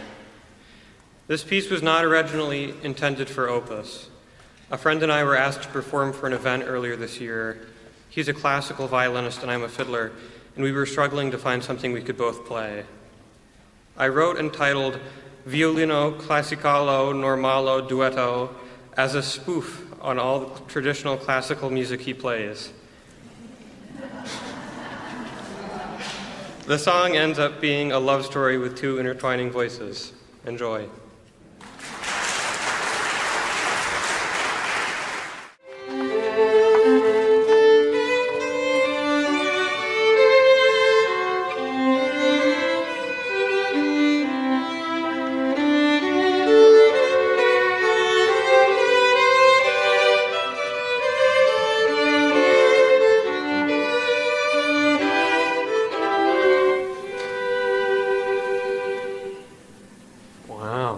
Sounds much nicer than in my editor. Yeah.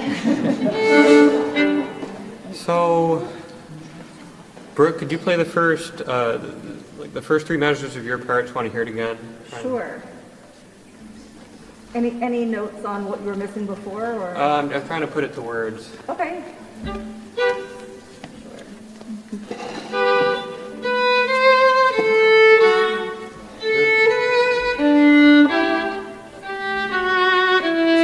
I feel like the first note is not, the first note with the two notes isn't, are you putting the focus on that, or?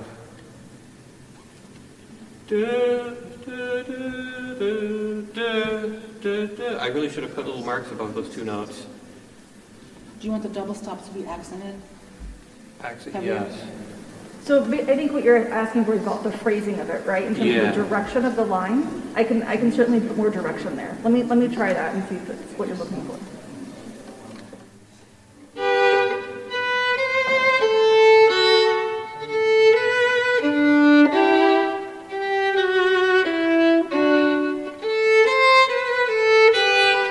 That's right, that's better, yeah. Yeah? So after that, the rest of it should sound like an afterthought. It's really those two notes that are the important part, and everything after that is, you know, less important. I don't know if there's a musical word for less important. That works for me. Not accented, it's echo. Okay. Can I ask you a question? Yes. In bar 40, we're in thirds and we have like a very similar line. I have dots and she does not. And I think we were doing, if I do say ourselves, we were doing a pretty good job of distinguishing when you put dots and when you didn't.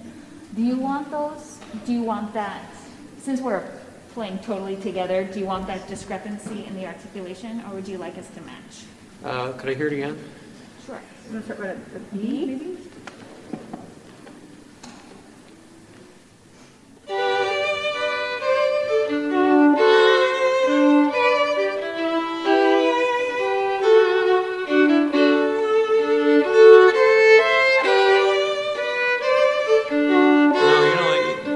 Can match.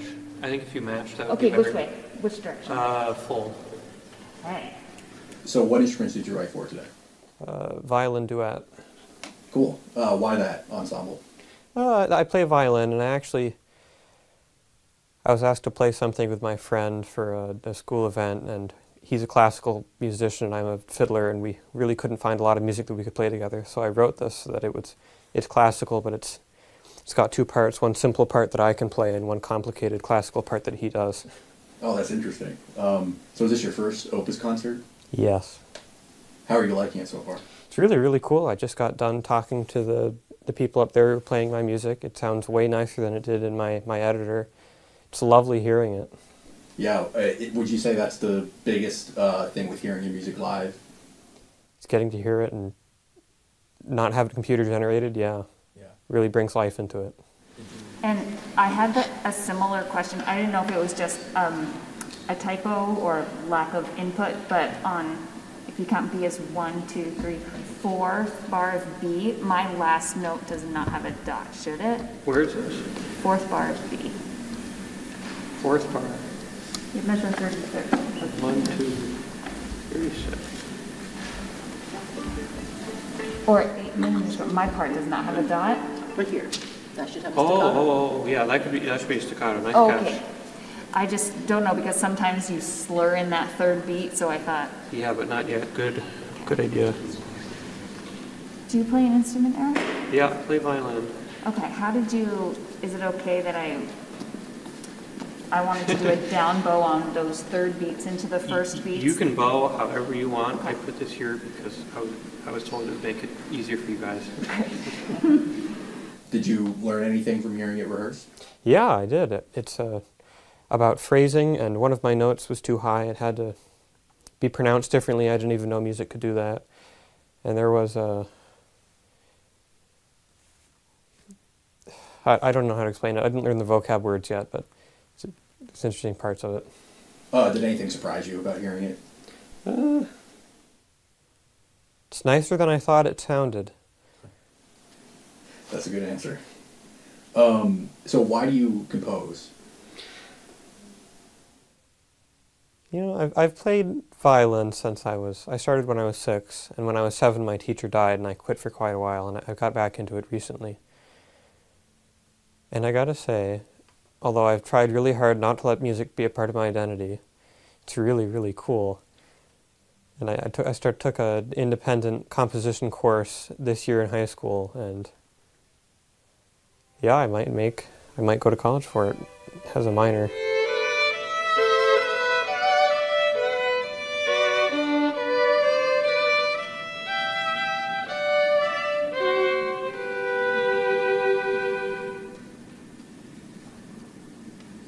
The whole song is kind of in, this doesn't get notated very well, but it's really, I think it's in 2 basically. There's the first measure and then the second measure is really just an echo for all of the piece. And don't give too much weight to the second. When you say in 2, what do you mean in groups of 2 bars? You mean? Yeah. Got it.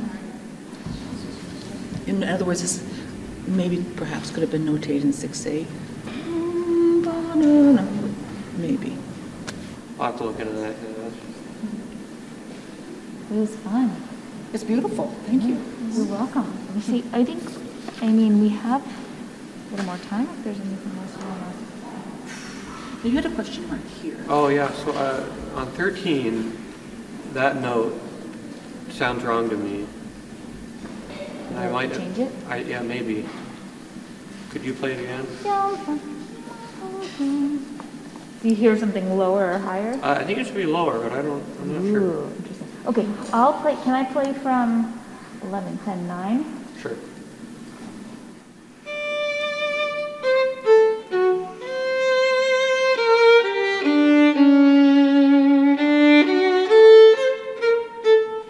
That might be like a fine-tuning thing, and maybe my editor sounded different. It should be not a full half step lower, but like a little bit lower.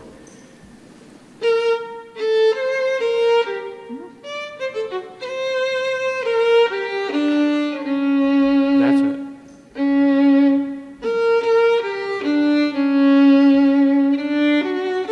I was playing it too high or too low? Too high. I was playing too high.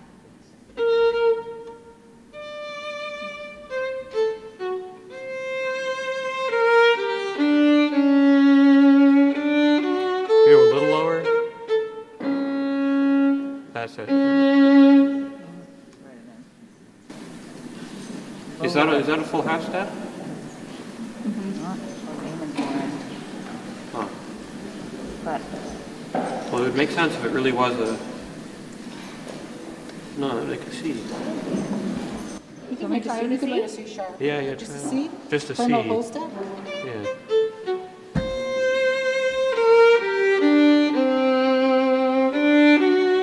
No, that's not it. So right now it's a C sharp, right? Or a D flat? Yeah, I don't know. It's just a little lower than a D flat. I don't know how that works. I thought the whole point of music system was to avoid that, but. I think it's beautiful. So just That's it. super low, or Yeah, just like a colored low. D flat, yeah. Low riding. D flat. Didn't know that was possible. Did anything inspire this piece other than the fact that you wanted to have a piece to play with your friend? Well, there was a little inspiration. I titled it Violino Classicalo Normalo Duetto, as a in the car on the way here, we were trying to say it's not polite to say I'm mocking classical music with the name. I'm trying to just poke fun at my friend. And did you have a mentor for this project? Yep, I had Mike Close. What was it like working with Mike? Mike was great when we were on the same page. Unfortunately, for the first few iterations, he wasn't actually receiving the work changes that I had made because there was a linkage, just a minor thing. So he wasn't seeing what was going on. But after that, he was really great. What kind of things did he help you with? He pointed out some high-level music theory stuff that I'm not aware of yet, and that when I'm composing things, I have to, since I don't know everything yet, I have to really just let it write down what it sounds like in my head, and there's a lot of bigger considerations that I'm not capable of thinking about yet. So it's nice to have someone. Could you do it one more time, and maybe just the first two parts, two sections, and really put the emphasis on the first bar, and the second bar is just... In other words, the even-numbered bars have the weight. The even-numbered bars? No, the odd-numbered bars have the weight. Yeah. Sorry.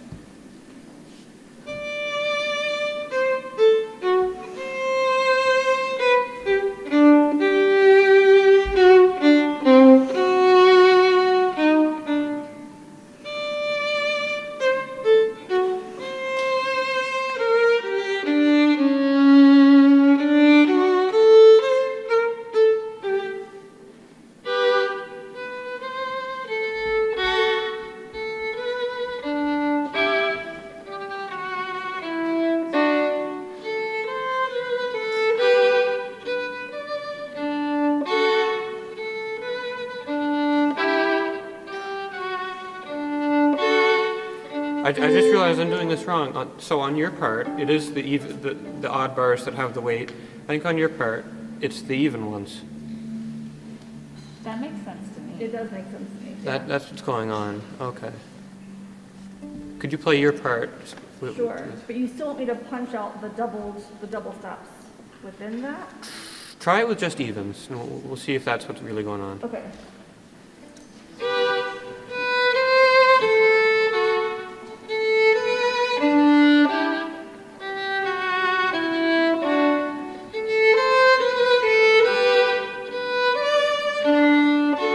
That's it.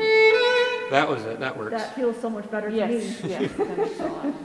Okay, I can do that. Okay. You guys don't have anything else? I think I'm good. Let's see where this falls in the program. We're right. Really nice piece. It is. Thank It's you. fun to play. Very nice. We're in the second half. We're about halfway through the second half. So this will be a nice breath mint between all the other things. Nice and simple. All right. Well, thank you. Thank you very much. Lovely hearing it. I can't wait to hear it again. Yeah, can't wait to play it again. That'll be fun. So what's your favorite part about Opus? Coming here. This has really been the highlight. It's really, really cool. Have you gotten to hear other people's music? I've heard one other rehearsal before I got here. Did hearing other people's rehearsals help you in any way as a musician?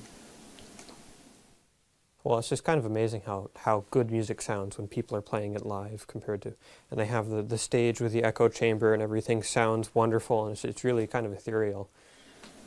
Great. Is there anything else that you want to add about Opus or your own music in general? I recommend people doing Opus. Anyone who, you should do Opus.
Our next piece is by Drew Frankenberg, a 12th grade student from West Rutland. Drew writes about Aurora. Aurora is a piece written to emulate the glory and wonder of the Northern Lights, with its flickering melodies and waving ostinato lines. Written for piano sextet, this piece was inspired by not just the Northern Lights, but the wonder and emotion of a night sky at 3 a.m. Insomnia has many detrimental qualities, but the silver lining is always the brilliant starlight, and, if you are very lucky, the dazzling colors of the Northern Lights as well. Thank you so much, and I hope you enjoy it.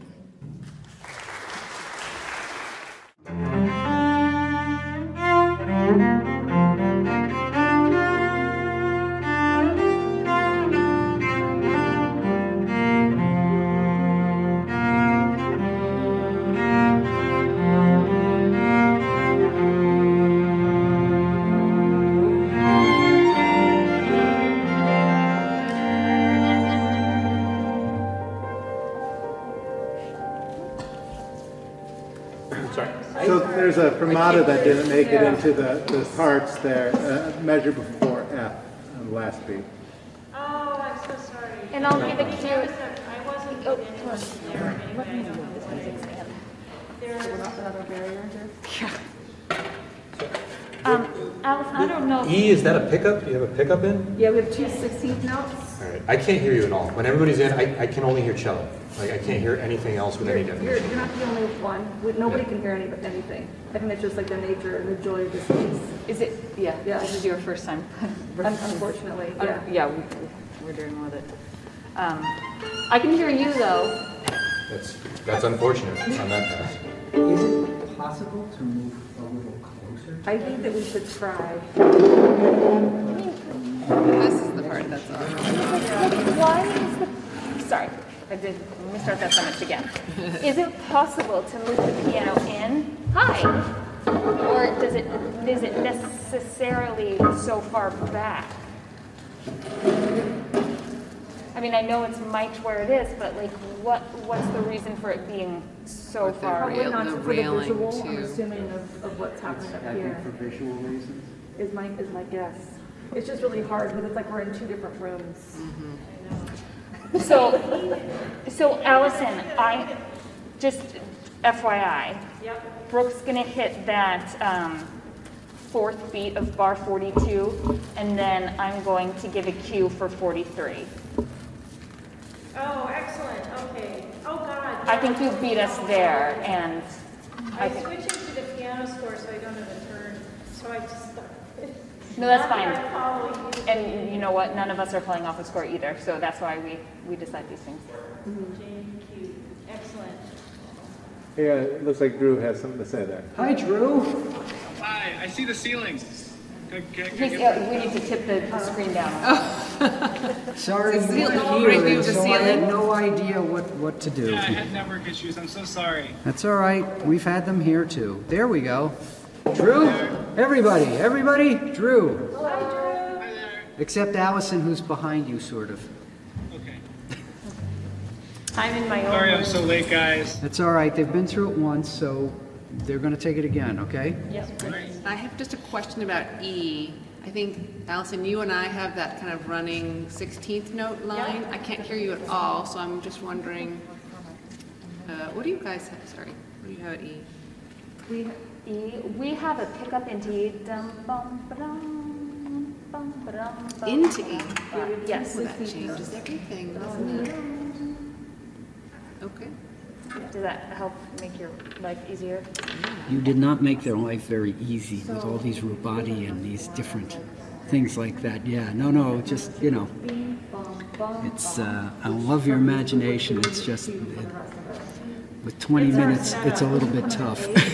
It's our setup. Yeah, I know. I'm sorry you can't. I'm glad you're at least visible. Do you have any questions for me? Do you folks have any questions for Drew? He asked. No, we just. I think we should just do it again. Yes, please. That'd be great. Do we Okay, I'm need to just gonna run it decide again. anything going into C before we do this again?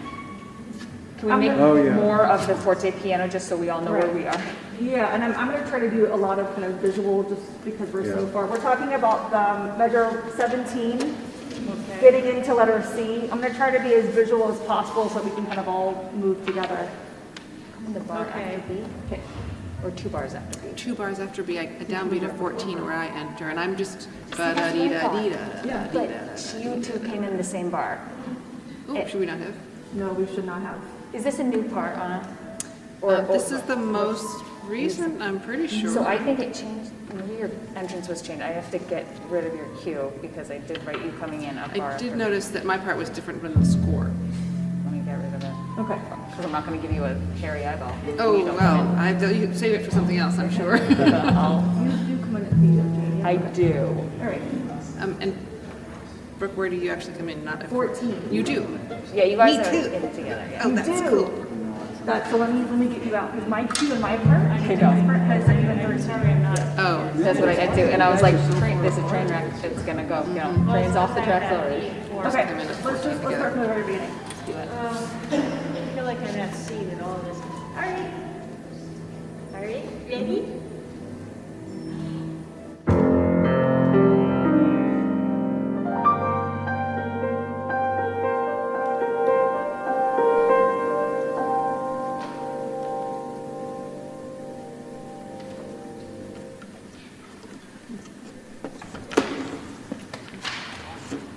Do you think we were together around 3 or 4? You might be one. Drew, what did you think? That was awesome. That's exciting. I just have a couple of things. At the very, very beginning, in the piano part, the pedal can lift more definitely. So between each measure, so ba da da da chord, pedal lift, and then start the next one. Except for the fourth one, the pedal stays. So lifting after each bar. Yeah, and really accentuate that so it's Part pretty of clear. silence or overlapping? You want the lift at the bar line? Is that what you're saying? Yeah, and almost like do a little scissor. A little. Okay. In between. Like pause. Little So like the breath. Yeah. Okay. That was great. That was great. Yep. No comments through A through C. I don't really think I have any comments at D either. Pretend we're all deaf, okay? Or maybe Eric, you could translate. I'll do Yes, that. we can pass that along. He said no comments from A to C. Well, that's cool. A to Z? Golly. At measure 40. 40? That Rolantando, if at all possible, could the lead violin lead that and make it a little bit more dramatic. And then on the fermata in 40, crescendo all the way to niente there. You lead the Valentano at 40 and crescendo all the way through the end on the fermata. That's the opposite of what I have written. Oh, he has a decrescendo. I have a decrescendo Yeah, too. crescendo all the way down to Sorry, I missed the niente. day. Okay. Are you wanting a space after the fermata before I start on my F again? So all the way to niente of no sound before I start playing again? Yeah, that'd be perfect. Okay. This is at the end. And then last comment is the Rolantando at the end could be a little bit more dramatic. Other than that, it was awesome. More dramatic Rolantando at the end. So F. Or measure before the end. Okay. At the measure before the end, is that what you said? Yeah. Okay. At the measure before the end. Oh, Allison. That's for Allison. That's right, Allison. not at F. Okay. The one at the end. Okay, great. Also, if the piano needs at the beginning, those chords can be played with both hands, the arpeggiated chords. If you You use can both bring hands them on the chords at the beginning, you can. Oh, okay. For both hands. Oh, Denise feels like. Do you want it splashier, like drawn out more? What was the question? Do you want those chords, the rolled chords at the beginning, drawn out more? Do you want them to be splashier?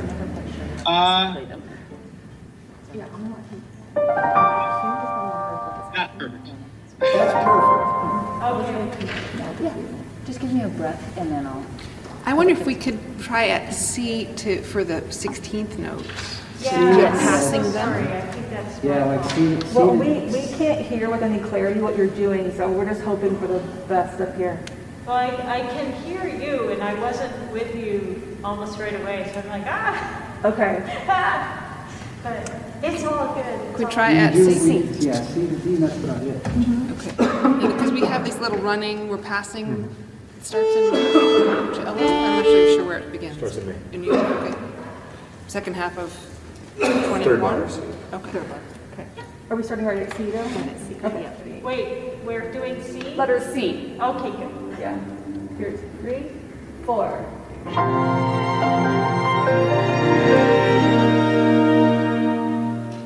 I'm sorry, I lost it before that. I was somewhere after E, where I wasn't, I'm so sorry. Can we start at E? Yes, and at E, you guys have, the violins have two 16th note pickups into E, so probably those should set the new tempo, the new slower tempo. So, can you start right there with 2 pickups? Yes, please, that would be lovely. 3, 4.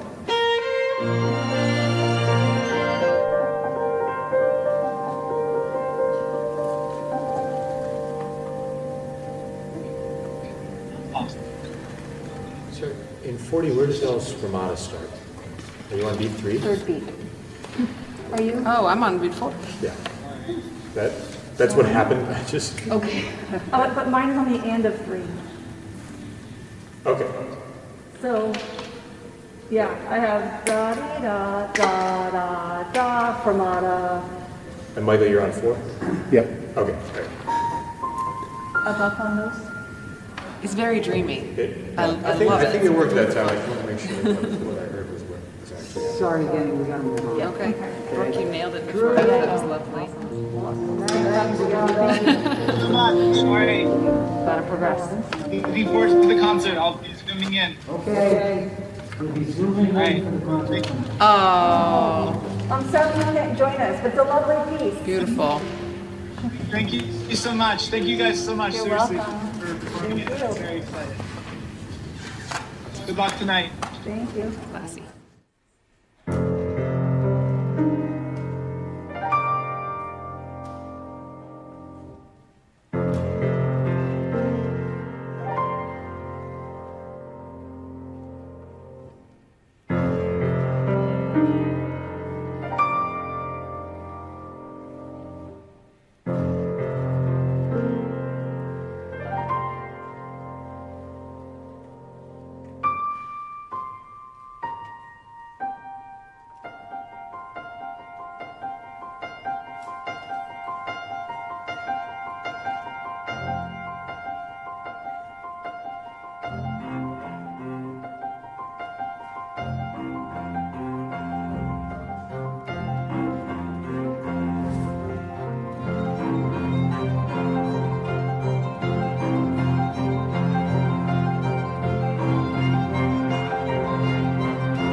name is Arlo Bowles. I am a student at Hunt Middle School. I am in 7th grade. This piece is called Amplificare. I'm pretty sure it's Italian for amplify. And yeah, enjoy it.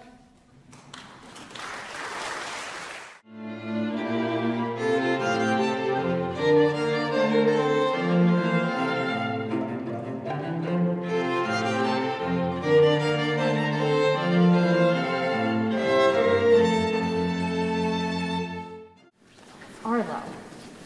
Yeah. Can we, I'm wondering what we don't have bar numbers. Okay, so after D, when we have the hitting the stand with our bow. Yeah, that I think I was going to change, it might not have done that, but like tapping the string with like the wood of your bow. Like I think I was going to change that. Colenio. Yeah. Colenio. Like this is done? Yeah. Cool. Okay. I think that's great.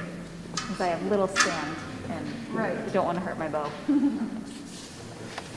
Okay, so. And I just want a couple up-ups here and there. I wasn't sure if it made sense to send you guys bowlings, but for what it's worth, I'm doing an up-up in the 2-4 before T. Okay, so this is odd because the score doesn't have any rehearsal numbers, Oh, letters. Not that I can see. Now, of course, I don't have my glasses on. But Yeah, we only have one bar 2-4, I believe. No, never mind.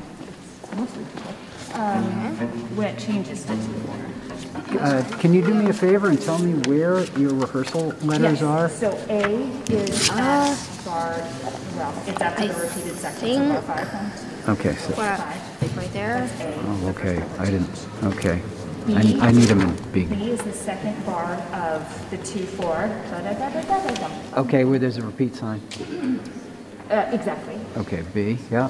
And then C, after the second ending, if you count second ending as 1, 2, Okay. 3 after the second ending. Okay. So where you've got F, C, D, C? Bum, bum, bum, bum. Okay. D is at the next tempo change. Okay. Tempo primo. Mm-hmm. Which is a cool font. I know, I love that font. With the R's backwards. Yeah, the Russian A. Okay, anyway. Then E is after the second grand pause. Okay. The bar after the second grand pause. Okay. And then I don't know how to tell you where F is. I could count it, but I have viola marking. So viola has something interesting going into F. It's 14 after E, the mezzo piano. Wait, okay, so E plus 14? Yeah. Yes. No. So the E Is measured 1. Okay. Sorry. 12, 13, 14, got it. Mezzo piano. Okay. Then if you count F as 1. Okay. 5. The 12th bar after F is G. Is that where you come in, Mike? Okay. And then H is the bar after the grand pause. Okay. Thank you. It just really helps That'll me to know what you're talking about. Right. So in bar 5, I have that you lead that new tempo. Okay.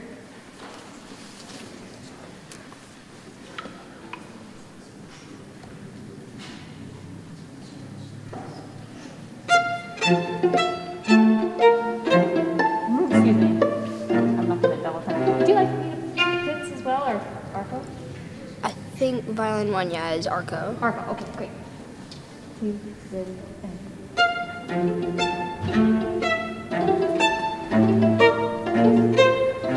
I wrote for a string quartet, so 2 violins, a cello, and a viola. Why did you choose those instruments? I was sort of interested in writing for an orchestra, and I just didn't really incorporate a bass part. I also did write a version with a bass, but yeah, this one has just those 4, so I made it into a string quartet. And what instrument do you play? I play the viola. Interesting. Did you find it challenging at all to write for the other string instruments that you don't play? Sometimes I had to find out what their range was, like the cello's lowest note, like where that was on the staff, but And is this your first Opus concert? no, I did the last Opus too. What did you write for that time? Piano. Did anything inspire you to write for string quartet this time? I play in the VYS, and that some of the pieces we were playing sort of inspired me to write this.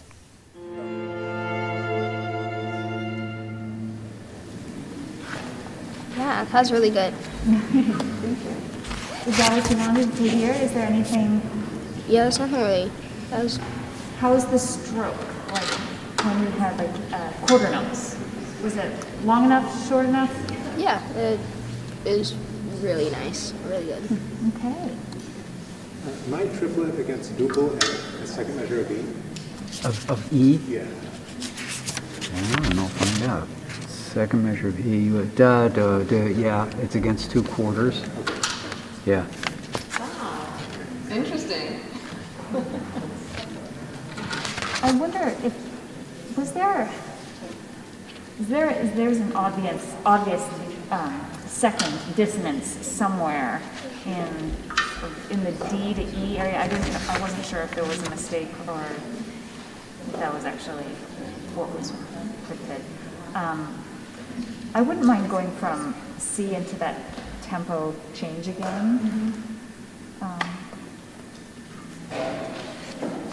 I think when we get to letter A, I think we can relax the 80s a little bit more, so there's a bigger contrast between the 80 and the 110. Yeah. Okay. Right. Yeah. But we don't have to go or back there. We should. Sure. Go change as well? Sure. Well, why don't we just go from the beginning? Okay.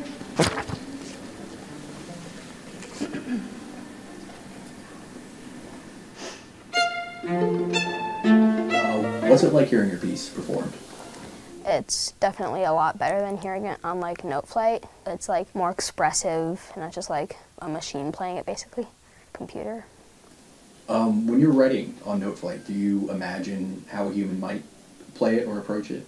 Yeah, I try to. Some of the dynamics that Note Flight does are a little like not as pronounced, and so I have to sort of write it not by ear, but by like how I think it would sound. Right. Why do you like composing? I think it's just very satisfying, the end result, like a good sounding piece. So what does writing music mean to you? I think it's a very interesting way to like, a lot of things say like music is like telling a story, and that's pretty true. It's like different feelings can like change throughout a piece, and it's very fun and satisfying when you're done hearing it. You didn't hold the half note. Aha. Can we do one into B, one before B? Sure, first time or second time?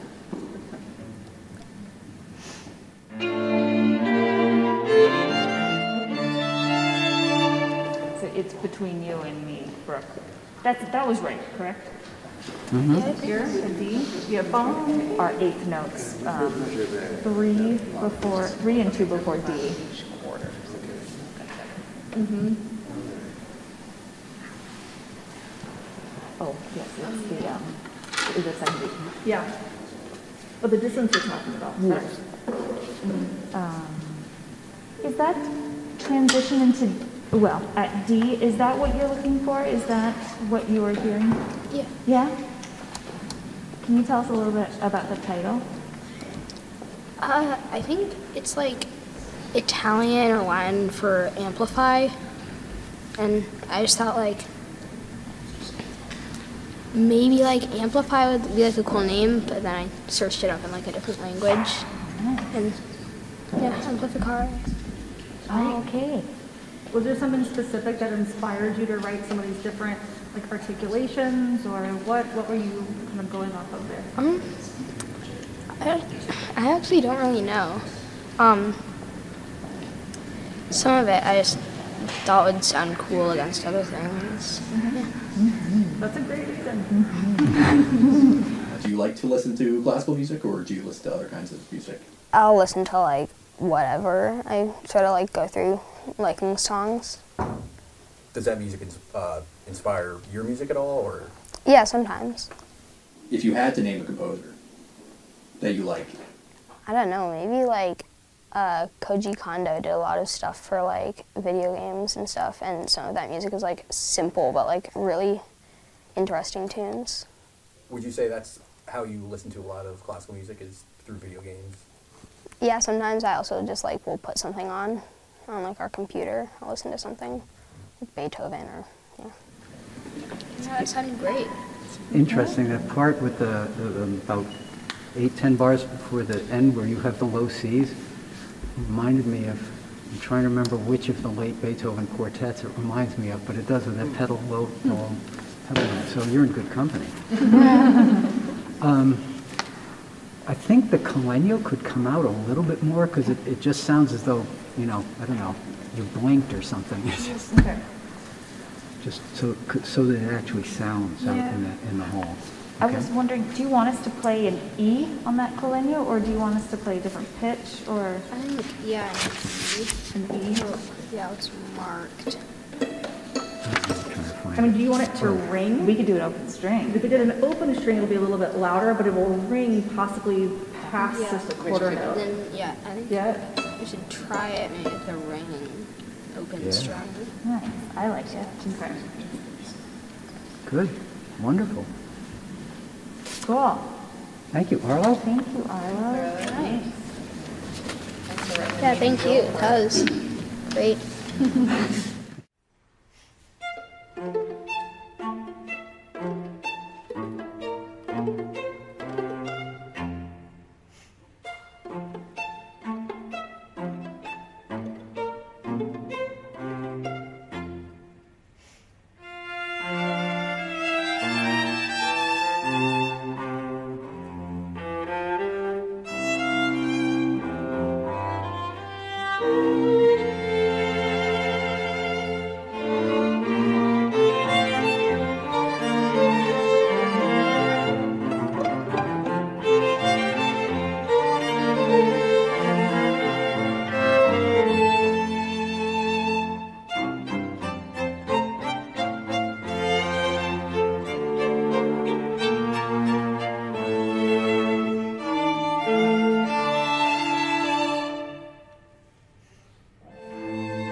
My name is Micah Dahm, and I am in 10th grade, and I currently attend St. John's Fair Academy. I wrote this piece to depict a group of animals going on an expedition to the North Pole, similar to the expedition that the characters from the Winnie the Pooh books embark upon. However, these animals run into some trouble along the way, perhaps encountering another group of animals and getting into a fight. In the end, things work out, and they return home largely unharmed, and with new experiences to discuss with their friends.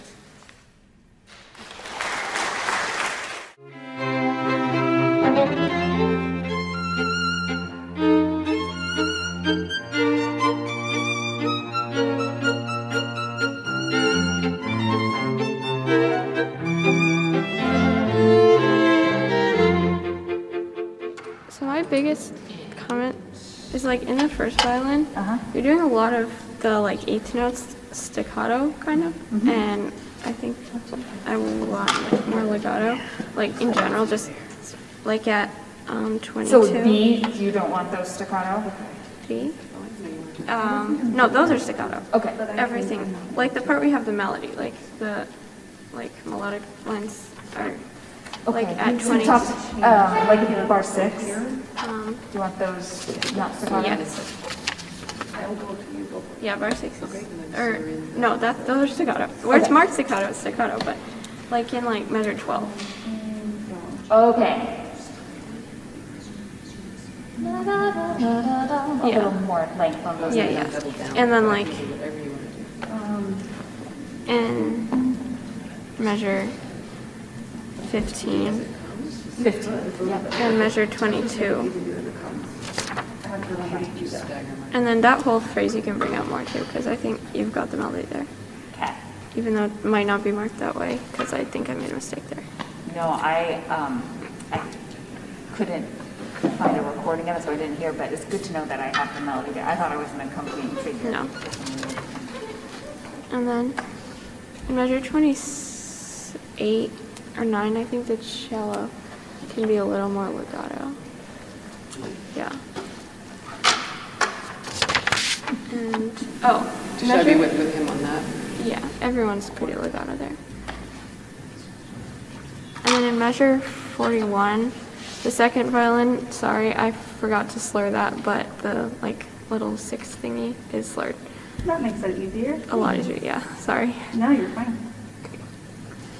It's always good to make something easier. If you make something harder, it's not. We're always through that. The harder thing is. And then in measure 47 in the cello, make it a little more legato.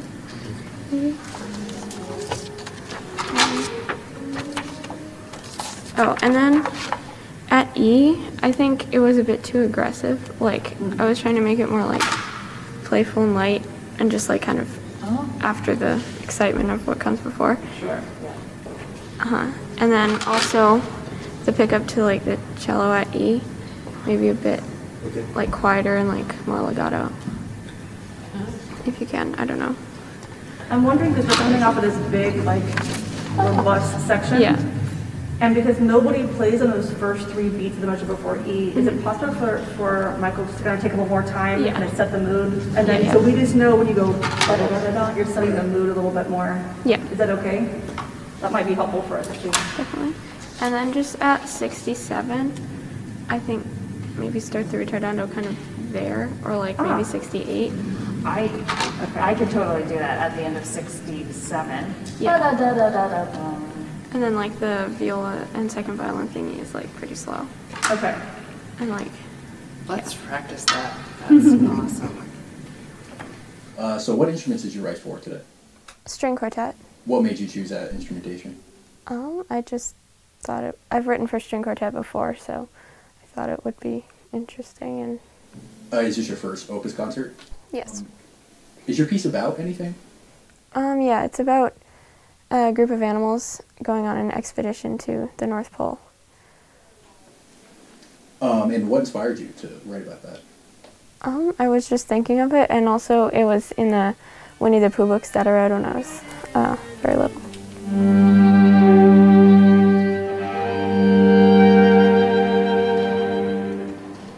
Yeah, I think that was better. I think maybe the retard, the sound is better if it starts at 68. Yeah, 68, not 65. And then I think 68. Okay, so yeah. So I won't retard any of my 60 notes going into it. And then I think maybe like start maybe a bit quieter at 69. Okay.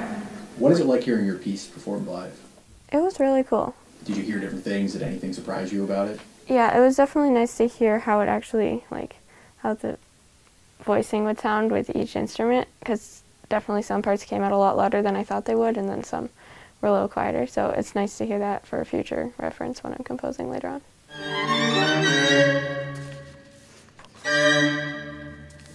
How was that? I think it was good. I think this might have been like not slurring enough things on my part, but in 42, your first two notes, yeah, maybe slur that. Oh, just the first two notes? Yeah.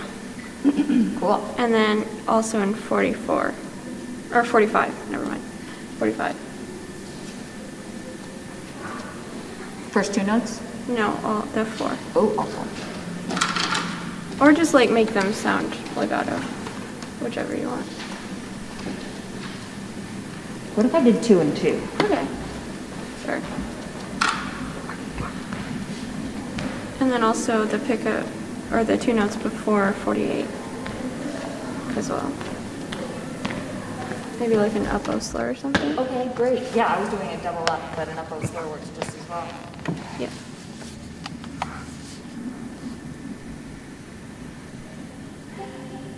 What about the first 2 notes of bar 47?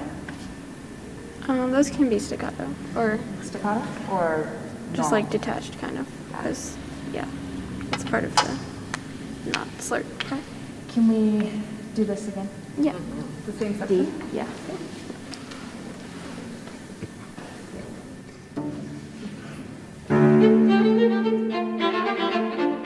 So why do you compose? It's fun, and I like to make my own music as well as listen to it. What kind of music do you like to listen to? Like classical music. Do you have any favorite composers? I like Schubert and Bruch. Do you think we should go back? Is there anything in the beginning of your name? I would love to go over the beginning just to do that different articulation. Okay. Also, is the pizzicato hard? Because I remember after I wrote it, I tried playing it on violin and it doesn't really work. So if you want to just play the... Well, what do you think? Are you getting enough of the main note? Would you just like me to play the quarter note? I think just the quarter note would probably be... Yeah. So the only other... But you do want the grace notes when I'm arco? Yeah. Oh, yeah. Is it okay if I slur those? Yes, but maybe make them like, I don't know. I don't quite remember what you're doing, but it wasn't exactly what I'd intended. I know what you're doing. It wasn't right. Sorry. No. You are. This is. Okay. You're totally in the place to make them say that. So, which grace notes are the? At A? Is that what Yeah. you mean? Yeah. Okay. Well, can we try it again and see how it went? Yes, and I'm sorry if I missed the conversation at the very beginning, but where is the expedition to? The North Pole. Excellent. I'm definitely feeling chilly around E. Well, it's not actually. It was inspired by like the Winnie the Pooh books where they go to the North Pole. Yeah. So actually it's an expotition. Yes. Oh, poo. Okay, now I know. If it's poo, then I'm there. Yeah, that's great. Exposition. Did you have a mentor for this project? Yes. Who was your mentor? Eric Nielsen. What was it like working with him? It was good. Did he teach you anything, any good lessons or takeaways? It was helpful in like helping prepare the score and stuff. So what's your favorite part about the Opus concert? I like that I can hear other people's compositions and that we get our pieces played by like professionals, which is a really cool opportunity. Do you think hearing other people's pieces makes you a better musician? Yeah, I can hear how they write and then try to see what parts of it I'd like to incorporate in my own. I'm sure that I'm not steady, but it feels like I'm beating you all. Am I rushing through those? A little bit, yes. Okay, I'm in panic mode, so I will try not to. I'm in panic mode too. And yeah. Can we just do maybe 2 or 3 before C, and I will try to slow my roll? No, that's fine. Can I just ask you, going back to the articulation, is that what you wanted? And I saw your head shake a little bit when I did A. Is there something that I'm doing wrong? I think just make them a little faster, maybe like da-da, instead of like da-da-da. Yeah, I will definitely do that. Yeah, and if you have to like not do all of them or like something, just like so they're fast, I think. One articulation question for me. Measure 22 is the only measure of that kind of 4-bar. Yeah, that was an accident. It was, so those are supposed to be staccato as Yes. well? Okay. All right. Did my articulation in 22 is better? Yes. Excellent. Maybe 3 before C? Sorry, I have one more question. Sorry. B. I have, Anna and I have eighth notes. We have staccato on every eighth note except the downbeat. Do you want the downbeat a little longer? Or was that a... I think that was probably also a mistake. But you could have D. Yeah, that might work too, though. That might be lovely. I don't know. Especially if I notice that. I was trying to do it, but Yeah, I guess you could do it. It didn't sound bad to me, so. Okay.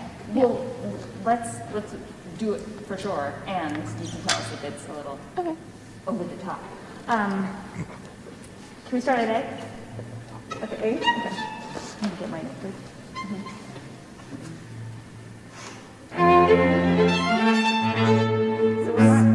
So you're beating me. I need to take off. You could like maybe, if you wanted to slow down a bit there to make it easier to like get together and also for effect. 100%. I think that's a fantastic idea. And I feel like we maybe are... Like at 37 though. Like right before the thing. Well, how about at C? And it Well, feels you like could- it felt you to could me slow like down at at 29 some we were kind of doing a natural slight rit. So maybe we should just do a slight rit and stay there. Yeah. Okay. But and then we'll just lock into whatever Brooke is doing. We'll just change and try not to be behind wherever he plays that downbeat. And then, I guess, I think I was slowing down because I was trying to do the innuendo a little bit. Yeah. Can we do maybe from 26? I think we're running out of time a little bit, but or 26 one more time. And then I feel like we're not really getting to 38 together. And We're definitely not. 38. But I think it's because we're pulling apart just before Yeah, that, yeah. which is why we're landing on 38 different times. And also, even though it's written staccato, I'm realizing that I think I want it a little bit less staccato at 38. Okay. Like, We all have that same figure, yeah? yeah, so like not quite so staccato. Okay. Yeah. Can we go from the pickup to the 26?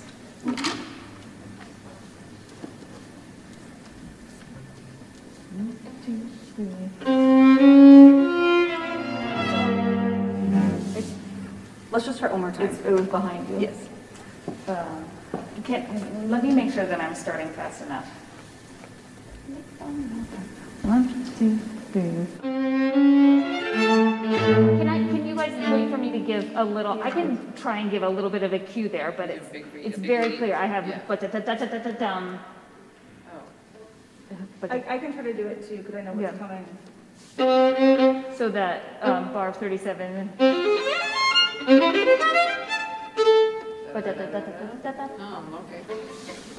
One thing that both of you can do to help the others when you have the 16th note arpeggios is on beat 3, give it a little more stress on the beginning of beat 3. So it sets it for everybody else. Okay. Do our best. Are we running out of time or? Yeah. Okay. Sorry. That's okay. It's fine. Cool piece. I wish I had 2 more weeks on it. And we could. Yeah, I was a little worried about doing the arpeggios, but I guess We went for it, and hopefully And we'll be able to do it you know justice. what? Like the concept is like awesome. It totally works. It's going to be fine. It's going to be fine. And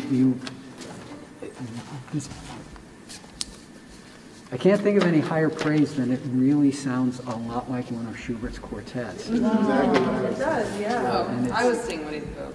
Yeah. But it was totally works for me. Schubert was a big Winnie the Pooh fan. Well, there you go. I mean, you know. Oh yeah, it is. So it's a lovely piece, Micah. It's going to sound really good. Congratulations.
Harrison Brown is a 9th grade student from Stowe High School. He writes, "This piece, The Wandering Snail, was written by Harrison Brown, a 9th grade composer at Stowe High School. The work is meant to represent the journey a snail may make. It has very distinct sections of song intended to correlate to different sections of the snail's journey. The section you will hear at the beginning is slow. It's when the snail has just started out on its path. As it speeds up, perhaps it has found a new way of traveling, such as on a log down a river. It then returns to a slow pace as if the log has gotten caught in an eddy and the snail must leave it. When it speeds up again with multiple themes in it, the snail may have not only found another faster way of travel, but even other creatures. The final section slows down to end it off as the snail continues on in an endless journey across the lands." This is The Wandering Snail.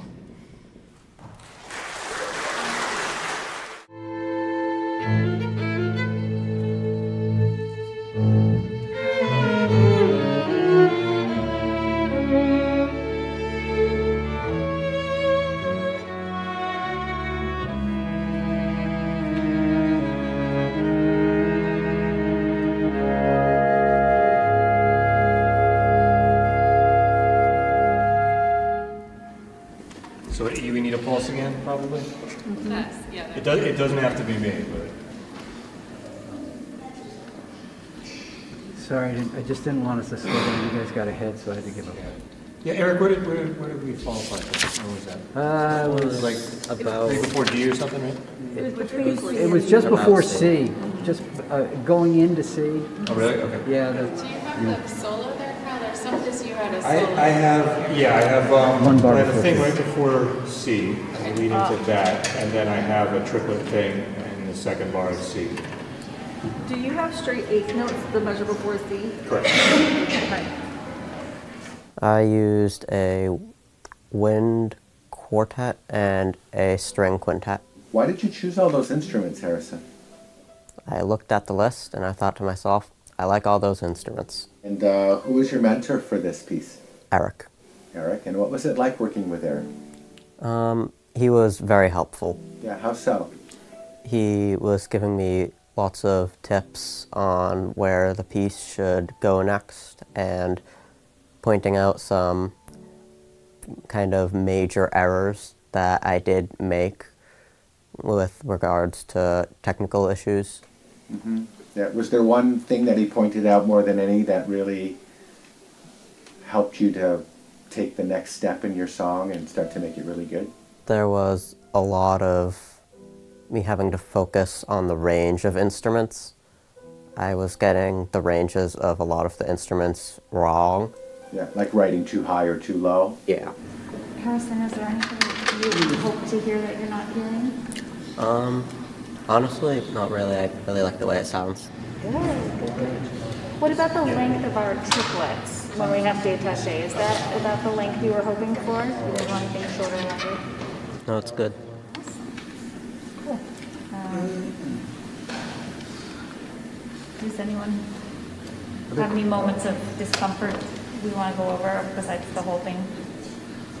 I mean, we'll do the whole thing again, but are there any specific moments? Should we go into C or? Yeah, I wouldn't mind doing B to D.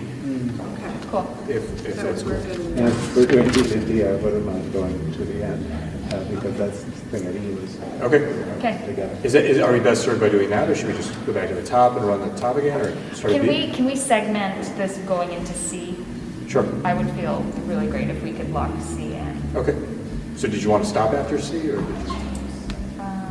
or just kind of B till the end, unless we need it? Sounds good. Okay.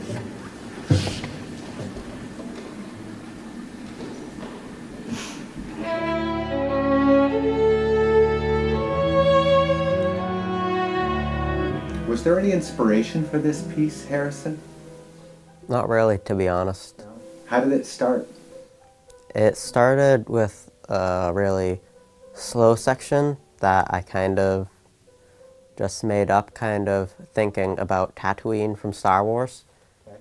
And from there it kind of just went all over the place. Yeah. Were you improvising on piano, or were you just right into note flight? writing straight into MuseScore is what I use. MuseScore, yep, okay. Do you listen to music? A lot. Yeah. Did any of the music that you listened to influence what you ended up writing for today?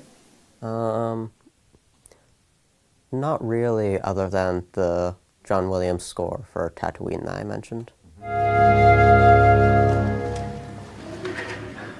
Katie, would it be helpful if the bar 51, 2, and 3, that's like 5, 4, 3 before the end, if you move that up an octave, would that make it speak better? It would. I think I can fix it though if I'm not sitting here before. Okay. If I've placed the warm up before I come out, I can try this fine. And it's going to sound very different. We can try it up an octave to see if you like the way it sounds, but it's going to have a very different color to it. And it will come out easier, for sure. Why not try it? You want to try it? Sure. Okay. Same place? Yeah.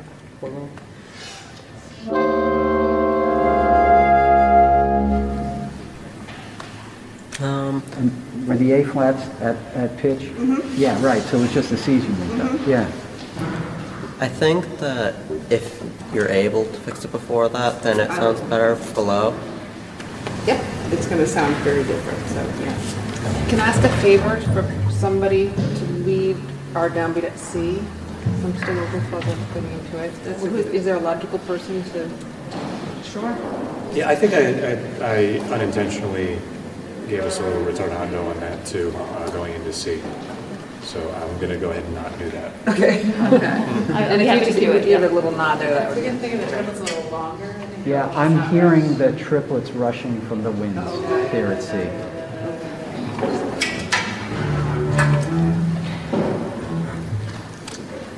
From the top? What's it like to hear your music come out live with humans playing it? It's incredible. I never thought that I would have that happen in a million years. Yeah. It sounds a lot different? It does. It sounds a lot better. A lot better? Yeah. Yeah. Why do you suppose it sounds so much better? Instruments created by a synthesizer just never sound as good as real instruments. Yeah. You just can't get that level of quality. Yeah. And perhaps how they're played too, right? There's a lot more expression. Yeah, the humans that are behind it, right? Do you think the experience today will influence you to continue to write music? 100%. Yeah? Do you think you'll do this project again? Yes, definitely. Yeah? Did you have a favorite part of today? It was really cool just going up on stage and rehearsing with all these great musicians and playing a piece that I've written. Yeah. Do you play an instrument yourself, Harrison? I play many. Play many. Wonderful. That's great. Did you hear any other pieces today from other students around Vermont that sort of caught your ear or gave you any kind of new ideas or inspirations? I was unfortunately in the workshops for most of the day, but when I did come up for about 15 minutes before, I'm not sure whose piece it was, but about 15 minutes before my piece was rehearsed, I really liked the piece that was being played.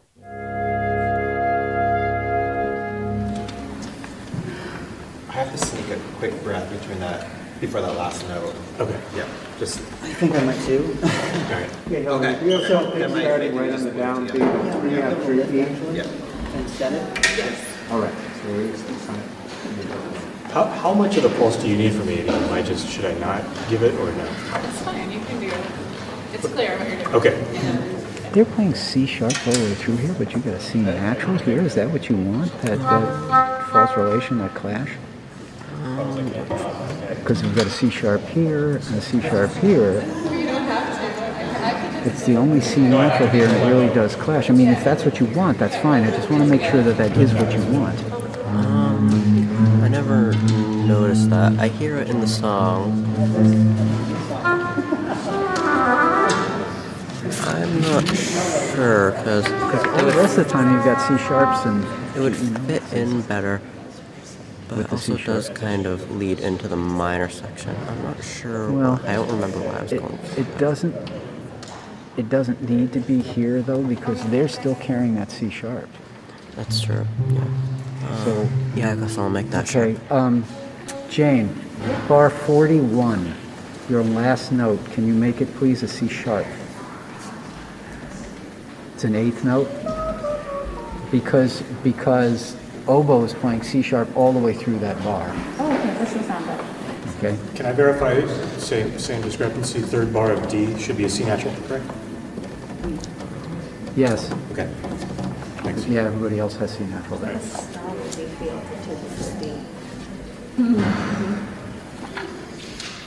Okay, folks.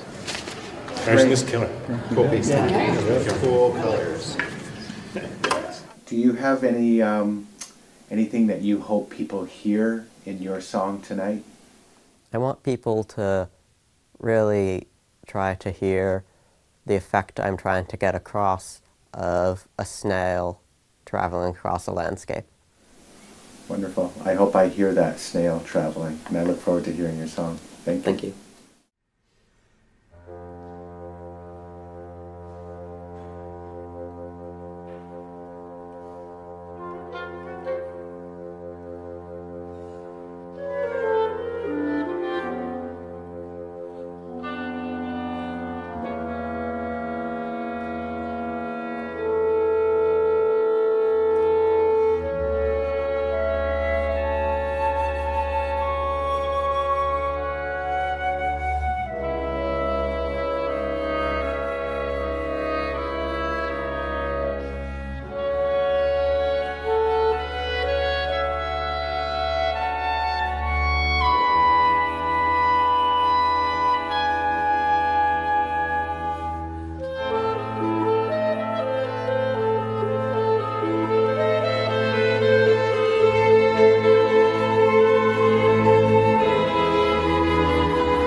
Hi everybody, my name is Stephanie Wiegand and I'm the Director of Education here at MusicConf. I want to just, before our last piece, say a few thank yous before we go. As the Director of Education, I am going to start with our teachers. So I know that you're not all here right now, but teachers of our young composers, if you could stand and we can all give you a round of applause.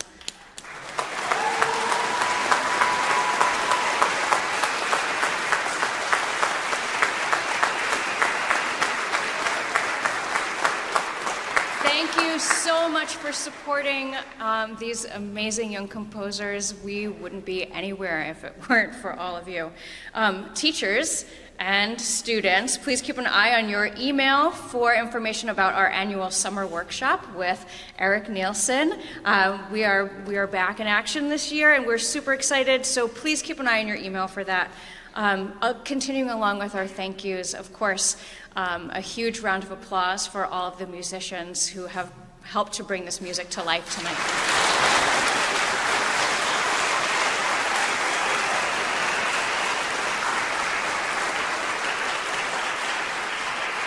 Another tremendous thank you to Cathedral Arts for hosting this event today. This is such a beautiful space, and we're so happy to have spent the day with you. Thank you very much.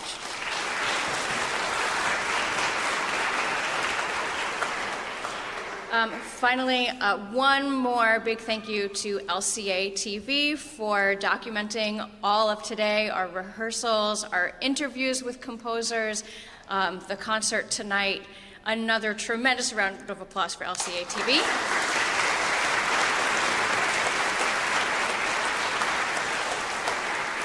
And in collaboration with LCA TV and VPR, you will now hear some more really amazing composer highlights on VPR over the next few weeks, few months, which we're excited to have back. So please keep an ear out for those as well. And, of course, one more round of applause for all of our incredible young composers tonight.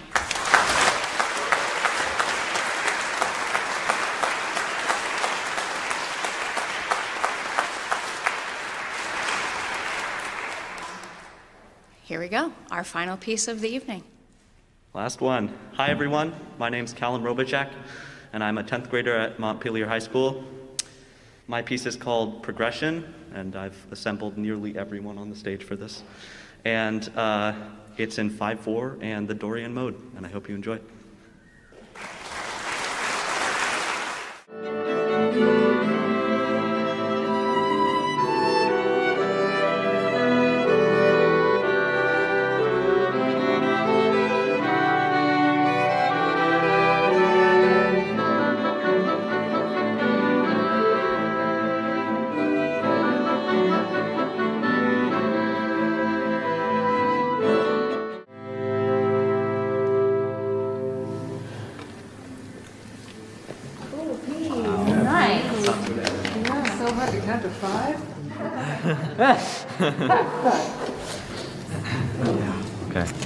Okay, so look.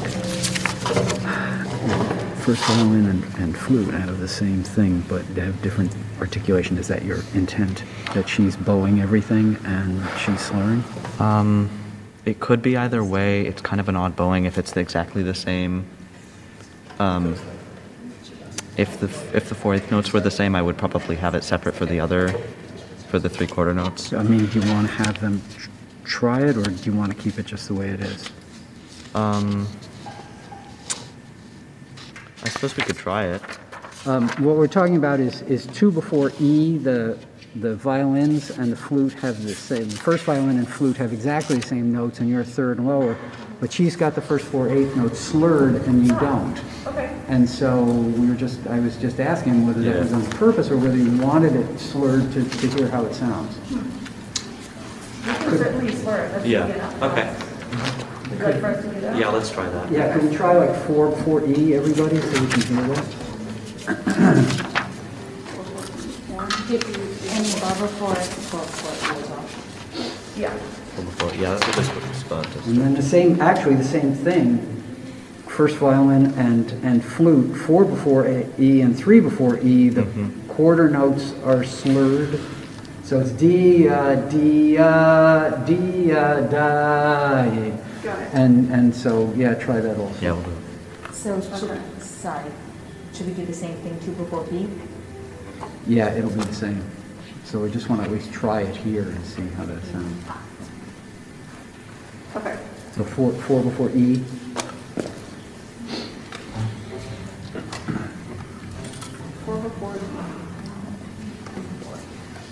Okay. 3, 4. So I wrote for, I think, everyone except for piano. So there's 5 strings and 4 winds. Wow. Yeah, it's a big group. 9 total. Wow.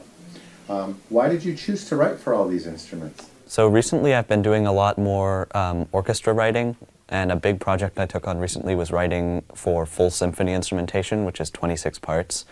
And so I've been practicing writing for a lot of instruments, and so it's sort of become easier to take on a lot of instruments, and I like the textures you get out of such a large group, so I decided to write for that. Yeah, that's great. And then also, then that would be 1 before E, those. Yeah.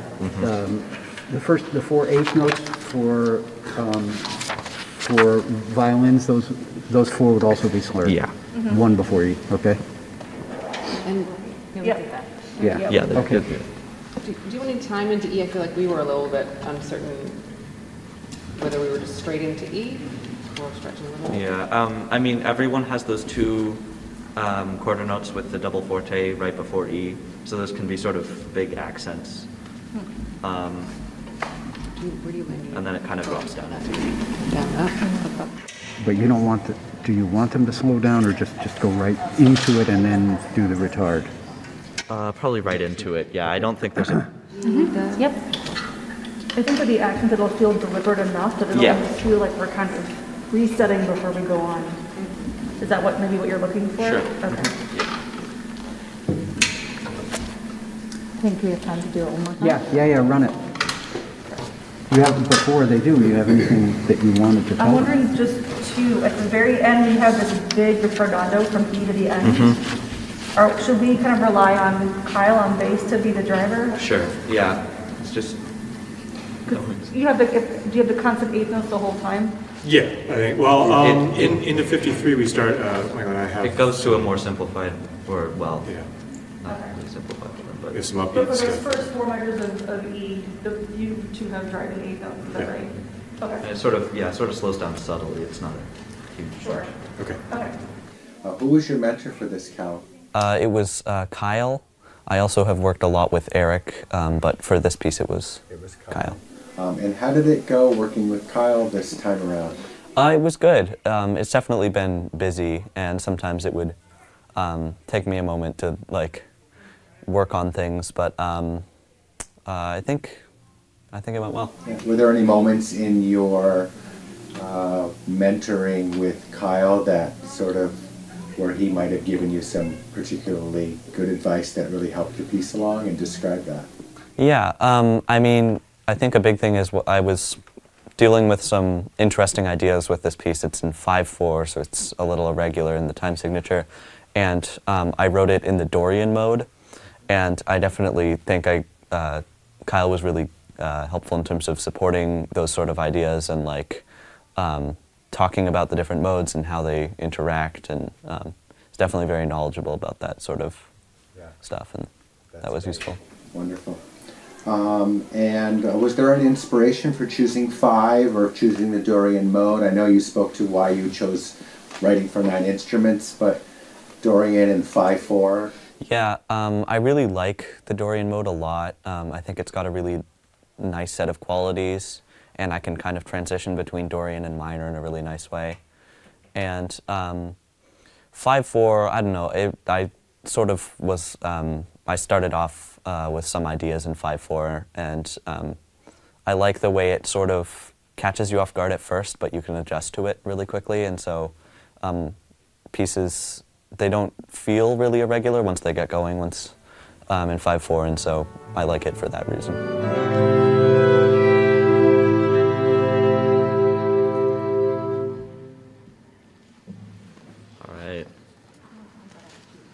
Yeah, just one quick thing would be 4 before E, maybe you could drop down a little bit more, just kind of all the way down, and then that sort of rises up.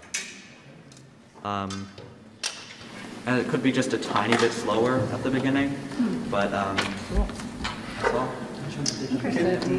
Sorry, can we hear real quick just the violence have in the 2 bars? It makes total sense in 4/4. And the 2 bars before. It's a cool trick.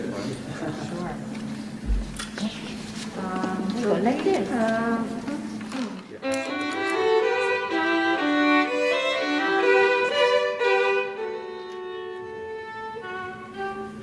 I feel like we were definitely a little bit behind you on there. I think in real time it's sort of. Try 45, everybody. So nice That'd be helpful. Was that enough retard at the end of that last one? Yeah, I think that was fine. You just got to find somebody to cue onto there, because it was like 4 or 5 bars before the end, it was starting to pull apart, and then it was just the last 2 bars everybody pulled together, but you had different ideas. I'm just holding, I mean, at the very end, once I start to move, I can leave, but before that, I think if we can tie into them, and I'll kind of get it from you all and take it over as best I can. You want to start at 45, someone? Maybe 2 bars before that for the studio. Sure. Okay, so 43. 4, 5. So you've written a fair amount of music. You probably listen to a lot of music. Do you feel what you listen to helps inspire you to try new things with composition? Yeah, I think it does. I listen to all sorts of different music, and so like electronic music has all sorts of different rhythmic elements, but I play a lot of jazz, both drums and piano, and I think that pretty strongly influences it. Just even learning about what modes are and how to use them really came from jazz, and I think a lot of inspiration for me comes from jazz harmony and more complicated sort of structures like that. Yeah, so it's fun to progress to those next things, right?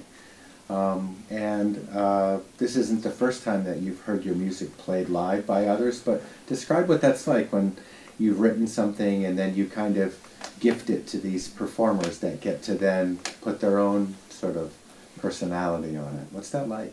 It's really cool. I think it's nice that we have such a great space here, but also, you know, things that just don't come through when you're listening to it on the computer, especially with this piece. I've found there's been, it sounds very different. Yeah, it's just awesome to work with musicians and hear them sort of put the life back into the music that you imagine when you're writing it, which sort of goes away when it's just the score.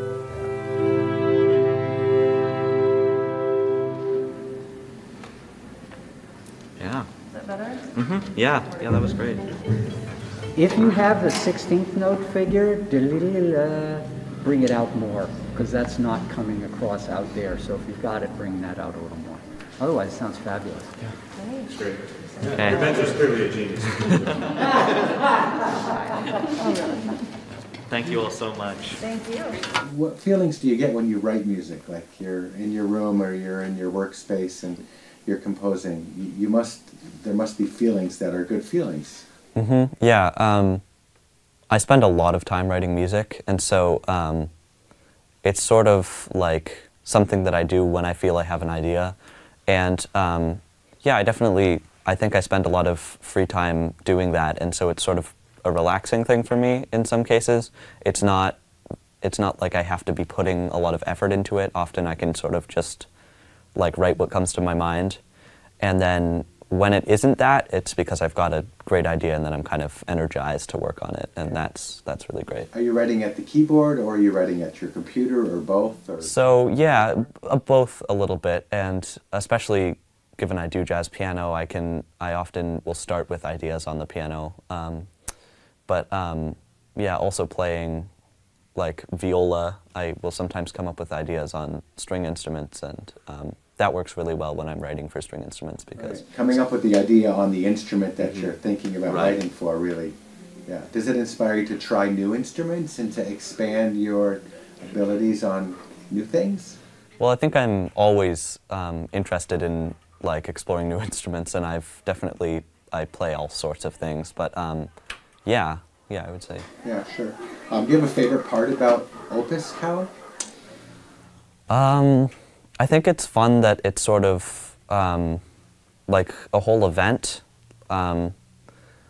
but really just getting to listen to such a wide selection of compositions and just the normal excitement of hearing a piece played live that you've spent so many hours on. Absolutely. What do you hope people hear in your song tonight? So there'll be a room full of people, and they're all, for a little while, listening to your song. What is it that in this song you hope they hear? I guess I would hope they can sort of, it's an interesting piece because it's got a sort of rhythmic drive behind it while still being kind of all over the place and over the bar, and it's in 5/4. I think really I hope it's just sort of interesting and new and different from maybe what they've been heard already.